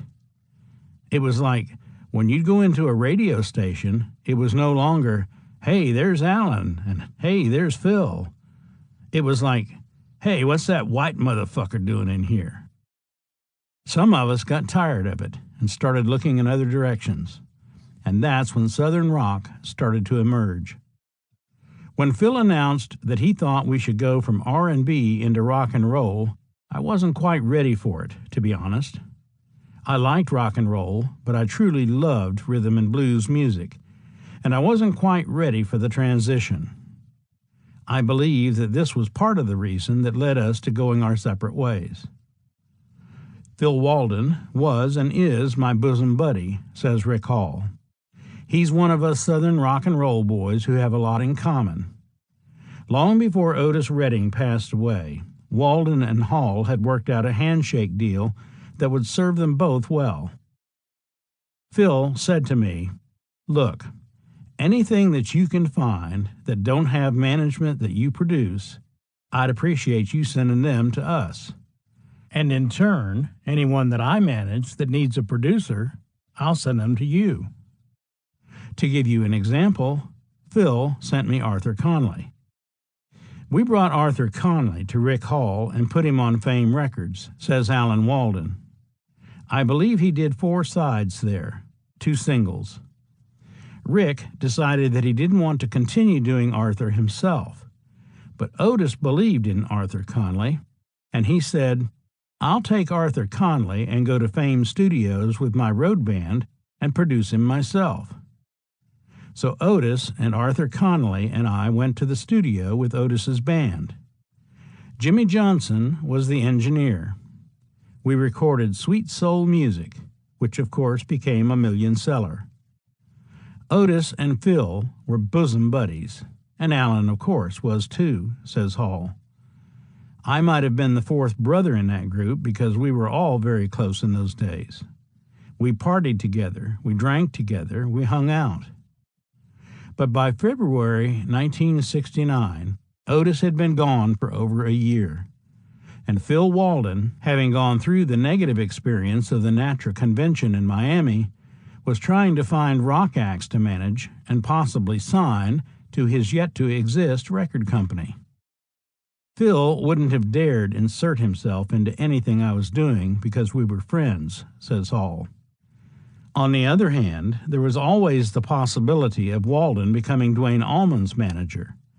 And if it just happened to turn out that Rick wasn't particularly happy with the album Duane was recording, once Hall had agreed to let the guitarist work on a record of his own, Duane began recruiting musicians. In early '69, I got a call from Duane saying he was getting ready to cut a record and wanted me to come up and play on it, says Paul Hornsby. Although Phil Walden was officially still merely an observer at the time, Hornsby recalls that it was Walden who suggested Duane use a particular drummer on the sessions. Phil brought Jai Johanne Johansson, J-Mo, up to play. J-Mo was born Johnny Lee Johnson in Ocean Springs, Mississippi, on July 8, 1944. Over the years, he had gone from his birth name to Jai Johanne Johansson to J-Mo. As if 3 names weren't enough, he also managed, thanks to his most common facial expression, to acquire the nickname Frown. He was a jazz lover from an early age, and his drumming skills led to gigs with a number of top R&B acts, including Otis Redding. But J-Mo preferred variety, so he opted to play behind all the other acts in Redding's roadshow, while drummer Woody Woodson backed Otis. After his tour of duty in Redding's road band was over, J-Mo played drums for Percy Sledge, and later for Joe Tex. When Phil Walden decided to put together a house rhythm section for the recording studio he wanted to build in Macon, J-Mo got the call. When the drummer arrived in town, he discovered that he was a tad on the early side. The studio was nowhere near ready, and the remaining musicians had yet to be recruited. With no actual session work on the horizon, J-Mo was about to give up and head to New York when he got another call, this time from his friend Jackie Avery. In a Hittin' the Note magazine article entitled Reflections, The World According to J-Mo, the drummer told HTN editor John Linsky about the call and what happened next. I had just finished my last gig with Eddie Kirk at Club 15 in Macon. We played 2 nights, Saturday and Sunday. The first night I think we made $6 each and 2 half pints, and Sunday night it was $3. At the end of the gig, I get this call from Jackie Avery. Jackie is a great songwriter, piano player, and a great singer. Jackie called me and said, "Hey, Jai, Alan and Phil Walden have been trying to find you. They got this white boy down in Muscle Shoals, this hippie with long reddish blonde hair. I'm not kidding, Jai. I never heard no white boy play like this. You got to hear it. They call him Skyman. They want to know if you want to go down and play in a band with this guy." I said, "I don't know about that." Jackie says, "Jai, I think you'll like it." I go, "I'll tell you what, Avery. I was thinking about going to New York, because if I'm going to starve to death, then I might as well starve doing what I really love, and that's playing jazz. I think I should go to New York." He said, "Jai, Phil and Rick Hall are back in Duane." And then what my mentor, Charles Honeyboy Otis, had told me went off in my brain. Honeyboy told me this when I was in high school. He said, "If you want to make some money, you go play with them white boys, because the Kingfish ain't gonna pay you a dime." So when Avery was talking to me over the phone, I saw dollar signs in my head. Plain and simple, I went down to Muscle Shoals to make money. I just said, "Forget this. I'm going to go make some money." You see, every time that I ever left off of the road and went home, I had to borrow money from my mother to go back out and play with these stars: Otis Redding, Percy Sledge, Joe Tex. While his solo project was still in its formative stage, Duane continued to play sessions at Fame whenever Rick called on him. Duane's new friend, King Curtis, had come down in early 1969. He recorded an instrumental version of the Joe South hit Games People Play, as well as The Wait, one of the songs Duane and Curtis had played on together with Aretha just a few weeks before. Allman slide work on Curtis's version of The Wait was a reprise of what he had done on Aretha's record. But for Games People Play, Duane reached back for a sound from his Hourglass days. The song begins with Allman picking out the chorus's melody on his electric sitar before Curtis's sax takes over on the first verse. The electric sitar hangs in the background throughout the song, and Duane's electric slide guitar makes 2 brief but tasteful appearances during the course of the track. A single of Games People Play was released in March.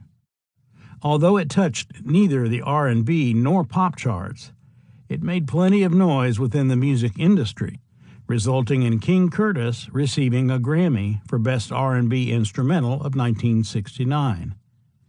In those days, the Best R&B Instrumental category wasn't part of the annual Grammy ceremony, so Rick Hall got to do the honors at a NARAS event in Georgia. At the time, Atlanta had a NARAS chapter, so I presented him with the Grammy Award, says Hall. It was the only one he ever received. Of the musicians Duane planned to use on his solo project, J-Mo was the first to arrive, showing up during the King Curtis session. Duane and I used to play after a session, says J-Mo. I would have my drums set up in Studio A or B down at Fame, whichever one they weren't recording in. I'd be over there with my headphones on, playing along with my records until Duane had finished, and then we'd play. Members of the Fame Rhythm section, no doubt curious about what Duane was up to, occasionally stopped by to watch Duane and J-Mo jam. These guys used to come in, says J-Mo, and they'd sit around the wall, and nobody would touch their instruments.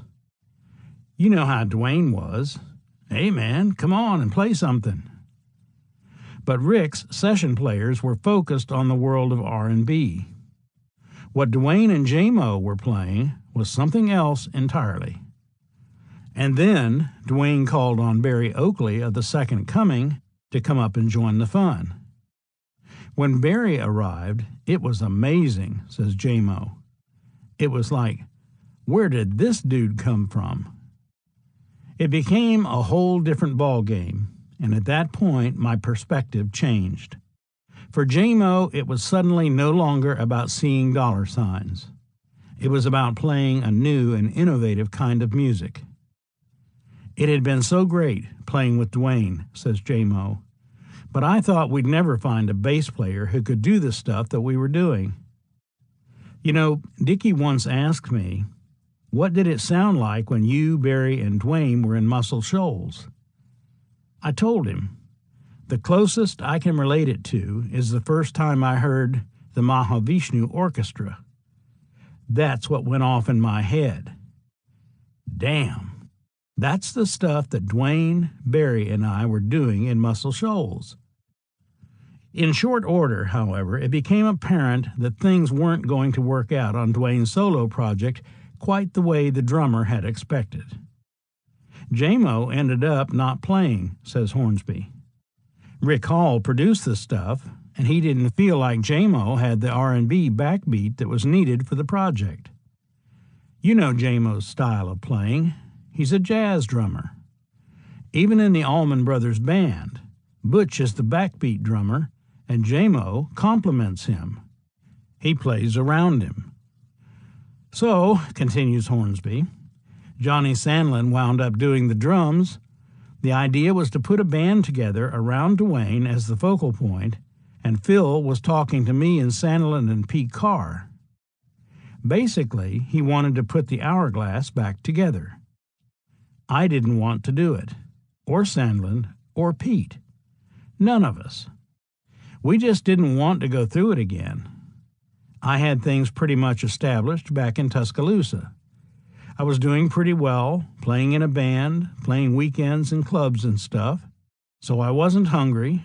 I was making more money than I had made in the Hourglass. I mean, at least I was eating regular. So I couldn't see going back and revisiting that. Although Hornsby and Sandlin weren't interested in an Hourglass reunion, they were both happy to support their former band leader's solo project. So in February 1969, Allman solo sessions got underway. The songs were cut with Duane singing and playing guitar, Paul Hornsby on keyboards, Barry Oakley on bass, and Johnny Sandlin on drums. Rick Hall produced and engineered the sessions, with J-Mo sometimes watching from the sidelines. They recorded 8 songs: Down Along the Cove, Neighbor Neighbor, Bad News, Steal Away, No Money Down, Going Down Slow, Dimples, and an original composition of Duane's called Happily Married Man. As Hall notes, Duane wasn't a great singer. However, among the songs Duane recorded, there was one vocal standout: Going Down Slow. Pianist champion Jack Dupree had done the song on his 1958 album Blues from the Gutter, and it was this very album that had turned a young Brian Jones into a blues fanatic. Jones shared this obsession with his friends Mick Jagger and Keith Richards, and the band they formed, the Rolling Stones, would introduce a unique brand of blues-based rock and roll to the world. Blues from the Gutter had also made an impression on Duane Allman. His performance of Going Down Slow features not only two standout guitar solos, but a bluesy vocal that sounds not entirely unlike his younger brother. In fact, Greg was on Duane's mind. He'd talk about his brother all the time, says Rick Hall. He loved his brother and was concerned about his well-being and what was happening to him. He said, "If I had my brother here, we'd have the greatest band in the world." But he wasn't giving up. Duane might not have been giving up, but he certainly didn't seem to be in any hurry either. The recording sessions dragged on at a pace unfamiliar to Hall. "I think it took us 2 months, 'cause he was really, a funny guy," Rick says. He got his band together and brought all the pickers up and went into Studio B, and they'd sit back there and rap for 10 or 12 hours, and then pick up an instrument. I'd sit at the board waiting for them to play. Well, being the kind of man I am, that wasn't my thing. And then there was the other issue, the reason Pickett called Duane Skyman. He loved to indulge in drugs, says Hall. I didn't go back and examine what he was taking, but he loved to indulge in drugs. Duane and his band would be in the studio, sometimes all day, with the doors closed. I'd go out and say, "Why don't we cut some sides?" And Duane would say, "Well, the stars aren't right." I'd say, "That's horseshit. You guys get up and let's cut some sides." But Phil always persuaded me to go along with it. I've always been a wet junkie, i.e., a drinker. I've never known the other side of that world. Duane loved to smoke pot. I think there was a lot of speed, too, but I don't know. I never went back and said, "What have you got in your pocket?" Or, "What are you smoking?" I knew it was happening, but I just kind of turned my head and let it go. Phil Walden kept coming around and saying, "Look, he's a superstar." I said, "Nah, I really don't think so. He can't sing." "What can he do? You can't cut instrumentals on a guy and sell any records." Phil kept saying, "I'm telling you, he's going to be a superstar. You've got him signed up. You just need to hang on to him and go in the studio and turn on the machine and let him hang out back there and screw around, and a year from now, you'll be making $1 million with him." I said, "Phil, you're full of shit. I'm telling you, that's crazy. I'm not that way. I can't do that. I have to be involved. I want to be rewriting the song. I want to come up with the horn lines and stuff, But he said, "Do it. Get a pack of cigarettes and go in the control room and just kick back and turn on the machine and let him go in there and screw around with his band." Walden was persistent. He didn't really care about how long it was taking. If the stars weren't properly aligned, so be it. He could wait. Unlike Hall, Walden seemed to understand what Duane was all about. Allman wasn't just a guitar player who could pick well on other people's sessions. He was unique, one of a kind, a potential superstar. Walden believed that Duane represented his future. He wanted to be his manager, but Duane was still under contract to Bill McEwen. Phil would have liked to have Duane on Capricorn Records, but he was signed to Rick's label, and Walden and Hall went too far back for Phil to make any improper overtures to Duane. But Rick Hall was getting more and more uneasy. Phil thought I was missing the boat, says Hall. Of course, I was more mainstream. I want to hit record tomorrow. I don't have time to fart around. I was on a roll, and I didn't want to be bothered. I didn't have time to play around and wait for Dwayne to write a song or any of that stuff. So, after weeks of Dwayne screwing around in the studio, Rick Hall decided to ease himself out of the project. I was telling them, let's go in and cut a record or go home. I just wasn't patient. So I finally said, hey, Dwayne, you guys can finish it up. I'm getting out of this thing. In truth, Dwayne wasn't particularly happy with the way the project was going either. As Phil Walden told writer Dave Kyle, it really wasn't working, and Dwayne's enthusiasm waned by the day. He said, I want to step back from this thing a little bit. He would call me in Macon from time to time and tell me he was trying to visualize what he was trying to do. He knew he had something in mind, but he hadn't heard the players yet. Chapter 12. 2 days in March. Me and Jai eased on down to Jacksonville, and Barry met us there. We all got together in a big house in Jacksonville, and Santa Claus came and brought us a band. D.A. Although J-Mo hadn't played on any of Dwayne's solo recordings, the drummer and the guitarist had become good friends during their time together in Muscle Shoals. J-Mo recognized Allman's talent, while Dwayne enjoyed the benefits of the musical education he was receiving from his new friend. The jazz thing definitely came from J-Mo, Greg Allman told interviewer Alan Paul. He had played with Percy Sledge and Otis Redding, but jazz was really his bag. J-Mo's jazz thing had begun to seriously affect Dwayne's approach to music.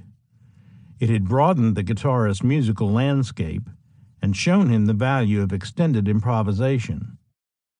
Dwayne would later tell disc jockey Ed Shane, Miles Davis does the best job, to me, of portraying the innermost, subtlest, softest feelings in the human psyche. And John Coltrane was probably one of the finest, most accomplished tenor players. He took his music farther than anybody I believe I ever heard. Dwayne was always looking for a challenge, for something new, J-Mo told John Linsky. He never grew tired of learning, of developing new ideas, exploring, and I always admired him for that. Throughout the months he was living in Alabama, Allman had continued to return to Jacksonville whenever he could, hanging out with the Second Coming at the Greenhouse on Riverside Avenue, and jamming with them and other musicians at the local park on weekends. When Dwayne's solo project ground to a halt, the guitarist decided to head back to Jacksonville for a while. But this time, he talked J-Mo into making the trip with him. The summer of 1967 had been called the Summer of Love. That year, while the members of the Hourglass were just beginning to fight their futile battle against Dallas Smith, Jacksonville native Scott McKenzie was flying high on the charts with his single, San Francisco. Be sure to wear flowers in your hair. The Haight-Ashbury district of San Francisco was the epicenter of the new movement. It was also the home of the Grateful Dead, the place where the Dead and other bands would play in the park for free to a group of counterculture kids being called hippies by the mainstream press. The following year, on the other side of the country, about as far away from San Francisco as one could get, this same movement began taking hold among many of the young people in the South. But the southeastern United States wasn't like New York or Los Angeles or San Francisco. Alabama, Mississippi, Georgia, Tennessee, and Florida were strongholds of conservatism, a swath of America still referred to today as the Bible Belt. Compared to many other sections of the country, enforcement of the drug laws was stricter there, and the sentences handed down were much more harsh. As Jimmy Johnson points out, just going to a restaurant in Muscle Shoals with Duane Allman was a scary experience because no one else in town looked or dressed like him. It wasn't just that the locals had a preference for crew cuts and button-down collars. There was a near-violent reaction to those who chose to look so different, not simply because it was seen as improper or odd, but because it was considered to be nothing less than sinful. On top of everything else, there was the issue of race. African Americans in the southeastern United States were already a counterculture of their own. Only a few years before Duane Allman headed to Muscle Shoals to become a studio musician, Governor George C. Wallace had stood in the doorway of the University of Alabama doing his utmost to refuse entrance to the school's first 2 black students. He failed, and the segregated South began the slow journey away from its tarnished past. Not that the North was bigotry-free. Even the school district of New Rochelle, New York, had to be sued by black parents before a federal judge finally enforced integration there in 1961. Many in the South merely chose to be less subtle about the matter. And so, in March 1969, a long-haired, strangely dressed, drug-using Duane Allman chose to head back to Jacksonville, this time with one of his Negro friends in tow. Allman was the living embodiment of everything the counterculture of the late 1960s stood for, thumbing his nose at authority by virtue of his very existence. Duane's first stop in Jacksonville was Butch Trucks' place. One day there's a knock at my door, and it's Duane, Butch told interviewers Kevin Spangler and Ron Kearns. He's got this big black guy with him, with his tank top on him, and he looked like Schwarzenegger or something, really muscle-bound, and he's got these bear claws around his neck and everything. And Duane says, "Hey, J-Mo, this is my old drummer, Butch. Butch, this is my new drummer, J-Mo. With my old Southern Baptist sensitivities, I figure I got this militant African guy here who's going to rip my head off." He was mean-looking. He wound up staying for 2 weeks. He didn't leave. But once he opened up and started talking, we just hit it right off. After dropping off J-Mo at Butch's, Duane headed over to the Second Coming's latest residence. By early 1969, the band had left the greenhouse and moved a couple of blocks west to the Gray House. The Second Coming played 6 nights a week at the scene, and we also played on Sunday at the park, says Reese Winans. We just go down and set up at Willow Branch Park and do a free jam session. When Duane and J-Mo came down, they'd play at the jam session every Sunday. That's when a lot of the local bands would come out, particularly people like the 31st of February. That's what Butch was doing at that time. Duane had been playing with J-Mo, and Barry Oakley had been going up to Muscle Shoals with him, says Butch. So they came to Jacksonville to find some more players to put together a whole band. Duane told J-Mo about Dickie, and they were looking for other people to fill out the band.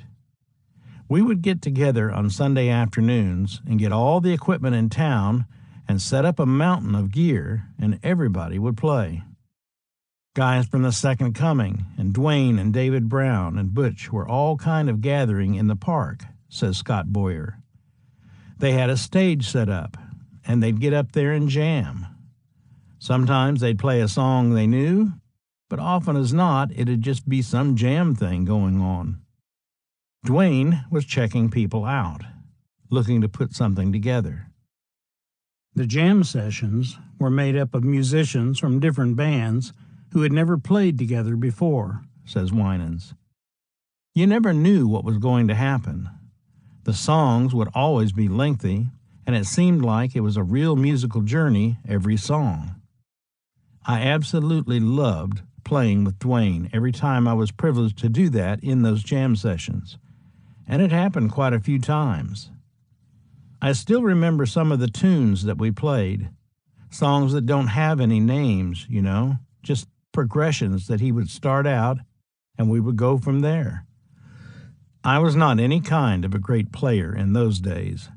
I thought of myself as being just a beginner, and doing those jam sessions was a great education for me. After a few weekends of playing in the park, Duane decided to call upon 3 members of the Second Coming, Barry, Dickie, and Reese, plus his old drummer, Butch, and his new drummer, J-Mo, and get them all to join him for a private jam session. Duane had been talking for a while about getting his band together, Winans recalls. He was excited about it, and he wanted us to play in it. He wanted all of us to play in it. The date of this private jam session was March 23, 1969. Once the instruments were set up and everybody was ready to play, Duane kicked off the proceedings with a shuffle that lasted for hours. We got into this jam, and it went here and here and here, says Butch. Dickie and Duane were really having a good time with each other. Duane later recalled the moment this way. We set up the equipment and whipped into a little jam, and it lasted 2.5 hours. When we finally quit, nobody said a word, man. Everybody was speechless. Nobody'd ever done anything like that before. It really frightened the shit out of everybody. Right then, I knew. I said, man, here it is. Here it is. That particular day, when Duane pulled that, says Butch, I was sitting there crying one minute, had chills up and down my back the next minute, just shit flying everywhere. It was like my arms had been moving of their own volition. They just knew what to do. I'd look over at J-Mo and he'd be grinning.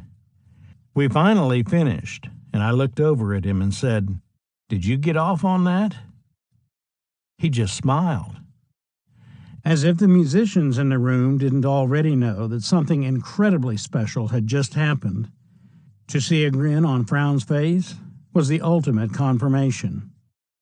Duane Allman walked to the open doorway, stood in front of it, and said, "Anybody in this room not going to play in my band, you're going to have to fight your way out of here."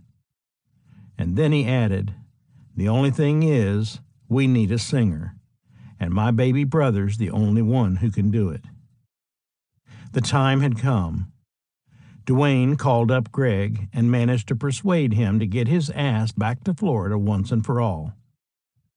During his stay in Los Angeles, Greg had gone back in the studio to make 2 more 45s by Greg Allman and the Hourglass. As had been the case with all of his other singles, radio and record buyers everywhere ignored them. There are at least 3 different accounts of how Greg got from Los Angeles to Jacksonville, each relatively plausible. The background for all of them is the same. By late March 1969, Liberty Records had undergone major changes. In 1968, an insurance company called Transamerica purchased the label. Already the owner of United Artists Records, Transamerica merged the 2 record companies, as well as their music publishing entities. Having signed to Liberty Records as part of the Hourglass, Greg was also under contract as a songwriter to Metric Music, the label's publishing division. When Transamerica merged Liberty and United Artists, Metric Music and United Artists Publishing Company, UNART, ended up under the same roof. Shortly thereafter, veteran music industry executive Eddie Reeves was put in charge of the publishing company's LA office. He tells the story of Greg's departure this way. One day, I get a call from this guy, and he says, "My name's Greg Allman. I was in a group on Liberty Records called the Hourglass. They've given our band a release from the contract, and all the other band members have gone back home. They gave us a release on the condition that I would remain here and cut 4 more sides. I'm waiting around for them to put the session together.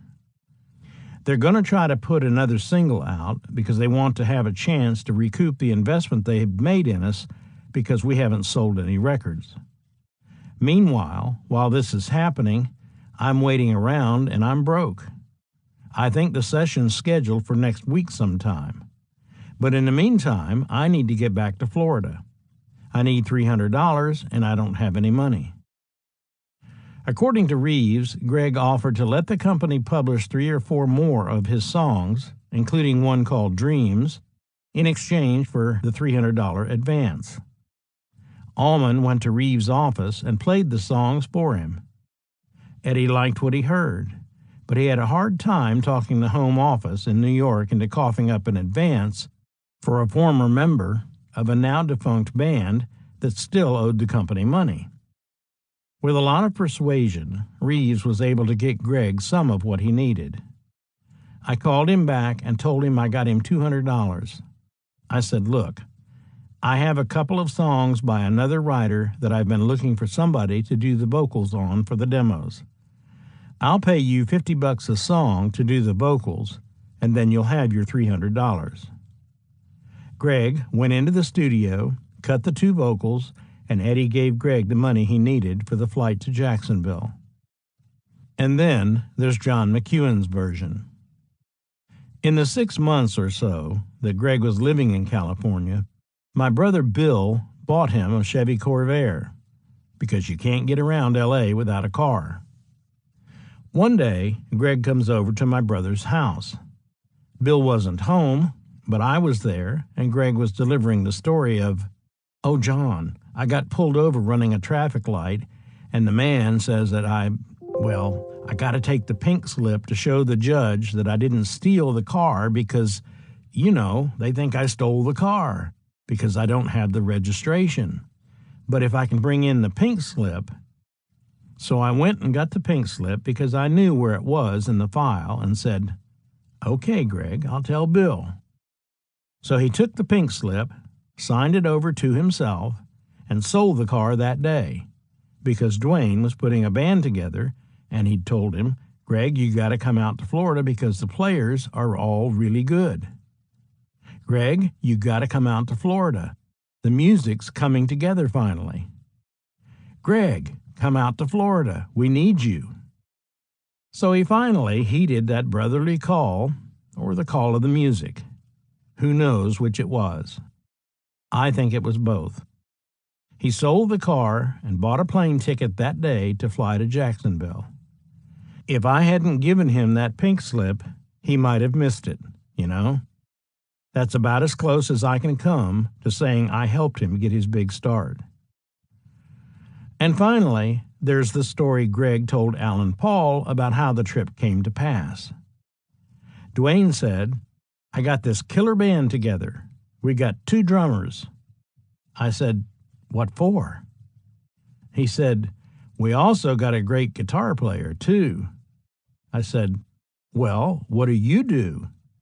And he said, "Wait till you get here and I'll show you." His deal there sounded good, so I was ready to go check it out. He sent me a ticket, but I knew he didn't have any money, so I put it in my back pocket and stuck out my thumb on the San Bernardino freeway. I got a ride all the way to Jacksonville. The guy who gave me the lift was a bass player. The bottom line is that Greg Allman recalls, as do the other surviving members who were there that day, that he arrived in town on March 26th. Almost 40 years later, however, some of the participants and observers of the March 26th jam session recall it being at the Green House, while others say it was at the Gray House. According to Greg, it was at neither. "We all got into the same room for the first time in Arlington, a suburb of Jacksonville," Greg said recently. "It was actually Butchie's house, and I was the last one to get there. And there were all these guys I didn't know looking at me. It was heavy." He stood and listened to the 6 musicians as they tore through Muddy Waters' Trouble No More. As Dickie Betts later recalled, Greg put his hands against the wall and said, "I can't play in this fucking band. That was all it took to set Dwayne off. The elder Allman began using the same tactics he had always used to get his way with Greg. He starts in on me. "Oh, you little punk. I told these people all about you, so you don't come in here letting me down." He knew which buttons to push.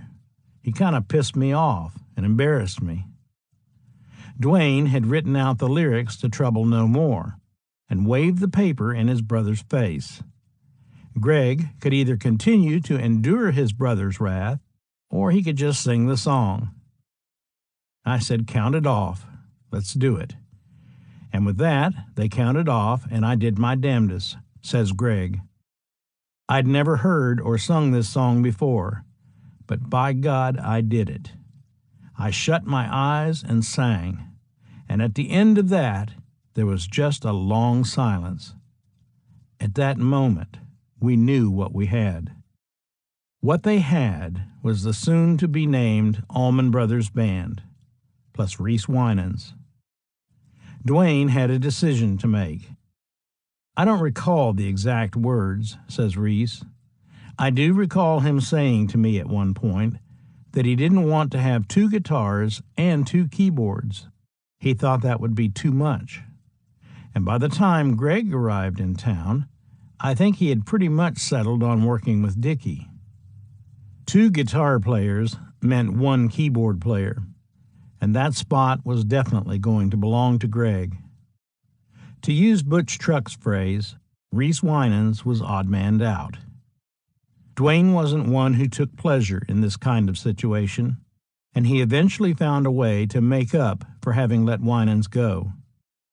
Dwayne did a real nice thing after the Allman Brothers were doing well, says Reese. Boz Scaggs wanted to put a band together, and Dwayne recommended me. So David Brown and I got that gig. David Brown, the bass player for the 31st of February, and he and I relocated to San Francisco to work with Boz. I always appreciated that. On March 26th, there were 7 musicians in the room, but only one of them knew anything about songwriting. I had 22 songs with me when I came, Greg told Alan Paul. I sat down and started showing them to everybody in the band, and they kept saying, "What else you got?" After going through a dozen or so, Greg went to the Hammond organ and played Dreams, which to this day, he says, is the only song I've ever written on a Hammond. We worked it up right away. After Dreams, Greg played them It's Not My Cross to Bear. They worked that one up right away, too. Just as the other members of the band had realized 3 days earlier, Greg knew he was now in previously unexplored musical territory. 2 things were certain. 1, he had to write more songs that would fit within the context of this new band, and 2, there would definitely be no dental school in his future. Within the next 5 days, I wrote Whipping Post, Black-Hearted Woman, and a couple of others, says Greg. I got on a real roll there. Chapter 13. The Calling of the Brotherhood. Rock has never died, and it ain't never gonna die. As long as there's some place to go see rock and someone who wants to go there, I'll be there to play it for them. D.A. Less than a week after the younger Allman arrived in Jacksonville, the still unnamed band of Dwayne, Barry, Butch, J-Mo, Dickie, and Greg played its first gig. Not missing a beat, Reese Winans and the remaining members of the Second Coming became the new Second Coming. Larry Reinhardt, Monty Young, John Meeks, and I decided to stay together, says Winans. At that time, we were doing concerts at the Jacksonville Beach Coliseum. We had a series of concerts that summer. It seemed like it was every Friday or Saturday night. We weren't playing at the Scene anymore. The new Second Coming was the feature act, and Dwayne's band was the opening act. For a brief time, Dwayne called his new band Beelzebub. He soon decided to change the group's name to the more meaningful and slightly less demonic Allman Brothers Band.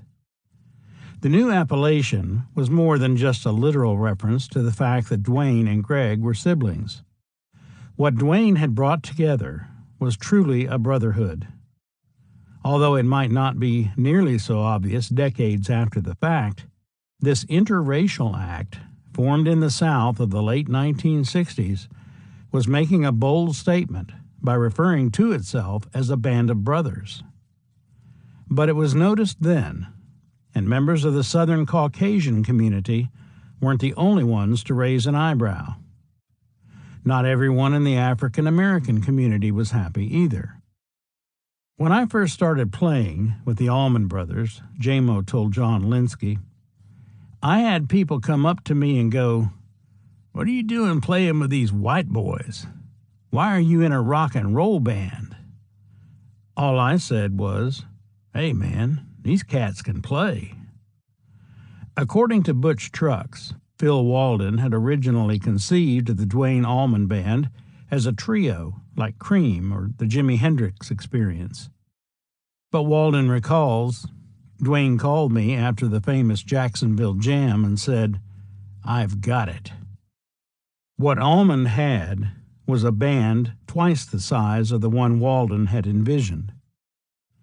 There was still the issue of what to do about Dwayne's recording contract with Rick Hall. To be candid, Walden told Dave Kyle, I don't think Rick understood what Dwayne was attempting to do. In fairness to Rick, Dwayne had basically brought in a version of the Hourglass, except that Greg was not part of it. Dwayne was a one-of-a-kind guitarist, but you couldn't say the same about his singing. He was adequate, but it certainly didn't match his talent with the guitar. Hall remembers, Phil asked me, "How many sides have you got cut?" I said, "I've cut 8 sides. He said, "What do you think?" I said, "Nothing. Bullshit. Just a bunch of garbage. I mean, you can't get a deal on it." He said, "You don't want to work with him anymore?" I said, "Not really." So he said, "Then I'm going to bring Jerry Wexler to hear it."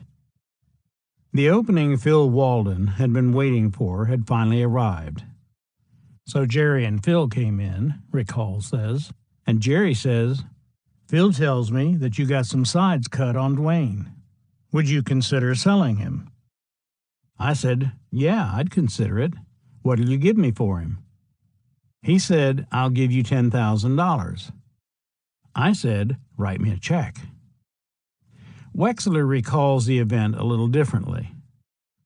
I bought Dwayne Allman's contract for $15,000. It's in the contract. There was no dialogue, no discussion. I just made the offer. Rick said fine, and that was that. I didn't care about any masters in the can. It didn't interest me. Phil decided he wanted to start his label with these guys, but he'd said, "I got to get Dwayne loose from Rick." So I just bought Dwayne's contract. It was not esoteric or complex. I just wanted to free up Dwayne so Phil could start his label with the Allman Brothers. While Hall, Wexler, and Walden were doing their deal, the Allman Brothers were building up a following in Jacksonville. Walden's basic plan for Dwayne and the band was for Atlantic to acquire Dwayne's recording, production, and publishing agreements from Hall, followed by Walden's purchase of Dwayne's contracts from Atlantic, followed by Walden entering into recording, publishing, and management agreements with the entire Allman Brothers Band. He also wanted the group to move from Jacksonville to Macon, where his studio and record label were to be headquartered. At first, the band was hesitant to leave the state where the majority of the members had lived most of their lives. They had the steady Coliseum gig, the jam sessions in Willowbrook Park, and a growing fan base. On top of everything else, Jacksonville was a hip little city. Georgia, especially a small town in Georgia, just didn't seem that inviting. But when one of the band members was forced to toss his entire stash of pot out the window As the Jacksonville cops banged on his front door, the group decided that moving to Macon might not be such a bad idea after all. The very next day, they packed their Ford Econoline and headed for the Peach State. By early April, the whole band was crammed into a 2-room apartment in a house at 309 College Street. It was furnished with 6 mattresses on the floor and a soda machine to keep the beer cold, courtesy of Phil Walden. At the end of College Street was Rose Hill Cemetery, a graveyard that would become a special gathering place for the Allman Brothers. Greg and Dickie found it to be a serene spot to write songs. Dwayne went there to play his acoustic guitar for a captive audience. It was also a place not frequented with any regularity by the Macon Police Department, making it possible to occasionally indulge in activities one might not be able to do in a more public setting. I was there when they arrived in Macon and was very much aware of the impact they had on our fair city, which has never been the same since, says Alan Walden. They made it the hippest place in the world to live. Bear in mind, the Allman Brothers were the first long hairs in Macon, Georgia. We had one guy in town who had real long hair when the Allman Brothers arrived, and he wasn't even a hippie. We called him a beatnik. And when they arrived, the women went absolutely bananas. I mean, these guys could get laid sitting out in the front yard of their 2-room apartment. Back in Muscle Shoals, it had turned out that quite a bit of fancy footwork was necessary to untangle all of Dwayne's previous contractual obligations. The process had begun back in December 1968, when Dwayne signed his artist, production, and publishing agreements with Fame, although he was still bound by the Hourglass deal with Liberty Records that he had signed on June 15, 1967. Greg's return to L.A. with the understanding that he would be fulfilling all of the other band members' obligations to the label was apparently based on a false assumption.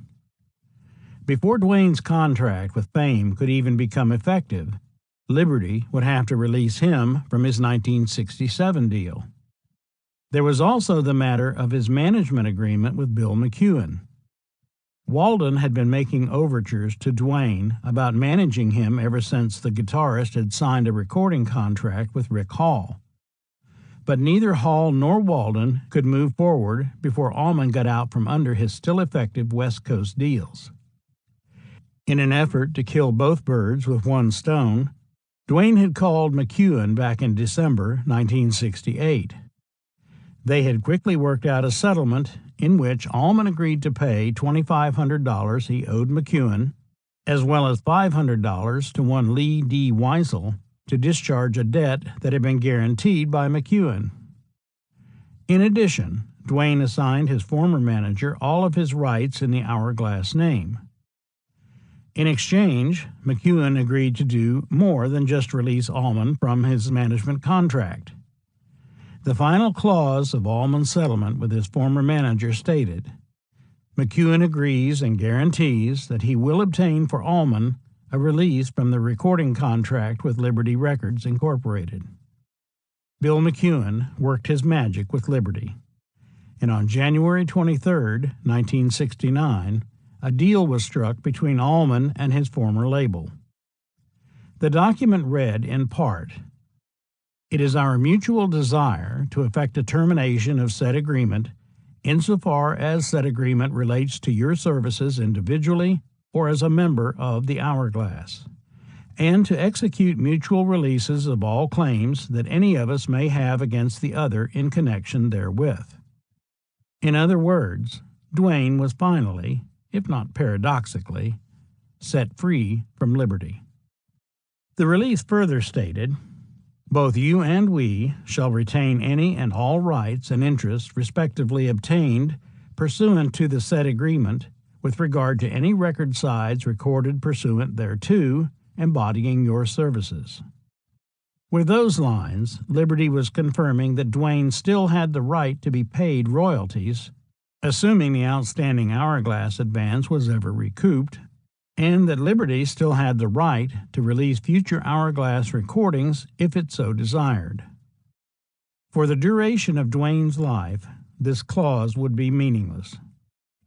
After his death, however, United Artists Records, successor in interest to Liberty, would take full advantage of its right to re-release any record sides recorded pursuant thereto, as would EMI Records, successor in interest to United Artists.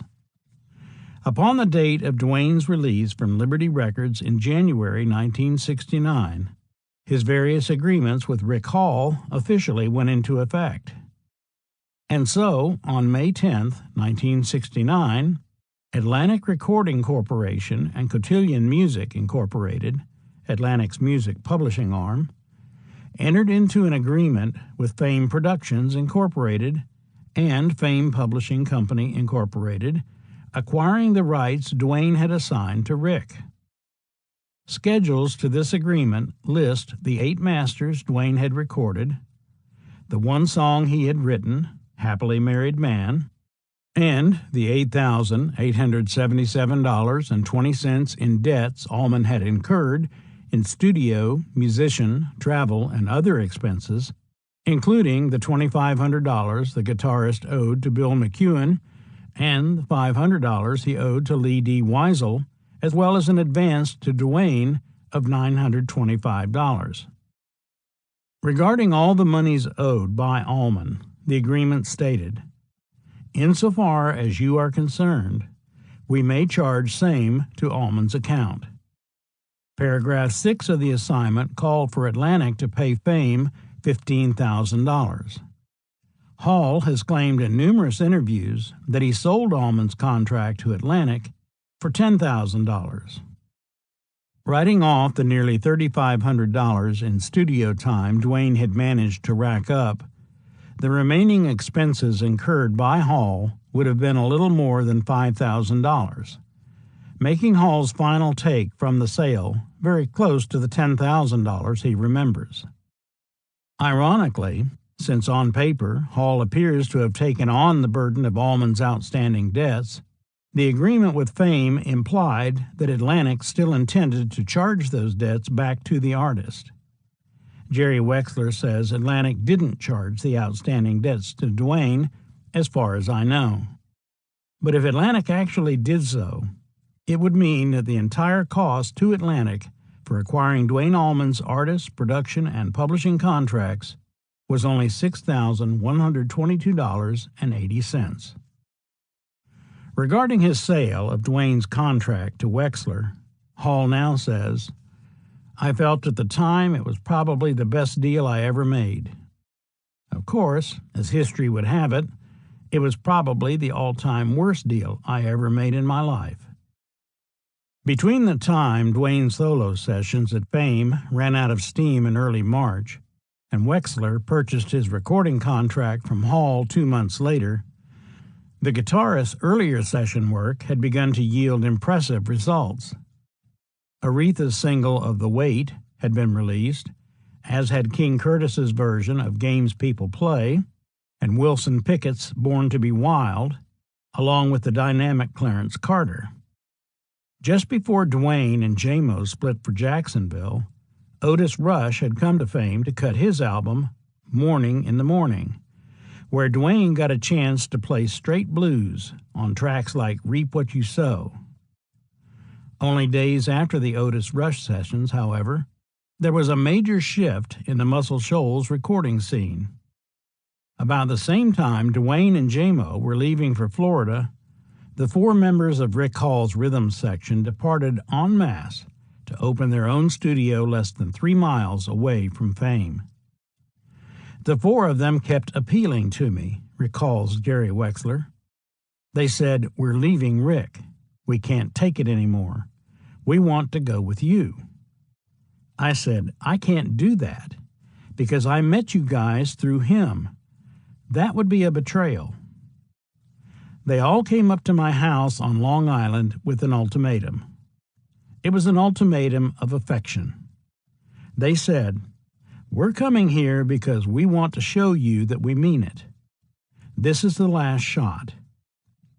Meanwhile, I kept calling Rick saying, "Rick, your guys are getting very impatient.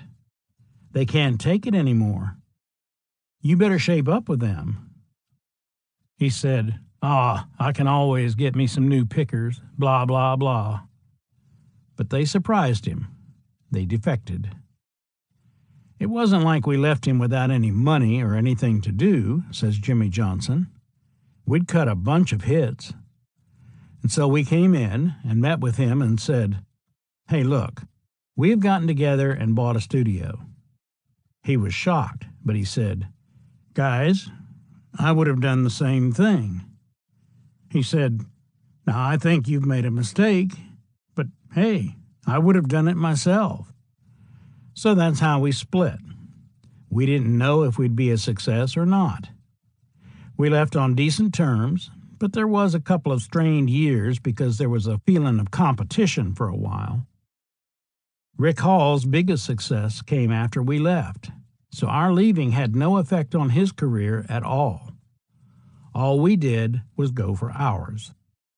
The rhythm section set up shop at 3614 Jackson Highway in Sheffield. The location had been a casket storage facility before a local businessman named Fred Beavis converted it into a recording studio. When the four players purchased the operation from Beavis, they christened it Muscle Shoals Sound Studios. Once the deal was done, Johnson put in a call to Jerry Wexler. I said, "Look, we got a 4-track studio. We need to borrow some money." And we borrowed $18,000 from Atlantic on a demand note. At any time, they could recall it, right? I mean, they had to do it in their favor. See, we were musicians. We couldn't borrow money from a bank. I loaned them the money with no collateral and no interest, says Wexler. Would somebody not have asked something for that? Instead, I loaned them money and guaranteed them a year and a half's worth of work. I could have asked for a percentage or something. Did you ever hear of a record guy doing that? Here's the money. Get started. I gave them the money and guaranteed the work, and I was happy to do it. They talk about Muscle Shoals or Memphis, and you know damn well it's not about studios or towns. It's the players, and they were my players. The four musicians took Atlantic's money and upgraded the studio to an 8-track facility before their first client arrived. In one of the strangest moments in a story filled with irony, the first act to arrive at Muscle Shoals Sound was Greg Allman's future wife, Cher. Still one half of Sonny and Cher at the time, by 1969, Cher had scored 2 huge solo hits with Bang Bang, My Baby Shot Me Down, and You Better Sit Down, Kids. Her album was engineered by Tom Dowd and produced by Dowd, Wexler, and another ace Atlantic producer, Arif Mardin. The rhythm section played on the whole album, with Eddie Hinton on lead guitar, but commercially the project was a bust.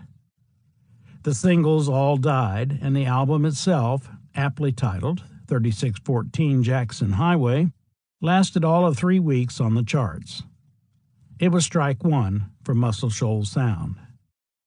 To keep a little money coming in while waiting for Wexler and Walden to work out their deals with Rick Hall and each other, Duane had no choice but to continue playing on sessions at every opportunity.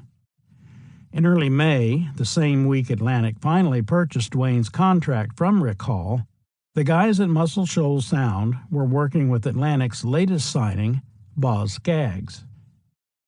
Scaggs had already made a trip to the Shoals, posing as a reporter for Rolling Stone. He hung out for a little bit, then left, says David Hood. Right after we bought the studio, Atlantic sent these acts down, and Boz was the second one. That was the first time we knew he was a recording artist.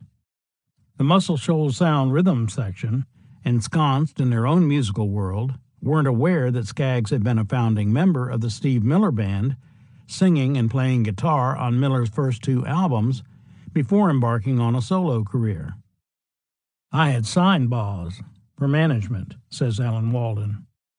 Duane was leaving Macon to go to Muscle Shoals to play on Boz's first album for Atlantic. He dropped by my office, and he couldn't help but leave me with one thought. He says, "Well, I'm going over there to Muscle Shoals to play on Boz's album." I said, "Oh, that's great. I'm real happy for you." He says, "Yeah, I want to show him he shouldn't pick up his damn guitar case with me around." It was a little cut, but he went over there and made Boz's album what it was. Loan Me a Dime was unreal. The album was produced by Skaggs, Marlon Green, and Rolling Stone editor Jan Wenner, and Duane's guitar work was exactly what the doctor ordered. Allman's electric slide playing graces both Now You're Gone and Finding Her, the latter being the first recording to capture Duane's unique slide guitar bird calls. He also plays dobro on Look What I Got and Waiting for a Train. But his finest moments are on the 6/8 blues dirge Loan Me a Dime, written by Fenton Robinson, although credited on the original album jacket to W.R. Skaggs. The song opens with a plaintive organ solo from Barry Beckett. Soon the rest of the rhythm section falls in for 12 bars of what might be one of the slowest blues progressions ever put down on tape. At the 1:20 mark, Duane's first solo begins. By the time Skaggs finally starts singing the first verse, more than a minute later, the average single from 1969 would have already begun to fade out. Duane is back for another solo after verse 2. He's in B.B. King mode for this 12-bar stretch, and then begins his familiar call and response playing between Boz's vocal lines throughout verses 3 and 4. When Skaggs concludes the last verse, Loan Me a Dime has already surpassed the 7.5-minute mark. From that point on, it's all Duane's show. Horns blare as Allman and the rhythm section hit a double-time feel. For the next 5 minutes, Duane plays like a man possessed as the groove gets more and more intense. It is his most impressive work to date, and it will go virtually unheard during his lifetime. Nobody seemed to care about Skaggs' first LP. Its initial release in 1969 sold even fewer copies than Cher's Muscle Shoals album. Although Boz would later have a string of hits for Columbia Records, prompting Atlantic to remix and reissue his debut album in 1978, Skaggs began his solo career with a commercial flop. Strike two for Muscle Shoals sound. Having played on a series of impressive sessions as a Muscle Shoals sideman, although receiving little personal recognition, Allman, credited as Duane Skydog Allman, got top billing on the long list of musicians on the back of Boz Skaggs. After the failures, at least as far as sales were concerned, of both the Cher and Boz Skaggs albums, Atlantic Records sent a completely unknown singer named R.B. Greaves down to Muscle Shoals.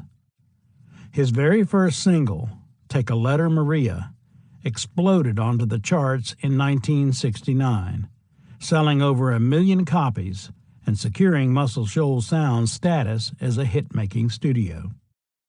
Duane hadn't played on Take a Letter Maria.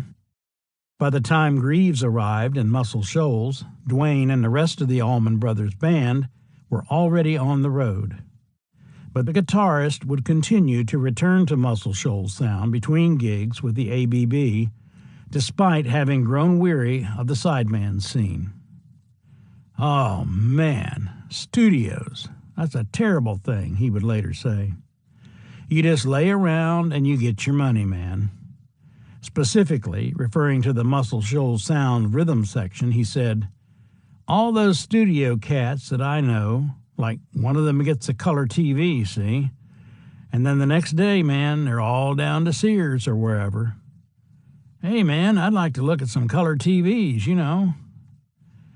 And this one place I know, man, all of these cats had Oldsmobile 442s. One of them traded for a Tornado, see? And so all of them traded for a Tornado. And now one of them's got a Tornado and a Corvette. And now they're all looking at new vets. It's sickening. He couldn't quite understand the rest of us, says Jimmy Johnson. We couldn't be too much of a free spirit at all, really. I mean, we had to stay home and make a living. But you could walk up to Dwayne, and if he didn't have any work for a week or two, you could come up to him at 8 o'clock one night and say, "Hey, let's go to California." And he'd say, "What time do you want to leave?" He was that type of free spirit. As soon as Dwayne signed off on the deal between Fame and Atlantic, he headed for Atlanta. Slowly but surely, the counterculture that had sprung up on the West Coast had finally made its way to the biggest city in the Southeast. By May 1969, rock bands had begun going to Atlanta's Piedmont Park to play free concerts there, and Dwayne wanted his band to be part of the scene. "Playing the park's such a good thing," Dwayne once said, "because people don't even expect you to be there. About the nicest way you can play is just for nothing, you know, and it's not really for nothing. It's for your own personal satisfaction and other people's, rather than for any kind of financial thing."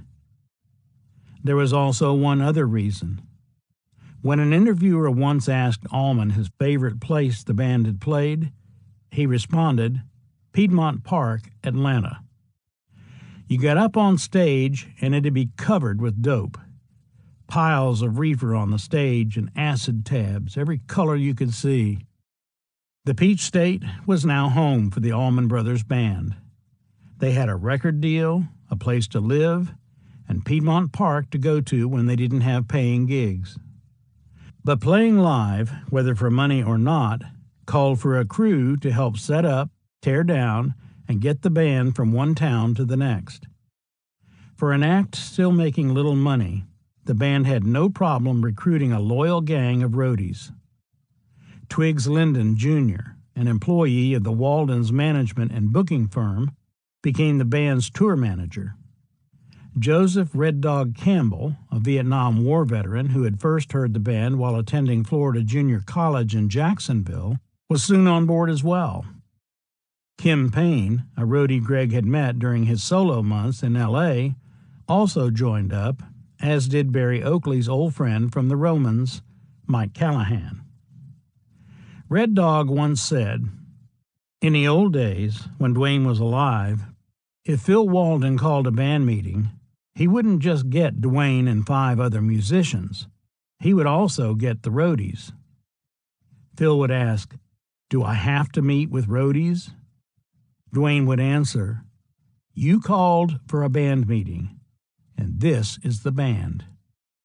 In his book, The Legendary Red Dog, A Book of Tales, Campbell referred to the formation of the band and its original road crew as the calling of the Brotherhood. All the Brotherhood needed now was a record. With the band established in Macon, Phil Walden was working on the next phase of his plan. As Walden and Wexler had planned, the Allman Brothers Band was now signed to Phil's Capricorn Records label, so it was time to get the rhythm section together for his Capricorn studios. Since Dwayne had decided not to use any of the players from the Hourglass for his new band, Walden saw a golden opportunity. Paul Hornsby recalls, "Phil says, 'I've got a studio I'm building in Macon. Would you consider moving to Macon and being in the staff band?' I said, 'Macon? Where's that?' He said, 'Macon, Georgia.' I didn't even know what state it was in. I declined, and Sandlin declined. But Phil kept calling us and went through about, it seems to me, a month of calls. And every time he called, the deal got a little more prosperous, sounded a little better every time, and finally he talked Sandlin into doing it, and Pete Carr. And then Sandlin called and convinced me. He said, 'We're going to do it.' And I thought, well, If y'all are going to do it, I'll do it. We had always been kind of a block vote, so to speak, even in the hourglass. What one of us three did, the other two went along with. So that's how we ended up in Macon. We went to work as the rhythm section in the studio. Dwayne and his fellow band members arrived in Macon about a month before we did, so all of our careers sort of took off at about the same time at the same place. Chapter 14, The Allman Brothers Band. I like everything on the first album, man. We worked some of it out when we first got together, and then, as we went along, we became a little more proficient. D.A.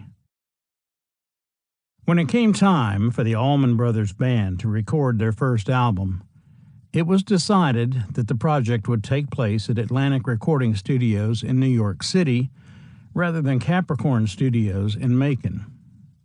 That way, the legendary Atlantic engineer and record producer Tom Dowd could oversee the sessions. On the surface, it seemed an unlikely place for the group to find themselves making music with such an obvious Southern flavor. In the ensuing years, however, though no one in the original group would actually take up residence there, New York City would become almost like the band's second home. As loved as the Allman Brothers Band became throughout the South, New Yorkers would take to the band in a manner that surpassed every other major U.S. city. It is a testimony to the sophistication of the Allman Brothers' music that the most cosmopolitan metropolis in America would be so drawn to their sound. But in August 1969, the Allman Brothers were still an unknown entity when they arrived in Manhattan to lay down tracks for their first record. Ironically, Tom Dowd, who would go on to produce many of the band's most important recordings, was called away at the last minute, making him unavailable to sit behind the board for the sessions. One of his colleagues, Adrian Barber, took over the production chores. Due in part to Dowd's work with a host of great musicians, John Coltrane, Ray Charles, Ornette Coleman, the Coasters, the Drifters, Otis Redding, Thelonious Monk, Aretha Franklin, Eric Clapton, Lynyrd Skynyrd, and many others, he would eventually be the subject of an award-winning documentary entitled Tom Dowd and the Language of Music. Sadly, Dowd would pass away on October 27, 2002, just as his tribute was being finished. Prior to the making of the film, in late 1993 and early 1994, Dowd had a series of marathon conversations with Hit in the Note magazine's publisher, Bill Ector. Entitled Tom Dowd, in his own words, the article drawn from those conversations is the Rosetta Stone of the producer's decades-long involvement with the Allman Brothers. In one of those conversations, Dowd told the story of the group's debut LP. I was supposed to have done the first album with the band up in New York, but some way or other I got detoured. Jerry Wexler made a deal to keep them in the studio for 3 or 4 days when they were supposed to be with me. But I had a panic call, and I couldn't tell you to this day whether it was Muscle Shoals or Memphis. But all of a sudden, hey Dowd, get your ass down there. They need you. So the chap who was working with me, Adrian Barber, and his crew did the first Allman Brothers album in 3 days in the New York studio. In truth, the sessions took twice that long. But even 6 days was a ridiculously short amount of time for any band, let alone a brand new one, to cut an entire album. The sessions began on August 3rd, with Barber serving as both recording engineer and producer. Adrian Barber had been a member of the Big Three, a late 1950s, early 1960s Liverpool band managed by Brian Epstein. He was a guitarist with a knack for electronics who built enormous amplifiers and speaker cabinets that dwarfed the usual gear of the era. After leaving the Big Three, Barber eventually ended up stateside, where he used his electronic skills to become an engineer for Atlantic. By the time he was handed the Allman Brothers, he had manned the board on records by David Fathead Newman, Herbie Mann, Buffalo Springfield, and several others. When the Allman Brothers Band went into Atlantic Studios, it was not only their first album, it was also Barber's first time sitting in the producer's chair. On the first day, the group recorded an instrumental version of the Spencer Davis, Edward Hardin composition, Don't Want You No More, that segued into Greg's It's Not My Cross to Bear. That same day, the band took a shot at Dreams, one of the songs Greg had signed over to United Artists Publishing Division just prior to his trip to Jacksonville, which they had already recorded as a demo at the New Capricorn Studios back in April.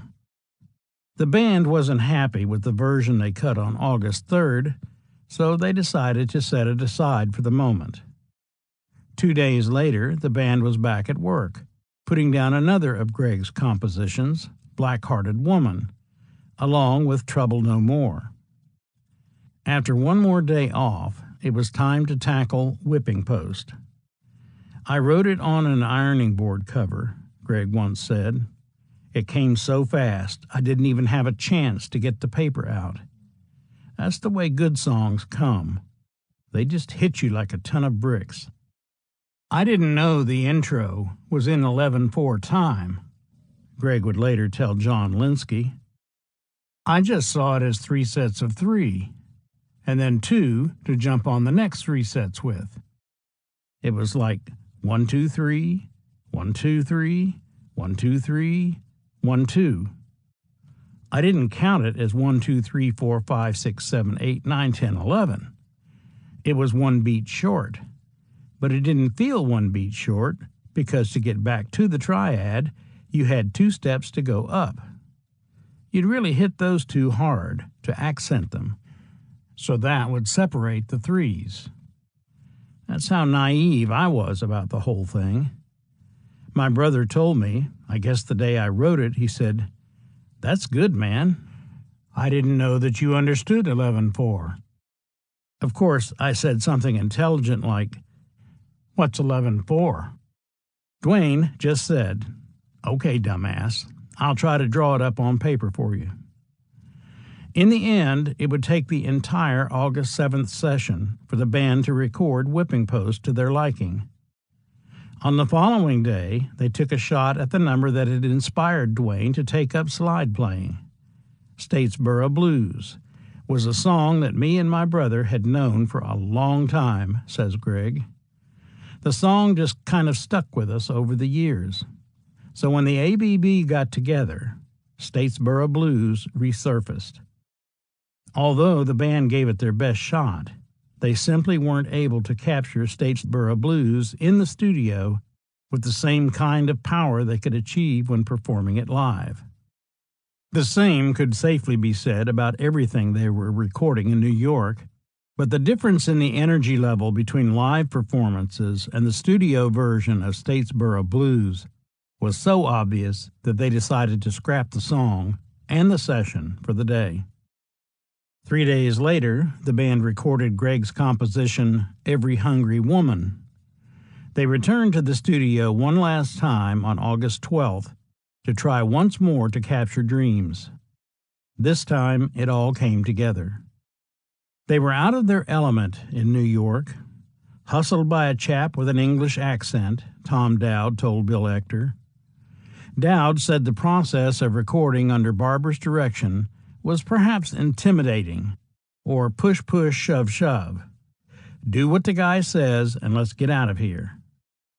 I think better could have been had on all points, but that's no reflection on them or Adrian. Whatever they went through then probably made it better for the second time. But work on the second LP was still half a year away. For the moment, the Allman Brothers Band had managed to record an entire album in 6 days, and on the 7th day, they did not rest. There were gigs to be played in Florida and Georgia. As hard as the band was working, Dwayne was working harder still. In September and October, he played on sessions by Lulu, Judy Mahan, and Ronnie Hawkins at Muscle Shoals Sound. One of the high points of the Hawkins date was Dwayne's slide solo on Down in the Alley. Ronnie Hawkins was an Arkansas native who moved to Canada in 1958 with the idea of trying to make a name for himself in a music scene not nearly as competitive as the one in the U.S. By the following year, thanks to a gig in New Jersey, he had secured a deal with Roulette Records. He cut a series of singles, including 40 Days and Mary Lou, both of which hit the charts. Hawkins chose to remain based in Toronto, though, and his popularity subsided in the lower 48. The Hawks, his backing band, rose to heights Hawkins could only dream of after they left him in 1964, soon to join forces with Bob Dylan and then become the band. Hawkins made an album on the Yorkville label in 1968 and was signed to Atlantic's Cotillion subsidiary the following year. He went to Muscle Shoals Sound to record with the rhythm section there, augmented by Eddie Hinton, harmonica player Richard King Biscuit Boy Newell, and pianist Scott Cushney. Allman played on Hawkins' remake of 40 Days, as well as Matchbox, One More Night, Who Do You Love, and the aforementioned Down in the Alley. When Down in the Alley was released as a single in January 1970, Atlantic Cotillion put its muscle behind the 45 in a big way, with no less than John Lennon making a radio ad for the record. But it was all for naught.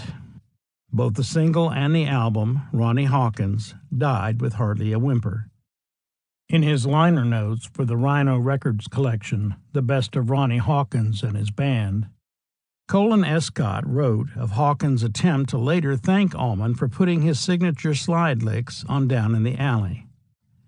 He was so ripped he couldn't even remember doing the session, said Hawkins. When I told him what a good job he'd done, he said, "Down in the what?" Dwayne's inability to remember every session he'd worked on, even when he wasn't high, was perhaps understandable. As soon as he had finished the Mahan, Lulu, and Hawkins sessions, he was on his way to Criteria Studios in Miami to record Pullin' for Aretha's next album. Only a few weeks later, Allman was heading back to Muscle Shoals.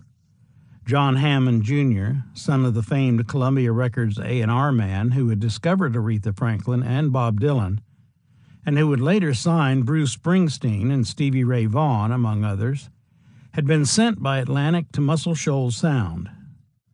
Hammond's forte was performing songs by artists such as Robert Johnson, John Lee Hooker, Elmore James, and other classic blues artists. When he showed up at 3614 Jackson Highway in Sheffield, Alabama, expecting to find a group of seasoned R&B session players, everyone in the studio was in for a shock. When I arrived, they thought I was going to be black, and I thought they were going to be black, Hammond said in an article for Guitar Player magazine. So they got pretty cold to me, and I didn't know what to make of this. It was Roger Hawkins, Barry Beckett, Jimmy Johnson, David Hood, Eddie Hinton, and for 3 days I tried to get them into what I was playing, and they just seemed to play a little bit awkwardly. Then on the scene arrives this guy with long red hair down his back, eyebrows that crossed, and a mustache that went all the way into his sideburns, wearing a T-shirt that said City Slicker on it. He pulled up in this milk truck, and everybody said, "Hey, Dwayne, how you doing, man?" Everybody just fell all over themselves for Dwayne, you know. He was their idol. He said, "Where's this John Hammond guy? I want to meet this guy. I really dig him." They said, "You do?" And they all looked at me with new respect. I was introduced to Dwayne, and he said, "I sure dig your stuff, boy, and I sure would let it play on your record if it's okay." I said, Sure, I guess so. I had never heard him play before, but these guys worshipped him. As soon as Dwayne gave me the okay, the session went fantastic. On the album that would be titled Southern Fried, Allman played on Crying for My Baby, I'm Leaving You, and You'll Be Mine, but reserved his best performance for Willie Dixon's Shake for Me. His guitar slides in after the first line of the second verse and hangs on for the duration, weaving and winding its way in and out of each line of Hammond's vocals.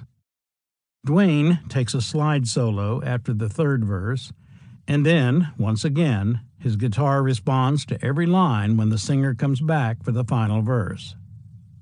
When the lyrics are done, Allman takes over, attacking again with a second slide solo that is clearly just beginning to warm up as the track fades. I was floored, says Hammond.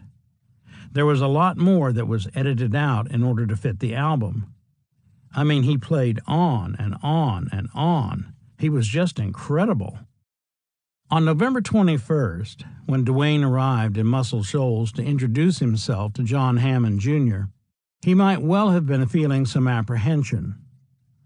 It was just a day shy of 2 weeks since the Allman Brothers' debut album had hit the stores, and there was yet to be any indication whether the LP might sell well or not.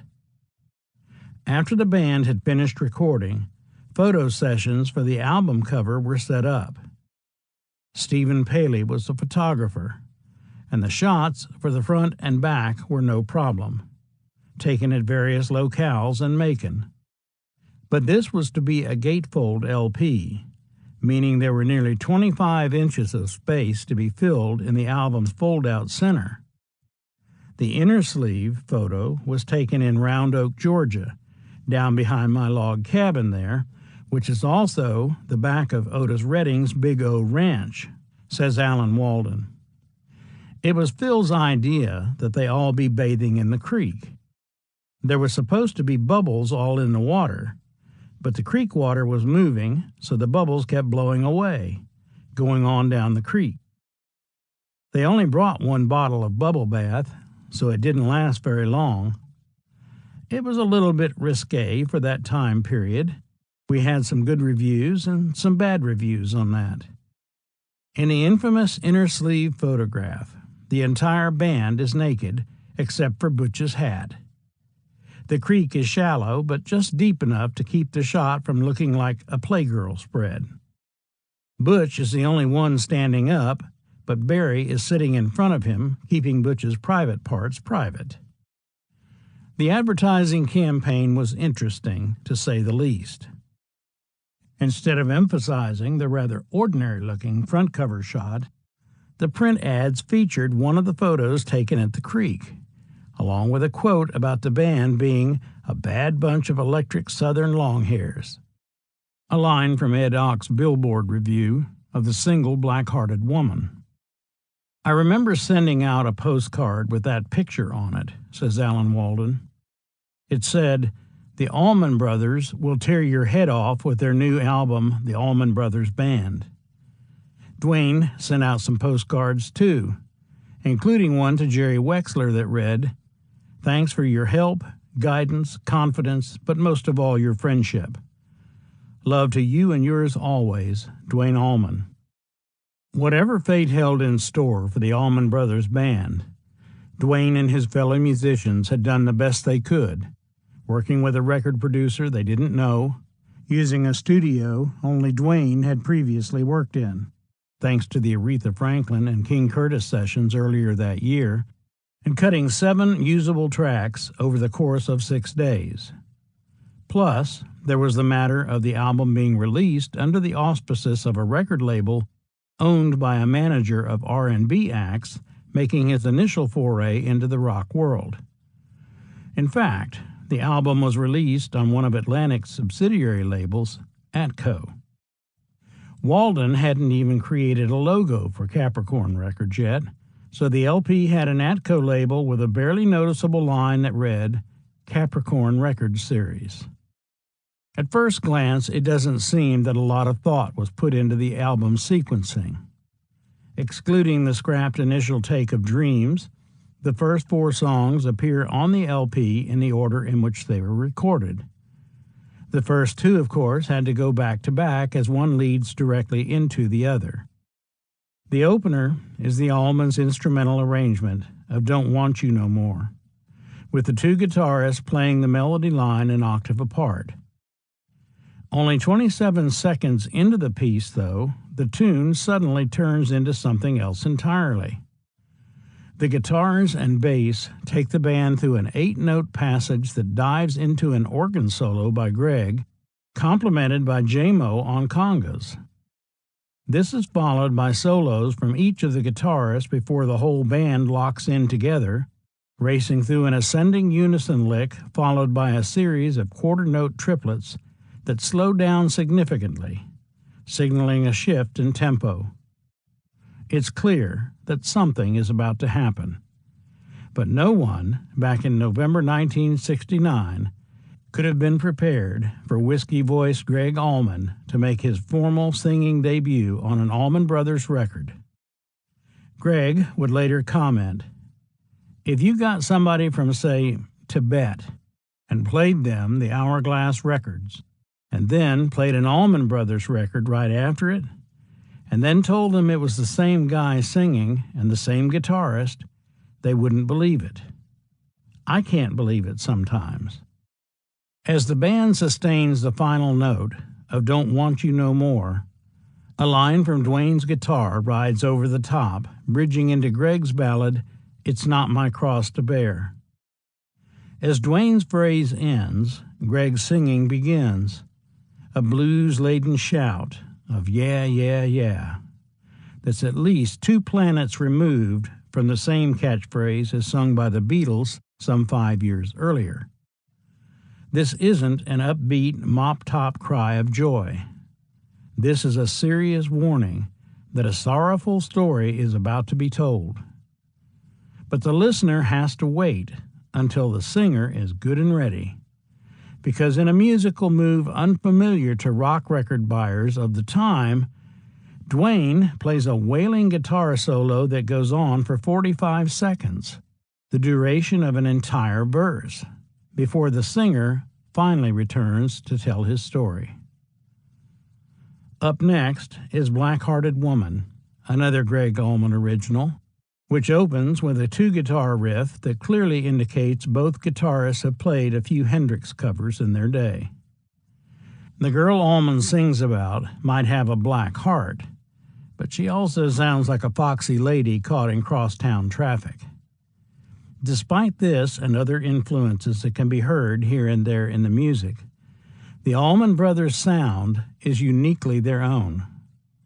Twin lead guitars, melodic bass, the gritty voice of Gregg Allman, and a pair of drummers who fear no time signature. The last track on side 1 is the song that became Gregg's audition piece when he arrived at the March 26 jam session. On much of the album, producer Adrian Barber chose not to emphasize the band's double drum attack, often moving J-Mo to congas, or Butch to timbales or maracas. On Trouble No More, though, the 2 drum kits kick off the song. Through Duane's slide solos, Dickey's solo, and all 5 verses sung by Gregg, the Butch and J-Mo rhythm assault never stops. Side 2 opens with Gregg's Every Hungry Woman. J-Mo's back on congas, and the guitarists show off their proficiency in the twin lead department once more. But the organ sound is distorted, and the overdubs aren't just obvious, they're practically announced. If the band's debut has a filler track, this is it. It hardly matters, though, because of what follows. Dreams is the musical equivalent of its title. It is a strangely muted work, haunting and ethereal. If this were a Grateful Dead song, the Twirlers would be out in full force. It is clearly still the Allman Brothers, but it's a gentler side of the band. Dreams is the effect that good jazz has on us, Duane once explained. If you can get the music flowing out there where you don't have to listen to it, it just takes you away. On this waltz time track, the band achieves Duane's intent to perfection. Dreams inevitably takes the listener away, no matter how many times it's been heard. Perhaps the song's most mystical aspect is its deceptive length. It is an aural illusion. Although the track seems to begin and end within a couple of minutes, it's actually more than 7 minutes long. In fact, it's the longest track on the album by more than 2 minutes. In the classic tradition of leaving the listener wanting more, the album ends with Whipping Post. The song begins with 2 measures of Oakley's pounding bass, laying down that unmistakable 11/4 riff. In the second measure, a hi-hat subtly joins in, followed by 2 measures of Duane's guitar. Dickey's guitar soon arrives, playing against Duane and Barry's line. Rather than distracting from the proceedings, the contrapuntal effect of Dickey's playing actually pushes the rhythm forward. Greg's organ sneaks in just before the first verse begins. Duane, in the fashion that will become familiar, but never commonplace to Allman Brothers fans, plays bluesy fills between the lines of Greg's vocals. As the singer reaches the chorus, the harmony lead guitars go to work. After the second verse and chorus, Duane takes the first solo. Greg sings the concluding verse, and then Dickey's solo picks up right where Duane's had left off.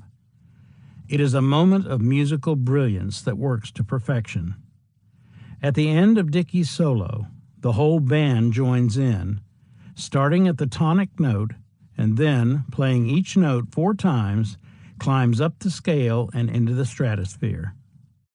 The effect of the whole ensemble arriving at the final note together is almost earth-shattering. But the song's not over. Greg returns to sing the chorus one last time, while Duane's guitar wails behind him. After the excitement of all that has come before, the band brings the album to a gentle close, concluding Whipping Post with a few final improvisational flourishes as the song slowly disappears. Chapter 15. The Fillmores, Part 1. Anyone who doesn't respect Bill Graham has got their head messed around. D.A. Duane Allman and Bill Graham had first crossed paths during the Hourglass days, when the band opened for Buffalo Springfield on December 21st through 23rd, 1967, at the original Fillmore Auditorium on the corner of Fillmore Street and Gary Boulevard in San Francisco. Graham had been producing rock shows there for 2 years, booking acts like Jefferson Airplane, Quicksilver Messenger Service, The Byrds, and, of course, the Grateful Dead. In July 1968, Graham moved his SF operation to the Carousel Ballroom at Market Street and Van Ness Avenue, renaming the venue Fillmore West. Earlier that year, he had taken over the Village Theater at 2nd Avenue and 6th Street in New York City, changing its name to the Fillmore East. Both Fillmores became the hallowed spots to play for the best-known acts of the era. Being asked to play at the Fillmore, East or West, was the ultimate sign of success for rock bands of the time, until Graham closed both venues in 1971. The Allman Brothers Band played its first gig at the Fillmore East in December 1969. Their debut album had been released the previous month, and a giant blow-up of the inside cover photo, with the boys naked in the creek, was already adorning a wall in the Fillmore East lobby. None of the Fillmore's employees had heard the record yet, so as Fillmore staff member Alan Arkush told author Robert Greenfield, the assumption was that these guys from Georgia must be a bunch of redneck yo-yos. To unintentionally further the Redneck Yo-Yo's image, the band showed up late to its first gig. But once they set up and began their sound check, the Fillmore staff came pouring out to watch the Allman Brothers rehearse. The ultimate compliment from a jaded bunch who had heard many of the world's greatest rock bands over the previous couple of years. The Fillmore in itself was a temple of rock and roll, Dickie Betts told interviewer Kirsten West. It was the temple of rock and roll. And then he added, it was the lowest paying gig out there. But everybody wanted to play the Fillmore because it was the artistic presentation of rock and roll music. And it was because Bill Graham made it a point to present rock and roll in an artistic form instead of on some old stark stage with a bunch of metal fold-up chairs and a white spotlight. You know, he had created this whole atmosphere. Those first 3 nights at the Fillmore East, December 26 through 28, 1969, the Allman Brothers were third on the bill behind Appaloosa and Blood, Sweat, and Tears. It was a strange musical mix, to say the least. And, being the opening act, the brothers were allowed to play only 45-minute sets, hardly enough time to get warmed up. For the Allman Brothers, there were nights at other venues when one song could last almost that long. As was usually the case early in their career, the Allman Brothers were dead broke the first time they played the Fillmore East. I remember the stories of Twiggs Linden standing at the toll bridge panhandling so they could get money to go through the toll to play at the Fillmore, says Alan Walden. By then, they were a happening band, but financially, they were not stable yet. In fact, Alan Arkush had to personally loan Duane money just so the band could eat while they were in New York. Better days were looming, though. The whole staff at the Fillmore had loved what they'd heard, and they immediately decided to bring the ABB back as soon as possible, and to have them open for a band more musically aligned with what the Allman Brothers were all about. But before returning to the Fillmore East, the band headed to San Francisco in January 1970 for a 4-night stay at the Fillmore West, opening for Buddy Guy and B.B. King. This engagement had to be a major thrill for Duane. B.B. King had left a lasting impression on him ever since he and Greg had first seen King perform when the boys were teenagers. Duane once said of the blues man, "He could sing Happy Birthday and bring tears to your eyes, man." And now, thanks to Bill Graham, Duane got to share the stage with the idol of his youth. The following month, on February 11th, 13th, and 14th, the Allman Brothers returned to the Fillmore East on a bill with Love and the Grateful Dead. It was the beginning of a beautiful friendship for the Allmans and the Dead. Later that year, Duane would tell disc jockey Dave Herman, "I love the Dead. As for Jerry Garcia could walk on water. He could do anything any man could ever do. He's a prince." Before the first night was over, most of the Allman Brothers band were on stage with the Dead, jamming on Dark Star and Turn On Your Love Light. Luckily, Grateful Dead sound mixer Owsley Stanley, who frequently recorded the Dead shows, had the presence of mind to capture the Allman Brothers on tape during those February gigs. In 1996, selections from the Allman Brothers set would be released on Grateful Dead records under the title Fillmore East, February 1970. The 7 tracks on the CD show what a strong live act the band had already become in the 11 months they had been together. And, as was the case in the old Hourglass days, the Allman Brothers didn't confine themselves to performing songs they had already recorded. Emphasizing this fact, the set opens with In Memory of Elizabeth Reed, a Dickie Betts instrumental that wouldn't appear on record until Idlewild South some 7 months later.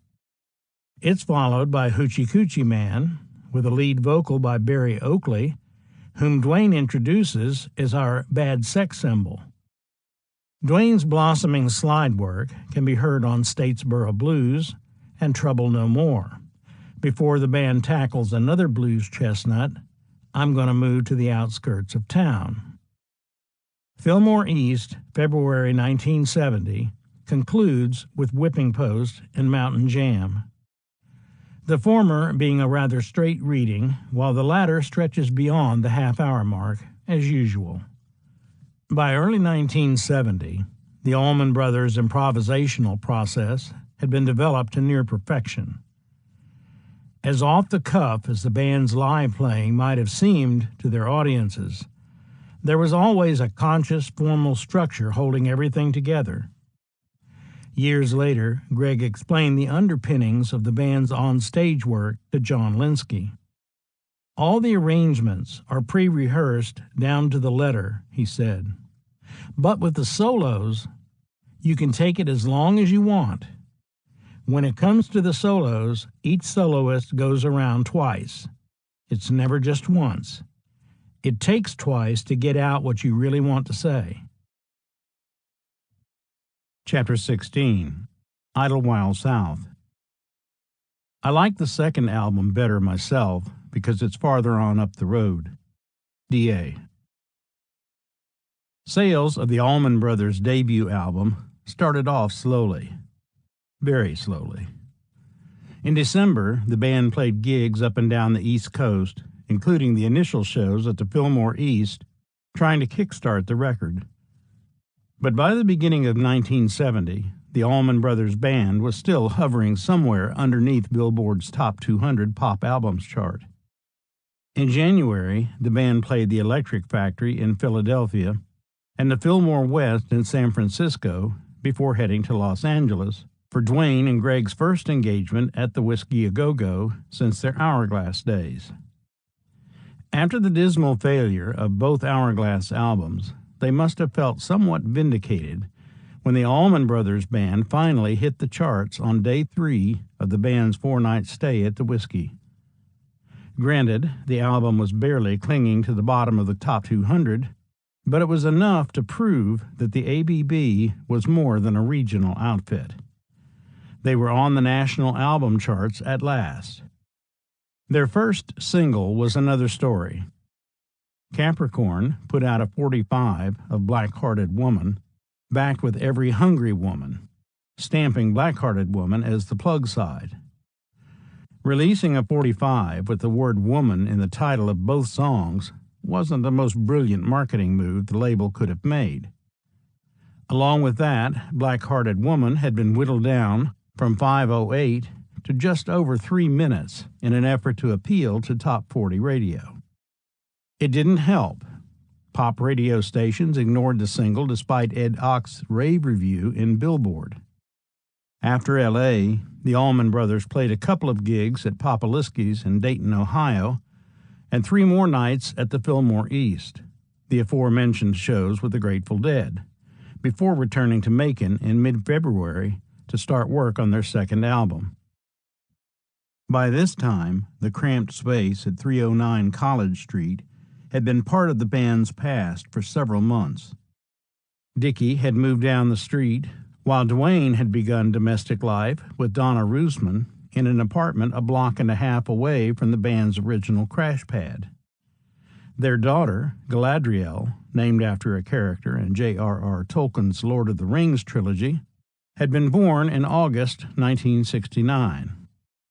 Meanwhile, Barry and his wife Linda had moved into a nearby apartment upstairs from Butch's place.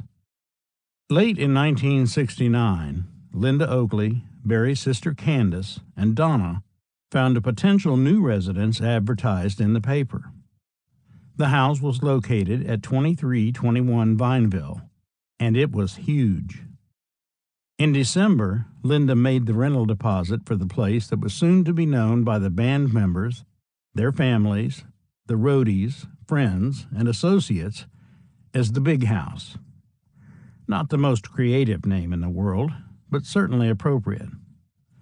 It was a 3-story affair with French doors, more than a dozen rooms, lots of fireplaces, and plenty of stained glass. Built on a massive lot covered with water fountains, fish ponds, and trees everywhere. And the rent was all of $235 a month.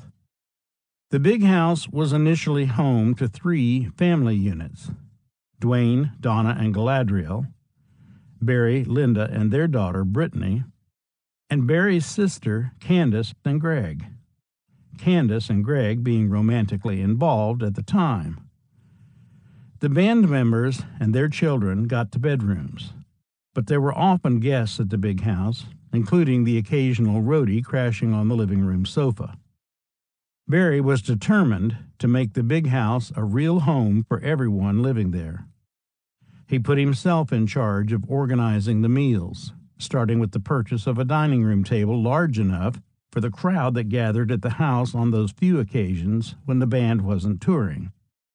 Dwayne settled on the first-floor sunroom as the proper spot for the band to work, putting baffles on the walls himself to help keep the sound from bouncing all over the house and the neighborhood. This would become the band's rehearsal room, the place where they would practice, jam, and work out arrangements for new songs that were often being written in other parts of the house, primarily the kitchen, by Greg and Dickie. Although the first album had been out for 3 months by the time the Allman Brothers came off the road in February, Tom Dowd had not yet heard the band play live. Luckily, he happened to be in Macon shortly after they got back to town. I have no idea what the hell I was doing there, Dowd later recalled to Bill Ector, but for some reason I had to be there.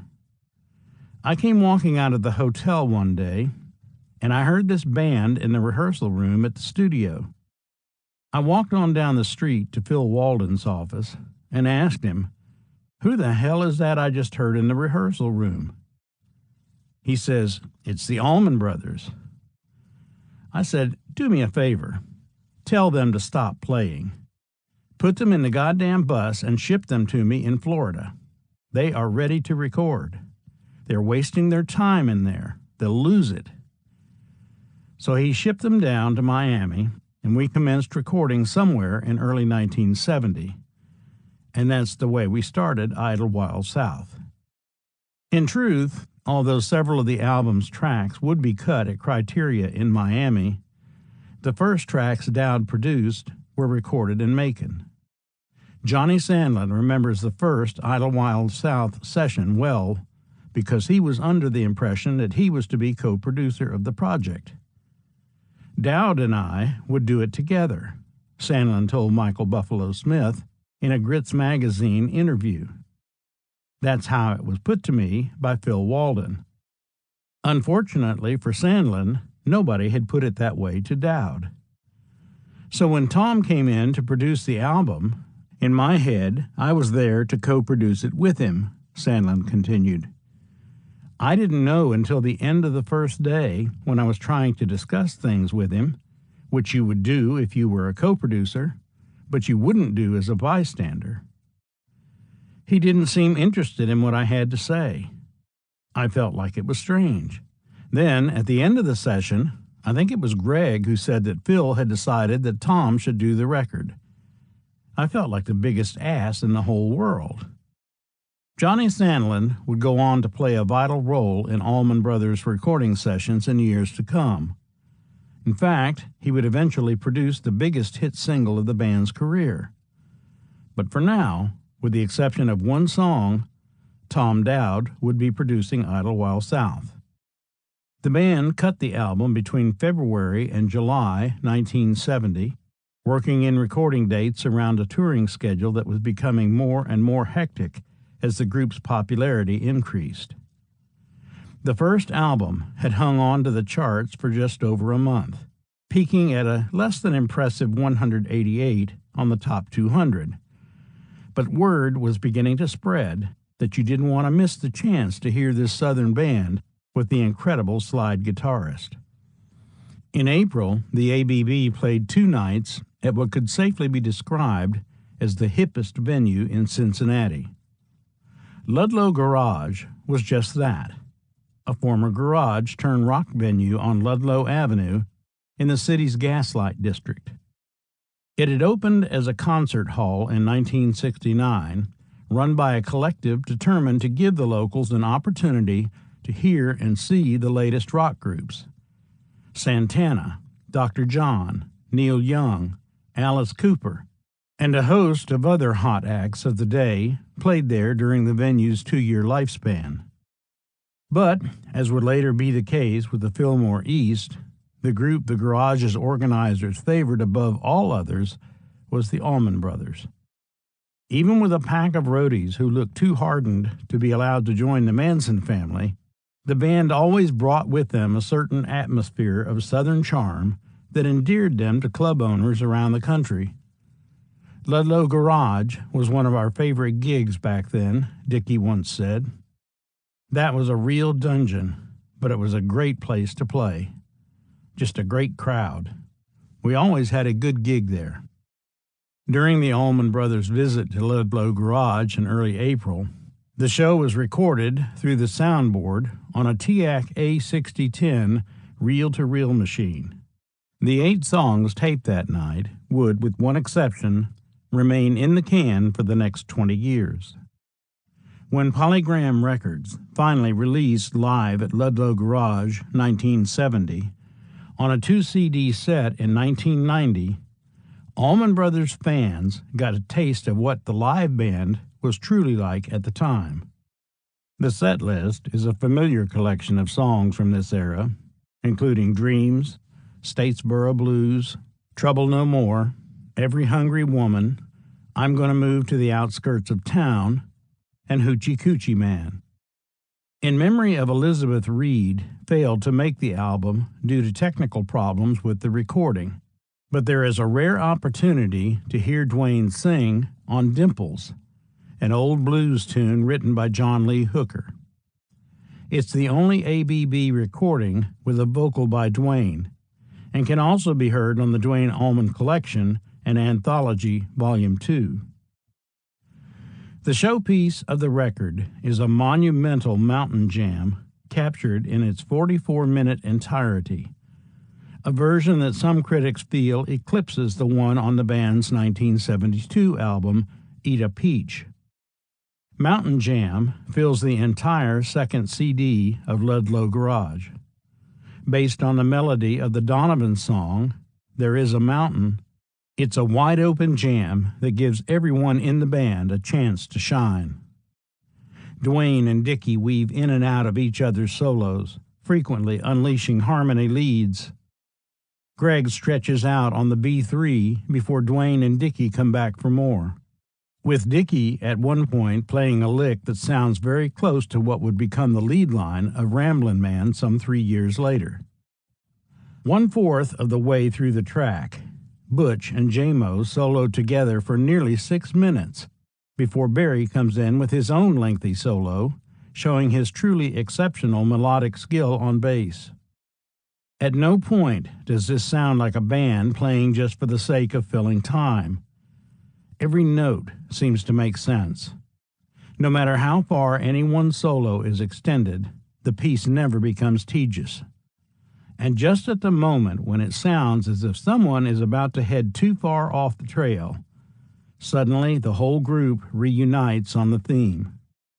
And before they're done, they somehow turn There Is a Mountain into Ray Charles's What'd I Say, a musician's joke straight out of the jazz world.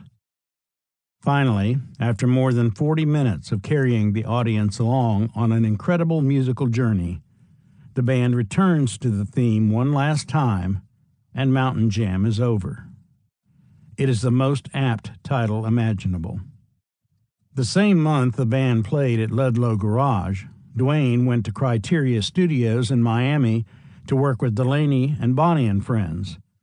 D&B had just lost their entire backing band to Joe Cocker, with the exception of keyboard man Bobby Whitlock.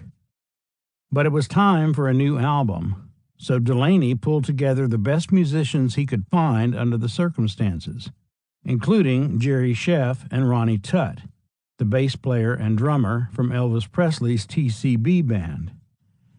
I was excited about recording Delaney and Bonnie, says Jerry Wexler, but they came down without drummer Jim Keltner and bassist Carl Radel.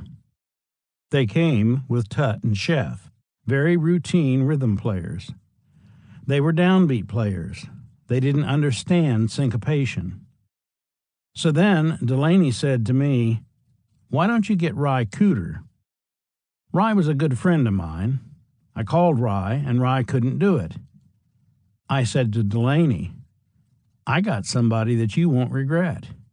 So I brought Dwayne in. Jerry brought Dwayne down, recalls Whitlock, and wow, what a great player he was. A big happy smile, and you fell in love with him right away. He was all serious about playing. Sat down and played some serious slide guitar. It was just totally awesome. What he had found out through records that he had listened to, studying Robert Johnson and Elmore James, all of that was pouring through him. It wasn't coming from him, it was coming through him, that pure essence. There was instant camaraderie. He was one of those people who you felt you had always known from the instant you met him. After that session, anytime Dwayne was available, he was always with us, because he just loved Delaney and Bonnie. He was pretty much a constant, popping in and out of our lives. On the album that would be titled To Bonnie from Delaney, Dwayne played acoustic slide on a medley of Come On in My Kitchen, Mama, He Treats Your Daughter Mean, and Going Down the Road Feeling Bad, as well as electric slide on Soul Shake, the song that would become Delaney and Bonnie's first hit. After such high points as the Ludlow Garage gigs and playing on the Delaney and Bonnie sessions, the month of April ended with one of the low points in Dwayne's professional life. On the 28th, the band had played a show on the campus of the State University of New York at Stony Brook. Their next show was more than 450 miles away in Buffalo, at a place called Aliota's Lounge. The band rode all night to get there. They played 2 shows on the 29th, leaving their gear at the club for the roadies to pick up the next day. When Kim Payne and Mike Callahan arrived at Aliota's to load out and get the check for the previous night's performance, the club owner, Angelo Aliota, refused to pay them. He claimed the band had shown up late for the show and told Payne and Callahan he would pay only if the Allman Brothers played again that night. Not only was Aliota's demand preposterous, it was impossible. The band had to be in Cleveland on the following day. Payne called tour manager Twiggs Linden and told him about the problem. Twiggs went to the club and demanded the money from Aliota. When the club owner still refused, a scuffle broke out. Linden pulled his knife and stabbed Aliota 3 times. A short time later, Angelo Aliota was dead, and Twiggs Linden had been arrested on a charge of first-degree murder. It was a very dark day for the band. They had no choice but to travel on, leaving Linden in a Buffalo jail. Incredibly, he would later get off on a plea of temporary insanity, due in part to his lawyer arguing that touring with the Allman Brothers Band was enough to drive anyone insane. A few moments of a virtually incoherent Barry Oakley on the witness stand helped to prove the lawyer's argument. During short breaks from the constant touring, the band would get together with Dowd to continue work on their second album. They didn't record an album in one sitting, recalled Dowd. They would record maybe 5 songs. Then they might say, "I don't think that song was good enough," or "I don't think that song was ready to record." Then, among them, Dwayne being the leader, he would say, "Okay, we'll work on it." They wouldn't waste any more time doing it. They would work harder on the songs that were ready to go. They would have to go back out and then rehearse, and then Phil would call me and say, "Hey, the band is ready. Do you want to hear them?" I might zip into Macon or catch them on a gig someplace for a night, and then we'd go in the studio, because they played the songs into shape. It made the studio time shorter. That was generally the way it worked. By 1970, most bands were taking advantage of the multi-track technology available to them. A rhythm track might be recorded first, followed by the vocals, with instrumental solos and other overdubs added after everything else was done. The order in which the tracks were laid down varied depending on the musicians and their producers. But seldom did a rock band go into a studio and record with the entire band playing together. As usual, the Allman Brothers weren't interested in doing things the way everyone else did them. Everything was cut live, said Dowd. The only overdubbing would be to repair a guitar part where maybe somebody botched a note or something. There were at least 5 or 6 people playing simultaneously whenever we were recording, in a full setup like a live show.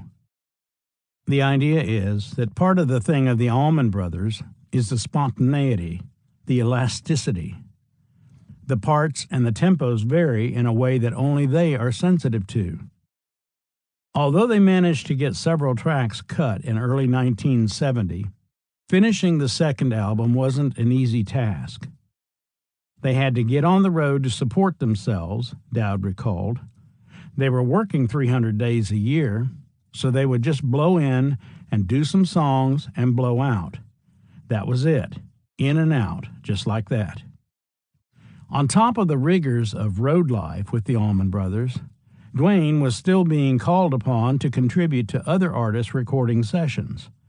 In those rare instances when the other members of the ABB could return to Macon for a short break, Duane was frequently heading to Muscle Shoals, Miami, or New York, earning session money wherever possible to help support the band. Any sessions I do now, he said at the time, I just go in there and do it and leave. Ironically, on one of his own sessions, recording overdubs for Idlewild South, he almost didn't leave soon enough. On July 3, 1970, the Allman Brothers were booked to play at a 3-day event billed as the second annual Atlanta International Pop Festival. The first AIPF had been held at the Atlanta International Raceway in Hampton, Georgia, but the locals decided one pop festival in the neighborhood was more than enough, leaving promoter Alex Cooley to find another home for this weekend of music. The venue he settled on was the Middle Georgia Raceway in the town of Byron, about 20 miles south of Macon. Governor Lester Maddox didn't like that location either. He wrote the owner of the racetrack, emphatically, if redundantly, stating, "The best interests of the fellow citizens of Georgia would be served best by the immediate cancellation of the festival."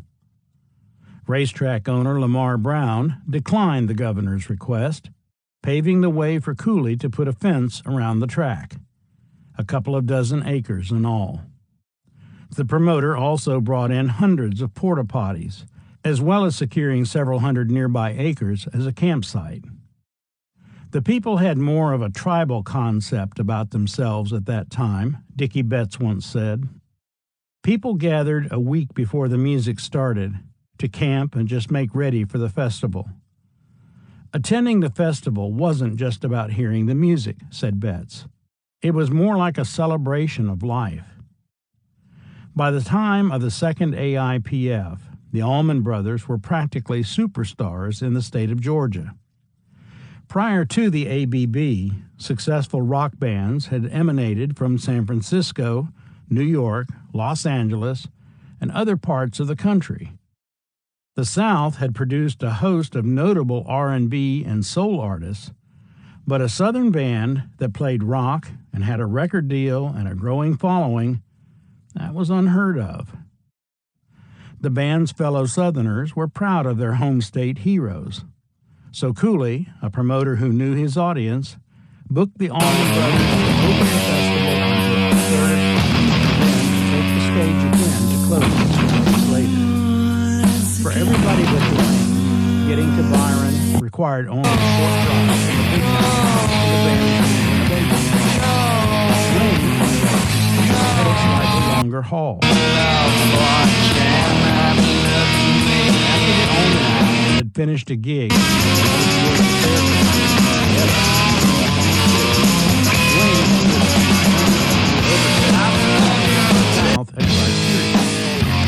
left South Florida early, giving plenty of time to get to Byron, but he hadn't counted on the Woodstock-like traffic encountered as he grew closer to the venue.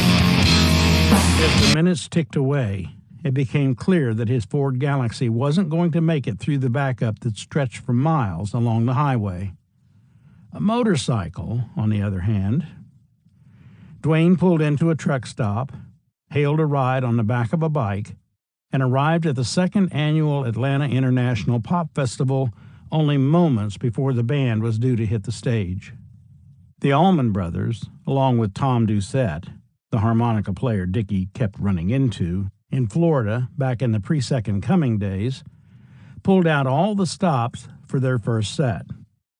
Statesboro Blues, Trouble No More, Don't Keep Me Wondering, Dreams, Every Hungry Woman, Hoochie Coochie Man, In Memory of Elizabeth Reed, and Whipping Post, kept the crowd of more than 100,000 people on their feet. But when it came time for the brothers to close their part of the show with Mountain Jam, the festival took on another Woodstock-like overtone when 10 minutes into the song, the skies opened up and the rain came down hard. With no awning over the stage, the band had no choice but to stop and wait. With no music, the crowd got restless. There were still plenty of people stuck on the other side of the entrance gates, and in short order, as had been the case at Woodstock, Alex Cooley decided the best solution was to simply let everybody in for free and turn the weekend into a much less profitable event than he had originally hoped it would be. When the rain subsided, the Allman Brothers returned to the stage and played another 6.5 minutes of Mountain Jam before calling it a day. Throughout the weekend, Dwayne had a ball hanging out and jamming with some of the other acts. Many of the Woodstock headliners were there, including Jimi Hendrix, Country Joe and the Fish, Sly and the Family Stone, Richie Havens, John Sebastian, and Johnny Winter, as well as Jethro Tull, Procol Harum, the Chambers Brothers, B.B. King, It's a Beautiful Day, and more. When the Allman Brothers returned to the main stage to wrap up the weekend, the crowd had swelled to nearly 500,000. The set list was quite a bit shorter than it had been for the opening show, most likely due to the fact that it was nearly 4 a.m. when the band started playing. Once again, they closed with Mountain Jam, this time with Johnny Winter sitting in. Less than 2 weeks later, the Allman Brothers were headlining the Love Valley Rock Festival in North Carolina. This time, depending on who's telling the story, the crowd numbered anywhere from 20,000 to 75,000 people. The festival was the brainchild of Love Valley's founder and mayor, Andy Barker. In 1954, he had built an entire Western-themed town in the foothills of the Blue Ridge Mountains, prompted by his childhood dream of being a cowboy. At the time the festival was held, Love Valley consisted of a saloon, a church, and a general store. The sidewalks were made of wood with hitching posts for horses. It was Barker's utopian experiment, a Christian community in a rural area of the state. When Barker's daughter had heard about the upcoming festival in Byron, she asked her dad if she could go. "No, honey," he replied. "We'll hold our own music festival here instead." It was a bold and daring move for the deeply religious Barker, but he pulled it off by bringing in primarily Southern acts, many of which were Capricorn artists. The festival was held July 17th through 19th and featured the Allman Brothers, Wet Willie, Johnny Jenkins, and Tony Joe White. Barker even flew in the post-Janis Joplin version of Big Brother and the Holding Company from San Francisco. The Allman Brothers played sets at Love Valley on both the 17th and 19th, then headed to New York for a gig in Central Park. While there, they continued working on Idlewild South. Now, Idlewild South was done in Miami and Macon, except Please Call Home was done in New York with Joel Dorn producing, recalled Tom Dowd. Joel was doing predominantly jazz recordings for Atlantic. I started making records in the mid-'60s when I was still a disc jockey in Philly, says Dorn. Then I started to do some things for Nasuhi Ertegun, brother of Atlantic Records founder Ahmet Ertegun. Then, in June 1967, I came to Atlantic full-time. All of a sudden, some of my jazz albums started to sell, and they crossed over into R&B, and I started to catch a groove. The reason I mention that is because I was in a strange area of jazzish R&B, R&B-ish jazz, or something. I started using non-jazz sidemen, so I'd use guitarists, Eric Gale, Cornell Dupree, guys like that. And I started hearing about Duane. Everybody who worked with him was talking about him, so I thought I'd like to meet this guy. I'm doing a session one day, and this guy walks in and says, Dorn puts on a southern drawl, "Are you Joel Dorn?" And I said, "Yeah." He said, "I'm Duane Allman." I said, "Oh, man, nice to meet you. I've been hearing so many great things about you." Now, I don't know if I'd heard him play or not. I just heard about him. I think he had just played on an Aretha session. We started talking. The odd thing was that I'd figured, well, if I ever get a chance to meet this guy, I'd love to have him play on a record, say with Fathead Newman or Hank Crawford, something where a great Southern blues guitarist would really fit. The first thing he said to me was, "Man, I would really like to make a record with Rahsaan." That was Rahsaan Roland Kirk. And that's the last person in the world I'd think someone like Duane Allman would ask to make a record with. So it struck me as odd.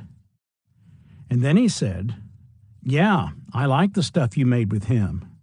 And I like the stuff you made with Yusef Lateef." So I figured, wow, this guy is not your typical Southern R&B player. This was a whole different thing. So we started hanging out a little bit when he would come to New York. We had a lot of common interests in music. Only months after his initial meeting with Duane, Dorn found himself in the producer's chair for the Allman Brothers. As I remember it, says Dorn, Tommy Dowd was stuck down south and the band was in New York. Tommy said to Duane, "Look, I can't get up there." And Duane said, "Well, this is the only time we can record." So Tommy called me and said, "Listen, I asked Duane who he wanted to work with, and he said you. So would you do a session with the Allman Brothers?" I said, "Of course I would." It would turn out to be the only chance I ever really had to work with Duane. We did the sessions at Regent Sound, where I did most of my recording. I know we cut 2 things. We might have done a third. But the only one that made the album was Please Call Home. I did the session, and then Tommy, of course, did the mixing because it was his album. As the producer of that track, I had little to do with forming it. I was following Duane's lead. The reality of it is that I was coming in basically doing somebody a favor, being available just to guide him through some New York waters. It wasn't like I said, "Hey guys, here's what we're going to do." I just said to Duane, "You know what you want to do?" He said, "Yeah." I said, "Let me nail it for you." I just tried to capture what it was that they did. I did the track, and on my resume, I can say I worked with the Allman Brothers. It was just that one cut, but it turned out pretty well. While in New York, during the Dorn-produced sessions, the Allman Brothers played the Schaefer Music Festival in Central Park. The New York trip also gave Duane the chance to help Delaney and Bonnie finish the album they had begun working on in April at Criteria. Allman's work on the Miami recordings had been impressive, but his finest slide playing with D&B would come during a session at Decca Studios in Manhattan. The only holdover from the backing musicians in Miami, by this time even Bobby Whitlock was gone, Allman unleashed a slashing slide solo on the Delaney-penned rave-up Living on the Open Road. It could have been Duane's theme song. The Schaefer Music Festival had started in June and would continue through most of August. Acts of virtually every musical genre were on the bill. Along with the Allman Brothers, the performers included Ray Charles, Peggy Lee, Dave Brubeck, Miles Davis, Jethro Tull, Iron Butterfly with Larry Reinhardt, formerly of the Second Coming, on guitar, Ike and Tina Turner, the Four Seasons, the Supremes, Buddy Rich, Little Richard, and many more, including Delaney and Bonnie and Friends on a bill with Seals and Crofts. Delaney and Bonnie's show took place on August 5th, and Duane was there. That night, sitting in his apartment overlooking Central Park, jazz flutist Herbie Mann was so taken by what he was hearing that he made his way to the stage, flute in hand, and joined in. Mann and Allman immediately took to each other musically, improvising solos that stirred the crowd into demanding a number of encores. After the show, Herbie cornered Duane. I told him I'd love to have him play on my next album. He said, sure. Now, some people will call him a rock and roll guitarist, but basically he was a Southern blues improviser, Mann recalled years later. He was a wonderful player, and he had the kind of feeling that I wanted on my records. Mann was always open to using innovative guitarists, including Sonny Sharrock, inventor of the machine gun guitar solo, who appeared on a number of Mann's recordings. It would be almost a year before Duane would be able to make good on his promise to play on an album with Herbie Mann. The road was calling, and there were other sessions to do. But after years of listening to Miles and Train, Duane looked forward to the opportunity to make a record with a genuine jazz musician. One day, during the making of Idlewild South, Tom Dowd got a phone call from Eric Clapton's manager. Normally, when there is a recording session, Dowd recalled, I don't take phone calls. I just shun that kind of nonsense. But if Ahmet Ertegun or Jerry Wexler called, then they put the call through. When they interrupted and said there was a call, I thought, all right, who is it? They said it was Robert Stigwood. I thought, holy cow, I haven't spoken to this man in 2 or 3 years. What the hell does he want now? So in the middle of the session, while the Allman Brothers are recording, I just turned the monitor down and took the call and listened to Robert. The band finished playing, and they were looking in the control room. Here I am with my head down, with the phone in my ear. They thought I was crazy. I was getting this input on what Robert wanted me to entertain doing. When I finished speaking, I put the phone down, and half the guys were wandering into the control room. I said to Duane, I apologize. I do not normally take phone calls. But that was Robert Stigwood, and he was asking me if I had time to record Eric Clapton in a couple of weeks. Duane lit up like a Christmas tree, and he says, You mean the guy from Cream? If we're in town, can I come by? I want to see him. I said, of course. He seems to be a nice guy, and the two of you would get along fine. It had taken almost half a year and 3 recording studios in 3 different cities. But by the end of July, the Allman Brothers' second album was finally done. Side 1 of the original vinyl version of Idlewild South opens with a song that perfectly encapsulates the message that Duane and the band were trying to get across. entitled Revival. It's Dickie Betts' first composition to appear on an Allman Brothers record. Surprisingly, the opening bars are played on an acoustic six-string, but it's soon joined by the familiar sound of Duane and Dickie's dual lead electric guitars. The melodic theme is similar to Jesus Is Just All Right, a song that had appeared on the Byrds album, The Ballad of Easy Rider, the previous year. The introduction is so long that first-time listeners might have thought the opening track was an instrumental, as had been the case on the Allman Brothers' debut album. But a little more than a minute and a half into Revival, Greg begins singing the first verse with its uplifting message that love is everywhere. When everyone joins in on the chorus, the song takes on a gospel feel that becomes even more pronounced when old-fashioned church-like hand-clapping begins. There are rapid-fire solos on the bass, electric guitar, organ, and acoustic guitar before everyone but the drummers falls out. The chorus line is sung a cappella by the group as Greg's gospel shout vocals wail over the top, and then all of the instruments come back to repeat the theme one last time. Lest anyone mistakenly assume that the first song was a signal that the Allman Brothers had become too happy to play the blues, Don't Keep Me Wonderin' is a strong reminder of the band's roots. The introduction is a brilliant meshing of Duane's slide guitar and Tom Doucette's harmonica. The harp and guitar slide up to the first note in unison before the whole band joins in. Greg sings two verses about the strange way his woman has been acting lately, before Duane comes back with one of his most succinct slide solos on record. Greg returns with one more verse before Duane takes a second solo that rides out the rest of the song.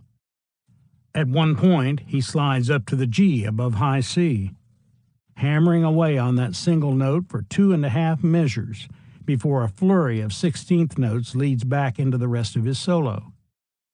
Other bands might have allowed the song to simply fade out, but the Allman Brothers slammed to a close.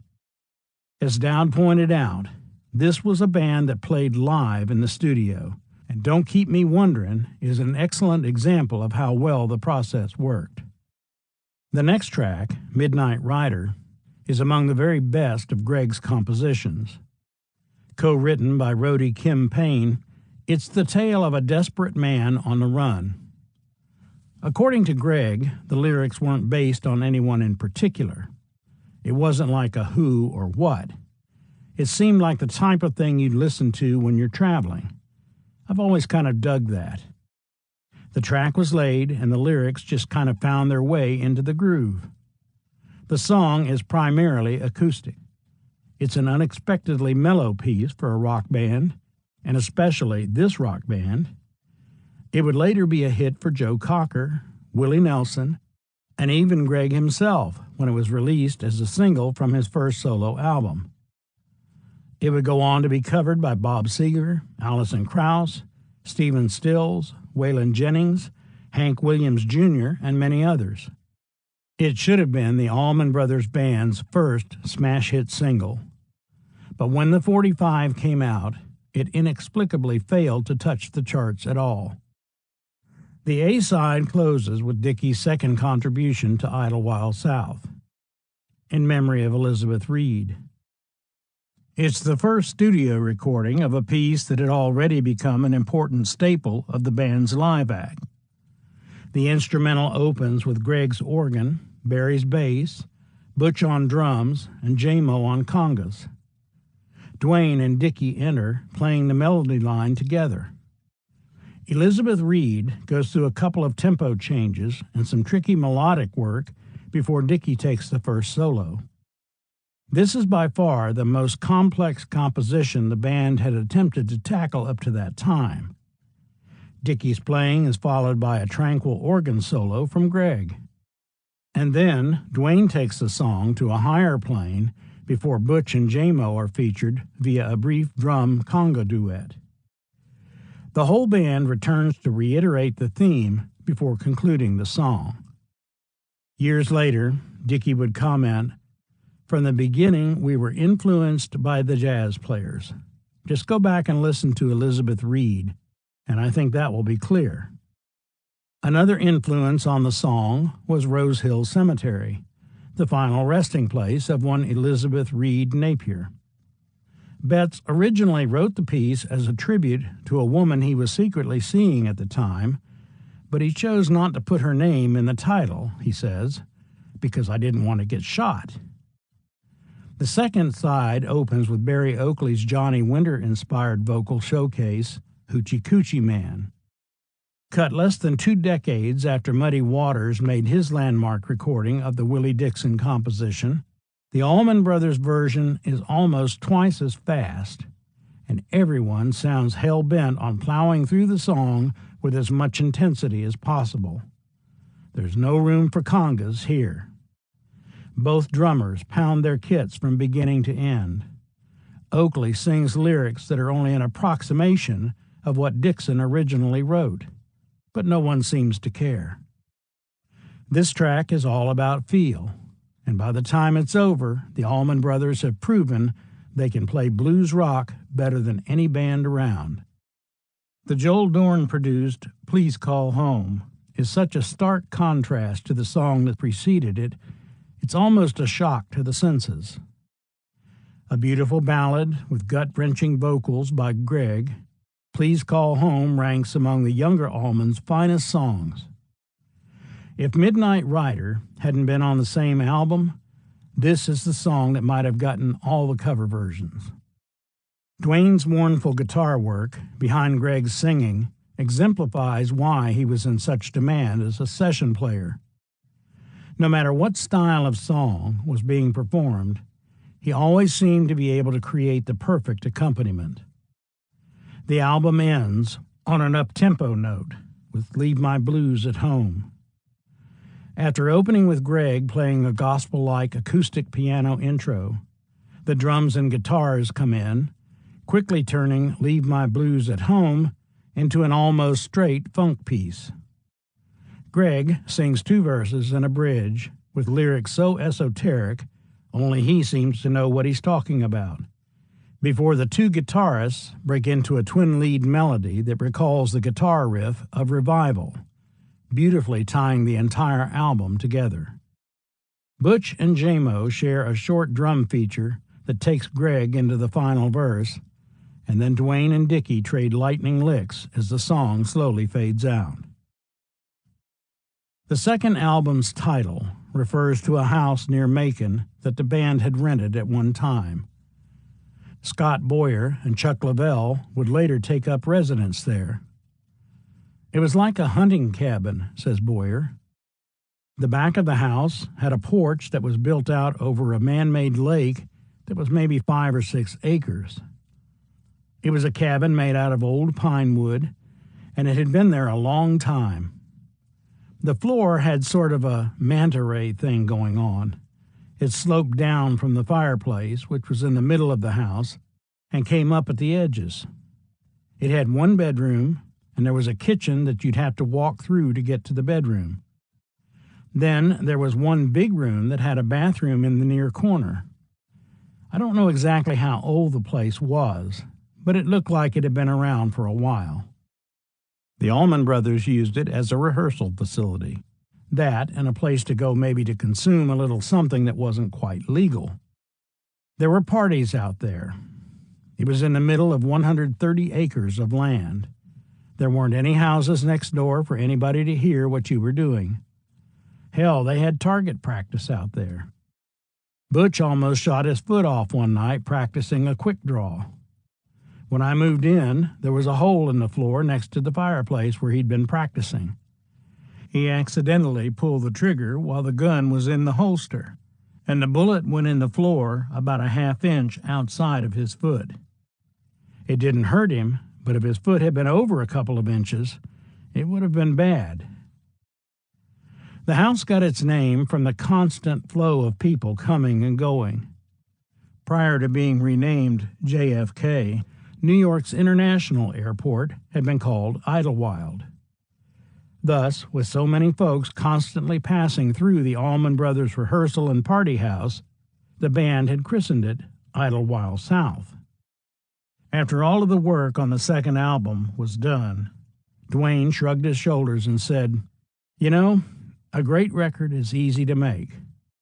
I ain't impressed by great records. But a great performance isn't so easy." Despite everything he had accomplished, there was still new ground to break. The Allman Brothers Band had made 2 very good records.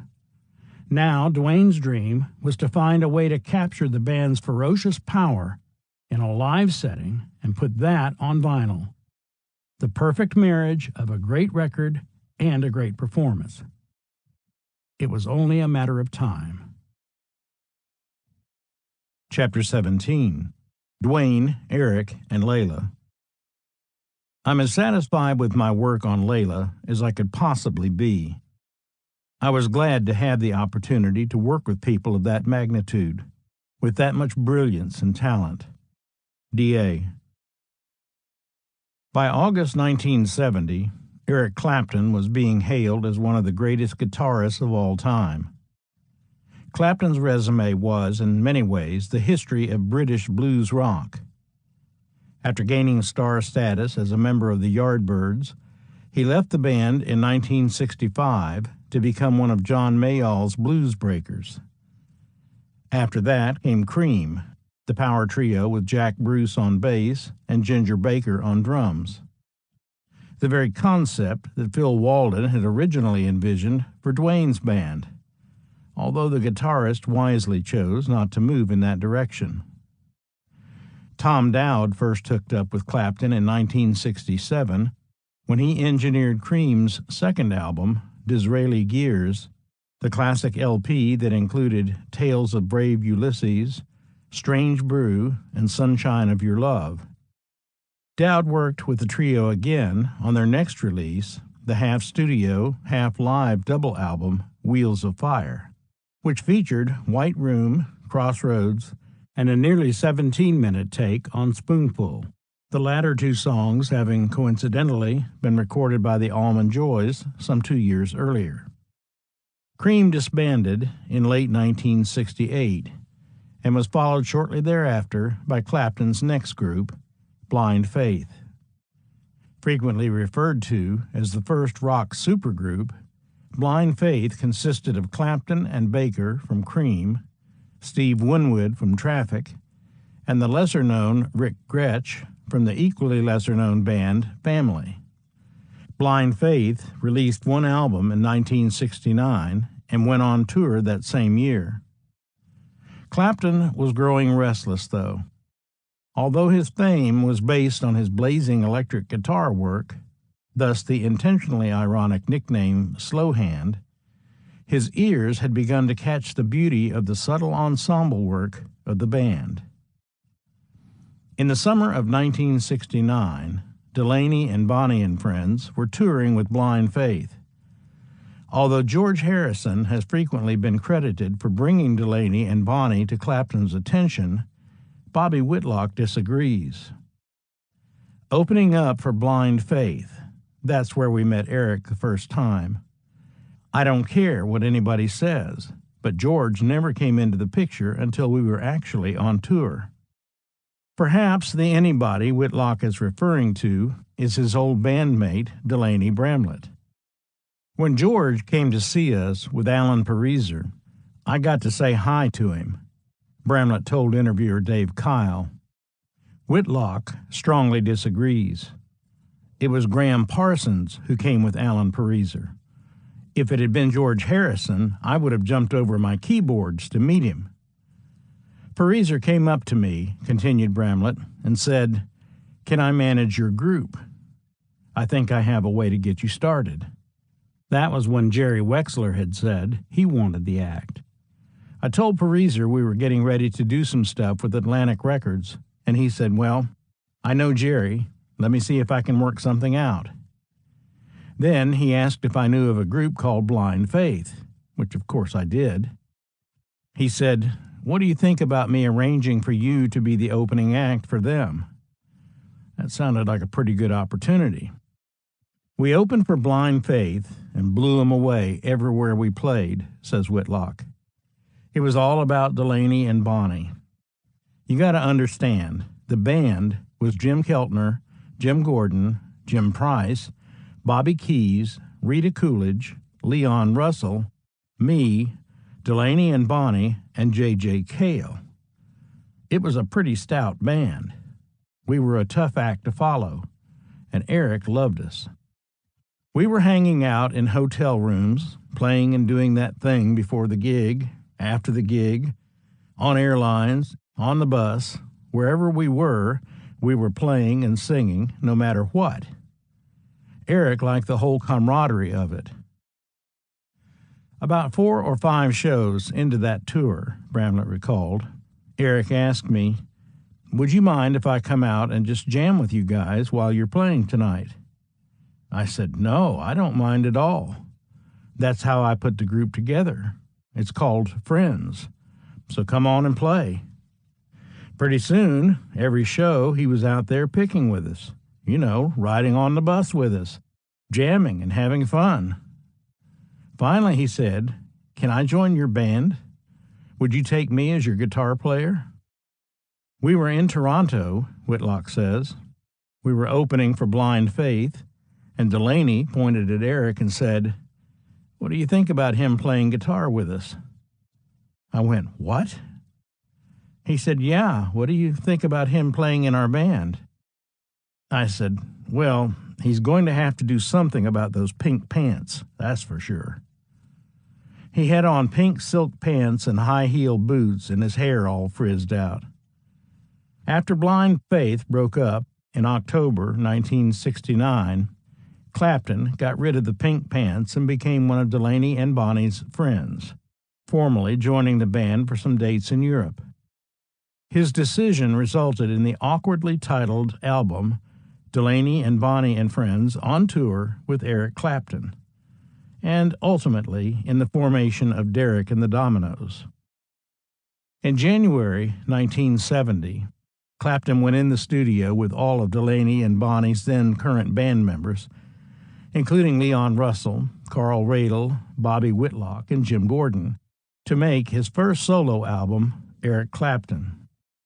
It was cut at Village Recorders in L.A., with Delaney producing and Bonnie singing background vocals, and there to mix the finished product was none other than Tom Dowd.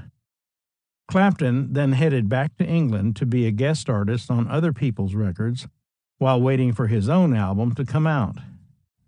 Meanwhile, most of Delaney and Bonnie's friends had apparently ceased feeling very friendly toward the Bramletts. The split primarily had to do with money. What else? And the entire gang left D&B to become much of the band on Joe Cocker's Mad Dogs and Englishmen tour. That is, the entire gang except Bobby Whitlock. Bobby had been with Delaney and Bonnie from the beginning, playing on their first album, Home, recorded at Stax Studios in 1968. The other musicians on those Memphis sessions had included the usual Stax crew: Booker T. Jones, Donald Duck Dunn, Al Jackson Jr., and Steve Cropper. 2 years later, Whitlock was starting to regret having stuck with D&B while everyone else was off partying with Joe Cocker. The proverbial straw that broke the camel's back, according to Whitlock, took place on US 101. They got in a fight in the car, and she grabbed the keys and threw them out on the Ventura Freeway at like 3:30 in the afternoon. Traffic just blocked everywhere. She grabs the keys and throws them out. I'm in the middle of the two of them fighting, and I said, "Oh man, I can't take any more of this." So I called Cropper and said, "I got to get out of here. They're making me nuts." He said, "Why don't you go see Eric?" I said, "I don't have any money." Delaney paid me $96.50 a week and $12 per diem when we were on the road. I wasn't in there to make money. I was in there for the music. Money was not my complaint. but it seemed to be everyone else's complaint. I was in there for all this great music, so I said, I don't have any money. He said, well, call Eric and see what he's doing. Ask him about you coming over to visit. Go over and hang out with him a little bit. So I said, okay.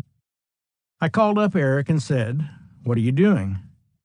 He said, I'm getting my hair cut. I said, I need to get out of here. These people are making me nuts. Can I come visit? He said, sure, come on over. He didn't think I was serious.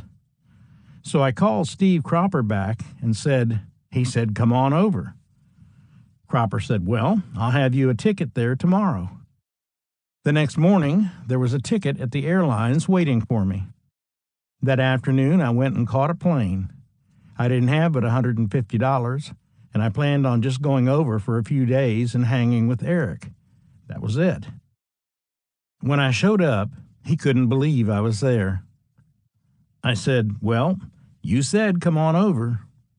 So I was hanging with Eric, and we were just playing and singing and having a good time. It was like 2 days later when he said, let's put a band together.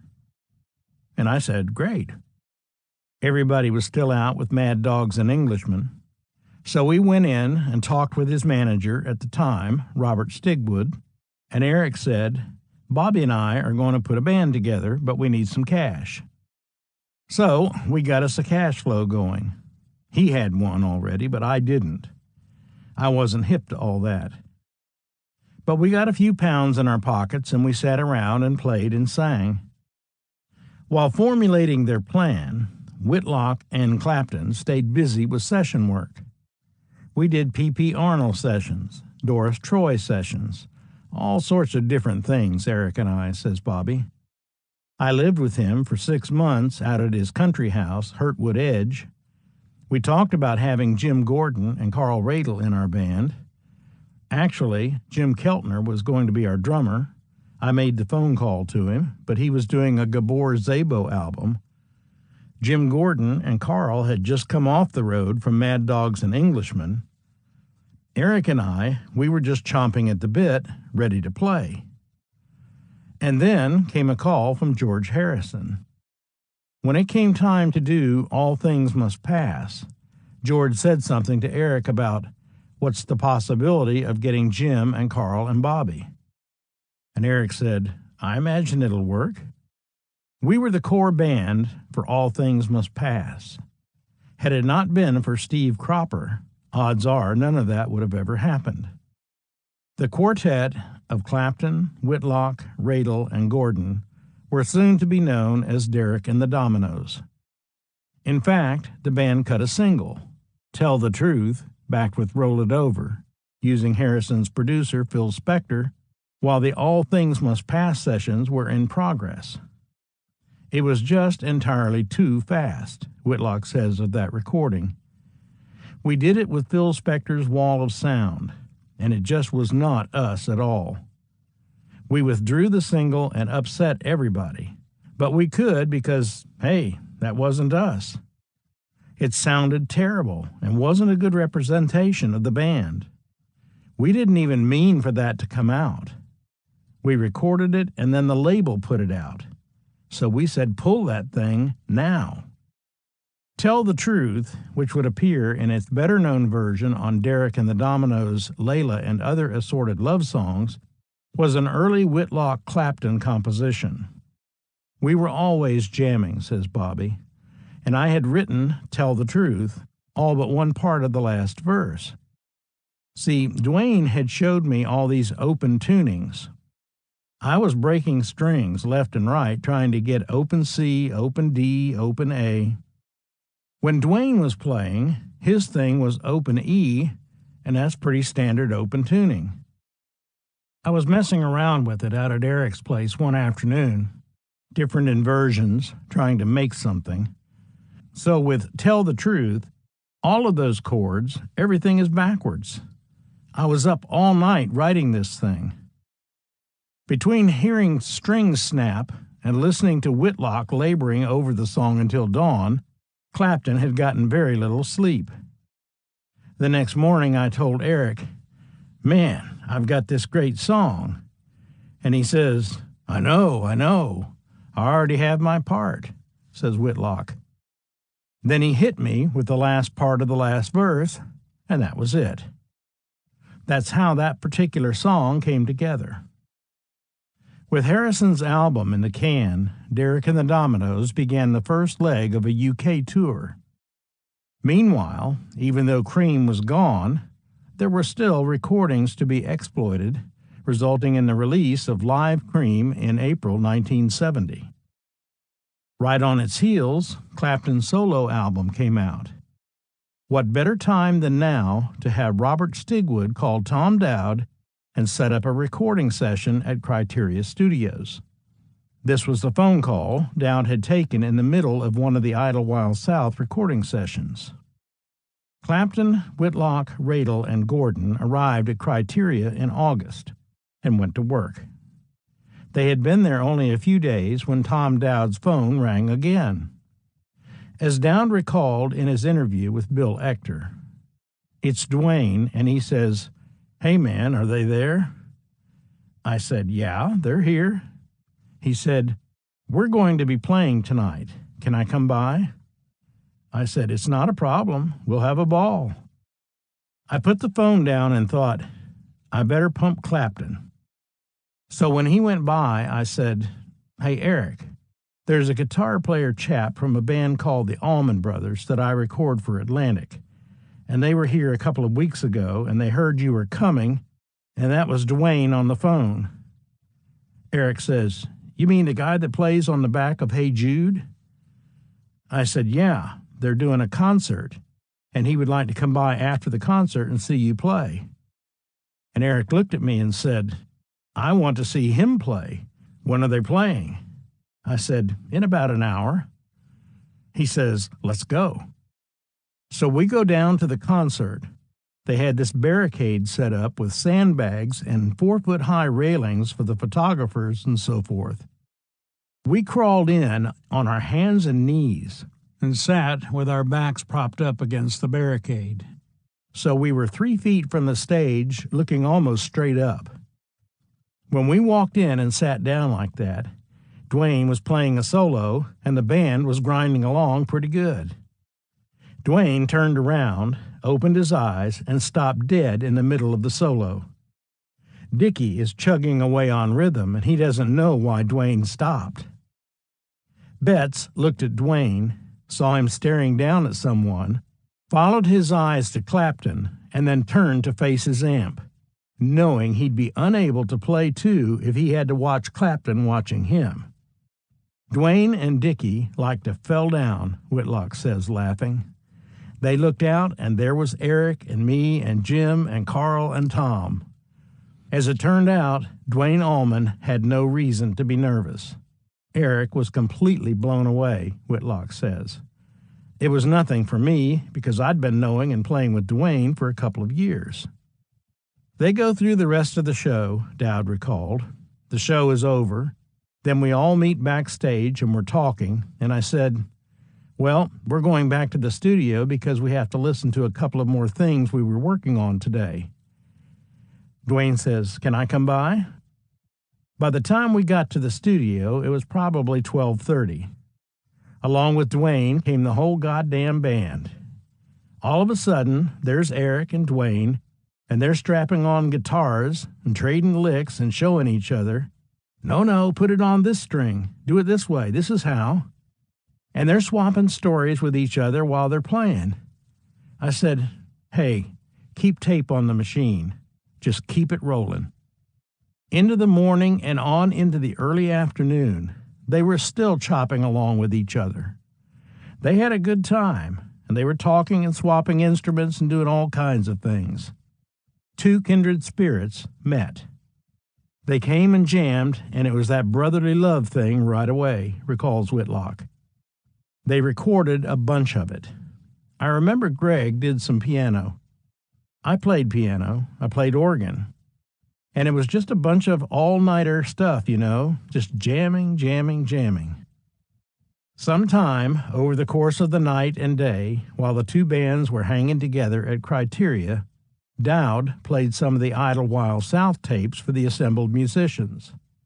When Clapton heard Allman's slide playing on Don't Keep Me Wondering, he knew he'd found the missing element his new band needed.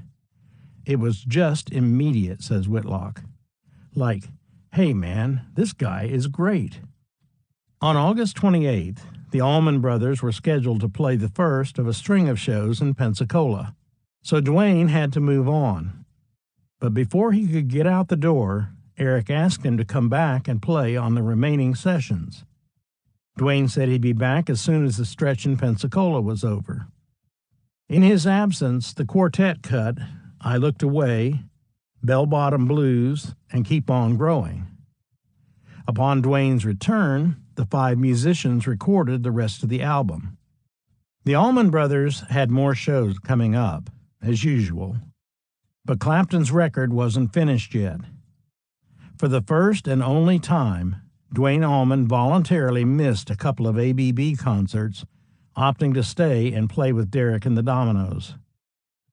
In a late 1970 interview with Ed Shane, Duane talked excitedly about his work on the album. I was just going to play on 1 or 2 songs, and then as we kept on going, it kept developing. Incidentally, sides 1, 2, 3, and 4, all the songs are right in the order they were cut from the first day through to Layla, and then Thorntree was last on the album. More than 35 years later, Bobby Whitlock remembers the sequencing just as Duane did. If you listen to that album from the start to the end, everything is where it was and how it came about. It is exactly how it went down. The dates on the session sheets tell a different story, but it appears that whoever wrote down those dates wasn't always precise. On the Layla sheet, for example, the overdubs are boldly dated 10/1/70, which would have been impossible since the band, minus Duane, was back on the road for the second leg of their British tour at that time. If the Allman and Whitlock accounts are accurate, the first piece Duane played on with Derek and the Dominoes was Nobody Knows You When You're Down and Out, the song from the Scrapper Blackwell album that Bill McEwen had played for Duane back in the Hourglass days. It was one of 5 covers on the album, the others being Have You Ever Loved a Woman, It's Too Late, Little Wing, and Key to the Highway. The last beginning with a fade-up on Eric's guitar solo caused by an extremely rare faux pas on Tom Dowd's part. Dowd was accustomed to producing the acts that arrived at Criteria, and he had expected that to be the case with Clapton and crew. But the band envisioned things otherwise from the beginning. We had been in there hammering away, explains Whitlock. We were a band that had been on the road, and we had all our stuff worked out. We produced the Layla album. The band did. Tom was executive producer. We were sitting out there playing away, and he walked out with all these charts one day. I looked at Eric and said, "What the fuck is this?" He said, "They're charts. We don't need these things." I said, "No, I can't even read them." He said, "Me neither." We called Tom back in, and I said, "Hey, Tom, what's up with this?" He said, "I thought you guys needed some charts." We said, "Man, we just got through touring the whole of Great Britain. We know these songs inside out. We don't need any charts." I told Eric, we got to have a little powwow. So we excused ourselves. We agreed that he needed to stay behind the glass. I said to Eric, "Why don't we just talk to him?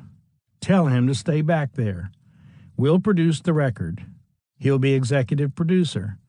And all he needs to do is just make sure everything's turned on.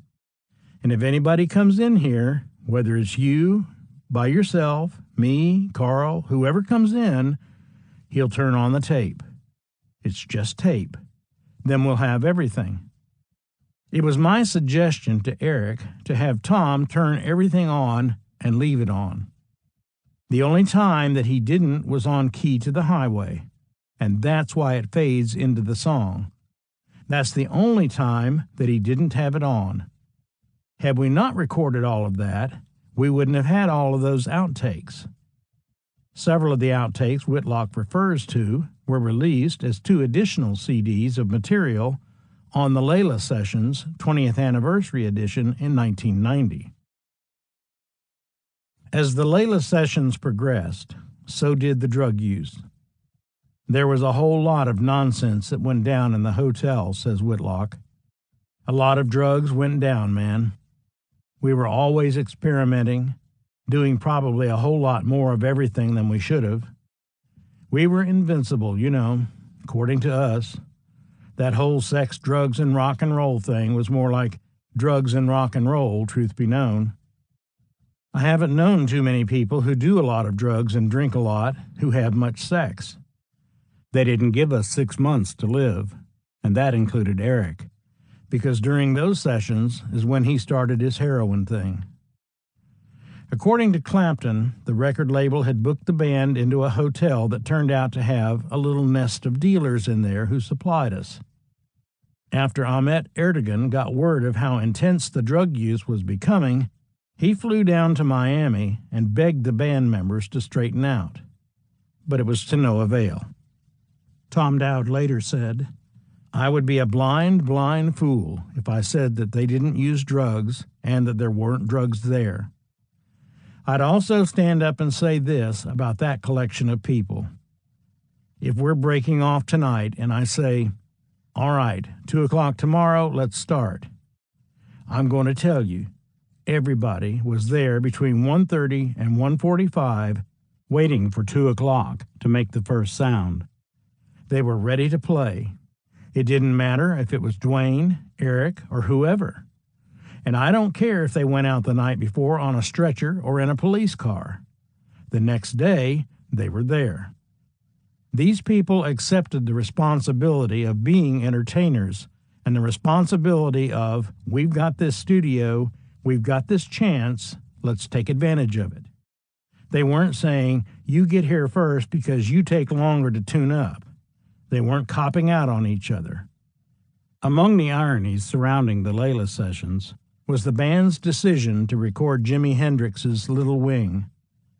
In the decades since the album's release, many pop music historians have presumed that this song was selected as a tribute to the late guitarist. In truth, though, Hendrix was still alive on the day they recorded the tune. His drug-related death didn't occur until Derek and the Dominoes were back in England, just over a week after having recorded the song. Eric and I were supposed to have been with Jimi Hendrix the night he died, says Whitlock. We both had a few too many of whatever it was that we were doing, and we didn't make it to be with Jimmy that night. In the years since his very public cleanup, Clapton has been outspoken about the dangers and pitfalls of drug abuse. He has even founded the Crossroads Center, a drug rehab clinic in Antigua. But in September 1970, he and his bandmates were deep in the abyss, and Dwayne might have been the worst of the lot. After his glue sniffing when he was barely a teenager, Dwayne had quickly moved up the ladder through pot, speed, mushrooms, cocaine, and seemingly anything else he could get his hands on. According to Whitlock, he even recommended coke as the drug of choice when learning to play slide guitar. I asked Dwayne, "Man, how do you play slide so effortlessly?" And he says, "Little brother, you can do this. It's just like seeing, man." He tells me, "There's a certain way to put your thumb up against the back of the neck, and it gives you a place to always come right back to." He said, "You can play every song that there is right here between these 3 frets. And for sure, you can. Every symphony ever written was written between C and C, no matter what." But Dwayne's thing was like, "I tell you what you do. You get you a fishing pole, a sack of cocaine, and some beers, and take your dobro and your slide, and you go down by the creek, and you sit there, and you keep on. And one day, you'll get it. Well, I tried it, and I gotta say, that did not work. Despite Dwayne's substance abuse, Whitlock backs up Dowd's position on the guitarist's professionalism in the studio. It was all business. When it came to playing, man, it was all business. There wasn't no bullshit coming down with Dwayne Allman. He was serious as all get out. When it came to laying it down, he was your man. He was for real. It wasn't just a bunch of talk. He could back it up all day long and all night. Clapton would later refer to the Layla sessions as the starting point for what he called the blackout years. His drug use at the time was exacerbated, at least in part, by falling in love with the wife of a close friend. Unfortunately, the friend in question was George Harrison. Clapton and Harrison had been pals for years by the time the Layla sessions began. Harrison had gotten Clapton to play lead guitar on the Beatles recording of While My Guitar Gently Weeps, and Clapton had returned the favor by asking Harrison to play rhythm guitar on Cream's Badge. And then there were the All Things Must Pass sessions. Over the course of spending time with Harrison and his wife, Pattie Boyd, Clapton had fallen head over heels for the beautiful young model. The immediate result was a collection of great songs and an attempt to ease the pain via heroin in a Miami hotel room. If record sales and radio success are any indication of a great song, the greatest of all the compositions derived from Clapton's pent-up feelings for George's wife was Layla. The song's title was taken from the female lead in the Persian poet Nizami's The Story of Layla and Mejnun. The poem tells the tale of Mejnun's love for the beautiful yet unattainable Layla. Her unavailability, brought about by Layla's parents' refusal to allow Mejnun to see her, no less marry her, drives the young man mad, Mejnun being Arabic for crazy. Throughout the sessions at Criteria, Clapton was recording songs that expressed his silent love for Pattie. I Am Yours, Why Does Love Got to Be So Sad? Even the old Freddie King hit, Have You Ever Loved a Woman? They all told Clapton's story of frustration and sorrow over his inability to openly express his love for his friend's wife. Layla was without question the most lyrical song on the album, but melodically it was pretty simple. 3 great verses in search of a hook. Clapton was desperately in need of a guitar line that would bring more life to the song. He had created some of the greatest guitar riffs in rock, but he was stuck when it came to Layla. When Clapton told Allman of his dilemma, Dwayne went to work, soon coming up with the 7-note phrase that is now one of the best-known guitar licks in the history of rock. 16th notes ascending from A to C to D to F, and then descending back down to D and C before returning to a long, vibrating D. It was exactly what Layla needed. It would be some time before Clapton would find out that Allman's brilliant line wasn't entirely original. Dwayne had simply taken the first phrase of the melody from a blues ballad called As the Years Go Passing By and sped it up. That's Albert King's lick, says Whitlock today. In point of fact, although the song appears on King's album Born Under a Bad Sign, where Dwayne probably heard it, the true composer of As the Years Go Passing By is open to debate. The song is credited to one Diedrich Malone, a pseudonym frequently used by Don Roby, owner of the Houston-based Duke and Peacock record labels, upon having purchased a composition from a writer for a flat fee. As the Years Go Passing By was first cut in 1959 by blues singer-guitarist Fenton Robinson, the composer of Loan Me a Dime from Boz Scaggs' debut album. According to blues expert Jim O'Neill, Robinson always claimed that the true author of As the Years Go Passing By was another blues singer-guitarist named Peppermint Harris. In truth, the actual number of composers who contributed to Layla, although officially credited to Eric Clapton and Jim Gordon, might be closer to half a dozen, not only because of the interpolation of As the Years Go Passing By, but also due to the question of how many people were involved in the creation of the piano piece that makes up the second half of the song. Along with Gordon, two other writers are said to have contributed. Rita Coolidge wrote that when we were still with Delaney and Bonnie up in John Garfield Jr.'s guest house, says Whitlock. It was a song called Time. The melody was actually a song, but Jim Gordon ripped it off. And according to another source, saxophonist Jim Horn deserves at least partial credit for the piece as well. Eric Clapton told Guitar Player magazine Jim Gordon had been secretly going back into the studio and recording his own album without any of us knowing it. We caught him playing this one day and said, "Come on, man, can we have that?" So he was happy to give us that part, and we made the two pieces into one song. It was overdub time, says Whitlock. Dwayne was there, everybody was there, and they decided to put that part on. They stuck it together, and that was that. Dwayne had already played some remarkable slide solos on the album, particularly on the blues covers, Have You Ever Loved a Woman and Key to the Highway. But his top-of-the-fretboard slide playing over the piano coda of Layla is now one of the most familiar solos in rock history. Eric and Dwayne both play slide guitars at the end of Layla, with Dwayne's slide staying primarily on his high E string, seldom dropping below the upper frets of the B string. And, of course, those trademark bird calls at the song's conclusion were created somewhere high above the E string's top fret.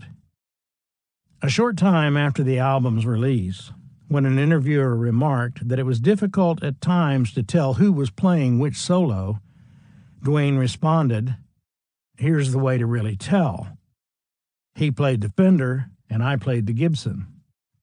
The Fender is a little bit thinner and brighter, a sparkling sound, while the Gibson is just a full-tilt screech." After the overdub session happened, says Whitlock, that's when we did Thorn Tree in the Garden. That was the very, very last thing that was done for that whole album, period.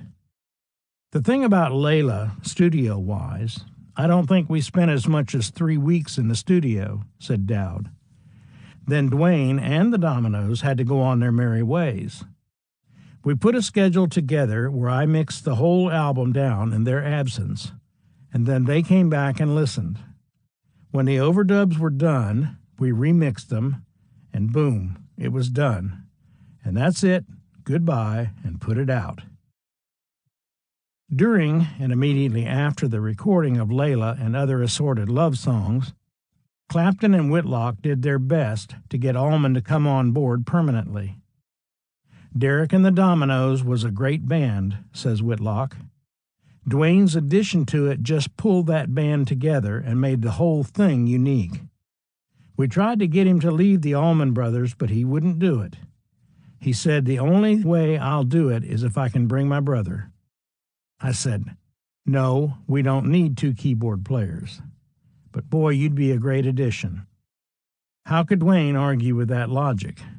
It was exactly what he had told Reese Winans when Greg had arrived in Jacksonville back in March 1969. Dwayne had already missed a couple of Allman Brothers gigs just to have the opportunity to record with Clapton, and the temptation to run off with a band fronted by one of his guitar heroes must have been strong. But in the end, as Clapton later said, he had to be loyal to his family. As things turned out, it proved to be a wise decision. The second leg of Derek and the Dominoes' UK tour began on September 20th and ran through October 11th. 4 days later, the band was in America, opening their U.S. tour in Trenton, New Jersey. The Fillmore East shows of October 23rd and 24th were recorded for an eventual live album, and then the band headed west. The following month, Layla and Other Assorted Love Songs was released on Atco. Whitlock says, "We did not record the Layla album to have a hit record and to make a lot of money," which was a good thing because it didn't exactly fly up the charts. Clapton's decision to hide behind the name Derek, plus the fact that it was a double album, hindered the record's potential sales. "As I walked out of that studio," Dowd recalled, "I said, 'This is the best goddamn album I've been part of since The Genius of Ray Charles.' And then nothing happened. It just sat there, and I thought, this is absurd." The 2-record set got good reviews, but it took a while for the general public to realize that Derek and the Dominoes was actually Clapton, Allman, and the Rest. Plus, when the single of Layla was released, it came out in an edited under 3-minute version, fading out more than 20 seconds before the piano coda even began. Despite its brevity, it was perhaps a bit too heavy for top 40 radio, a world where the Carpenters and the Osmonds, whose bubblegum records were being produced by Rick Hall of all people, were currently ruling the airwaves. "The album wasn't promoted very well," says Whitlock. "That record was never promoted in the sense that record companies would usually get behind an album and do their thing." After a gig on November 22nd in San Diego, Clapton's group turned around and headed for the East Coast again, playing in Chicago, Cincinnati, St. Louis, Cleveland, and Owings Mill, Maryland.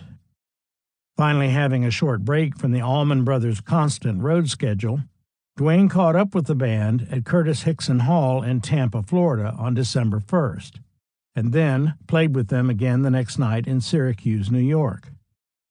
Those 2 shows would turn out to be the only times Allman would have had a chance to perform live with Derek and the Dominoes. On December 6th, the tour ended.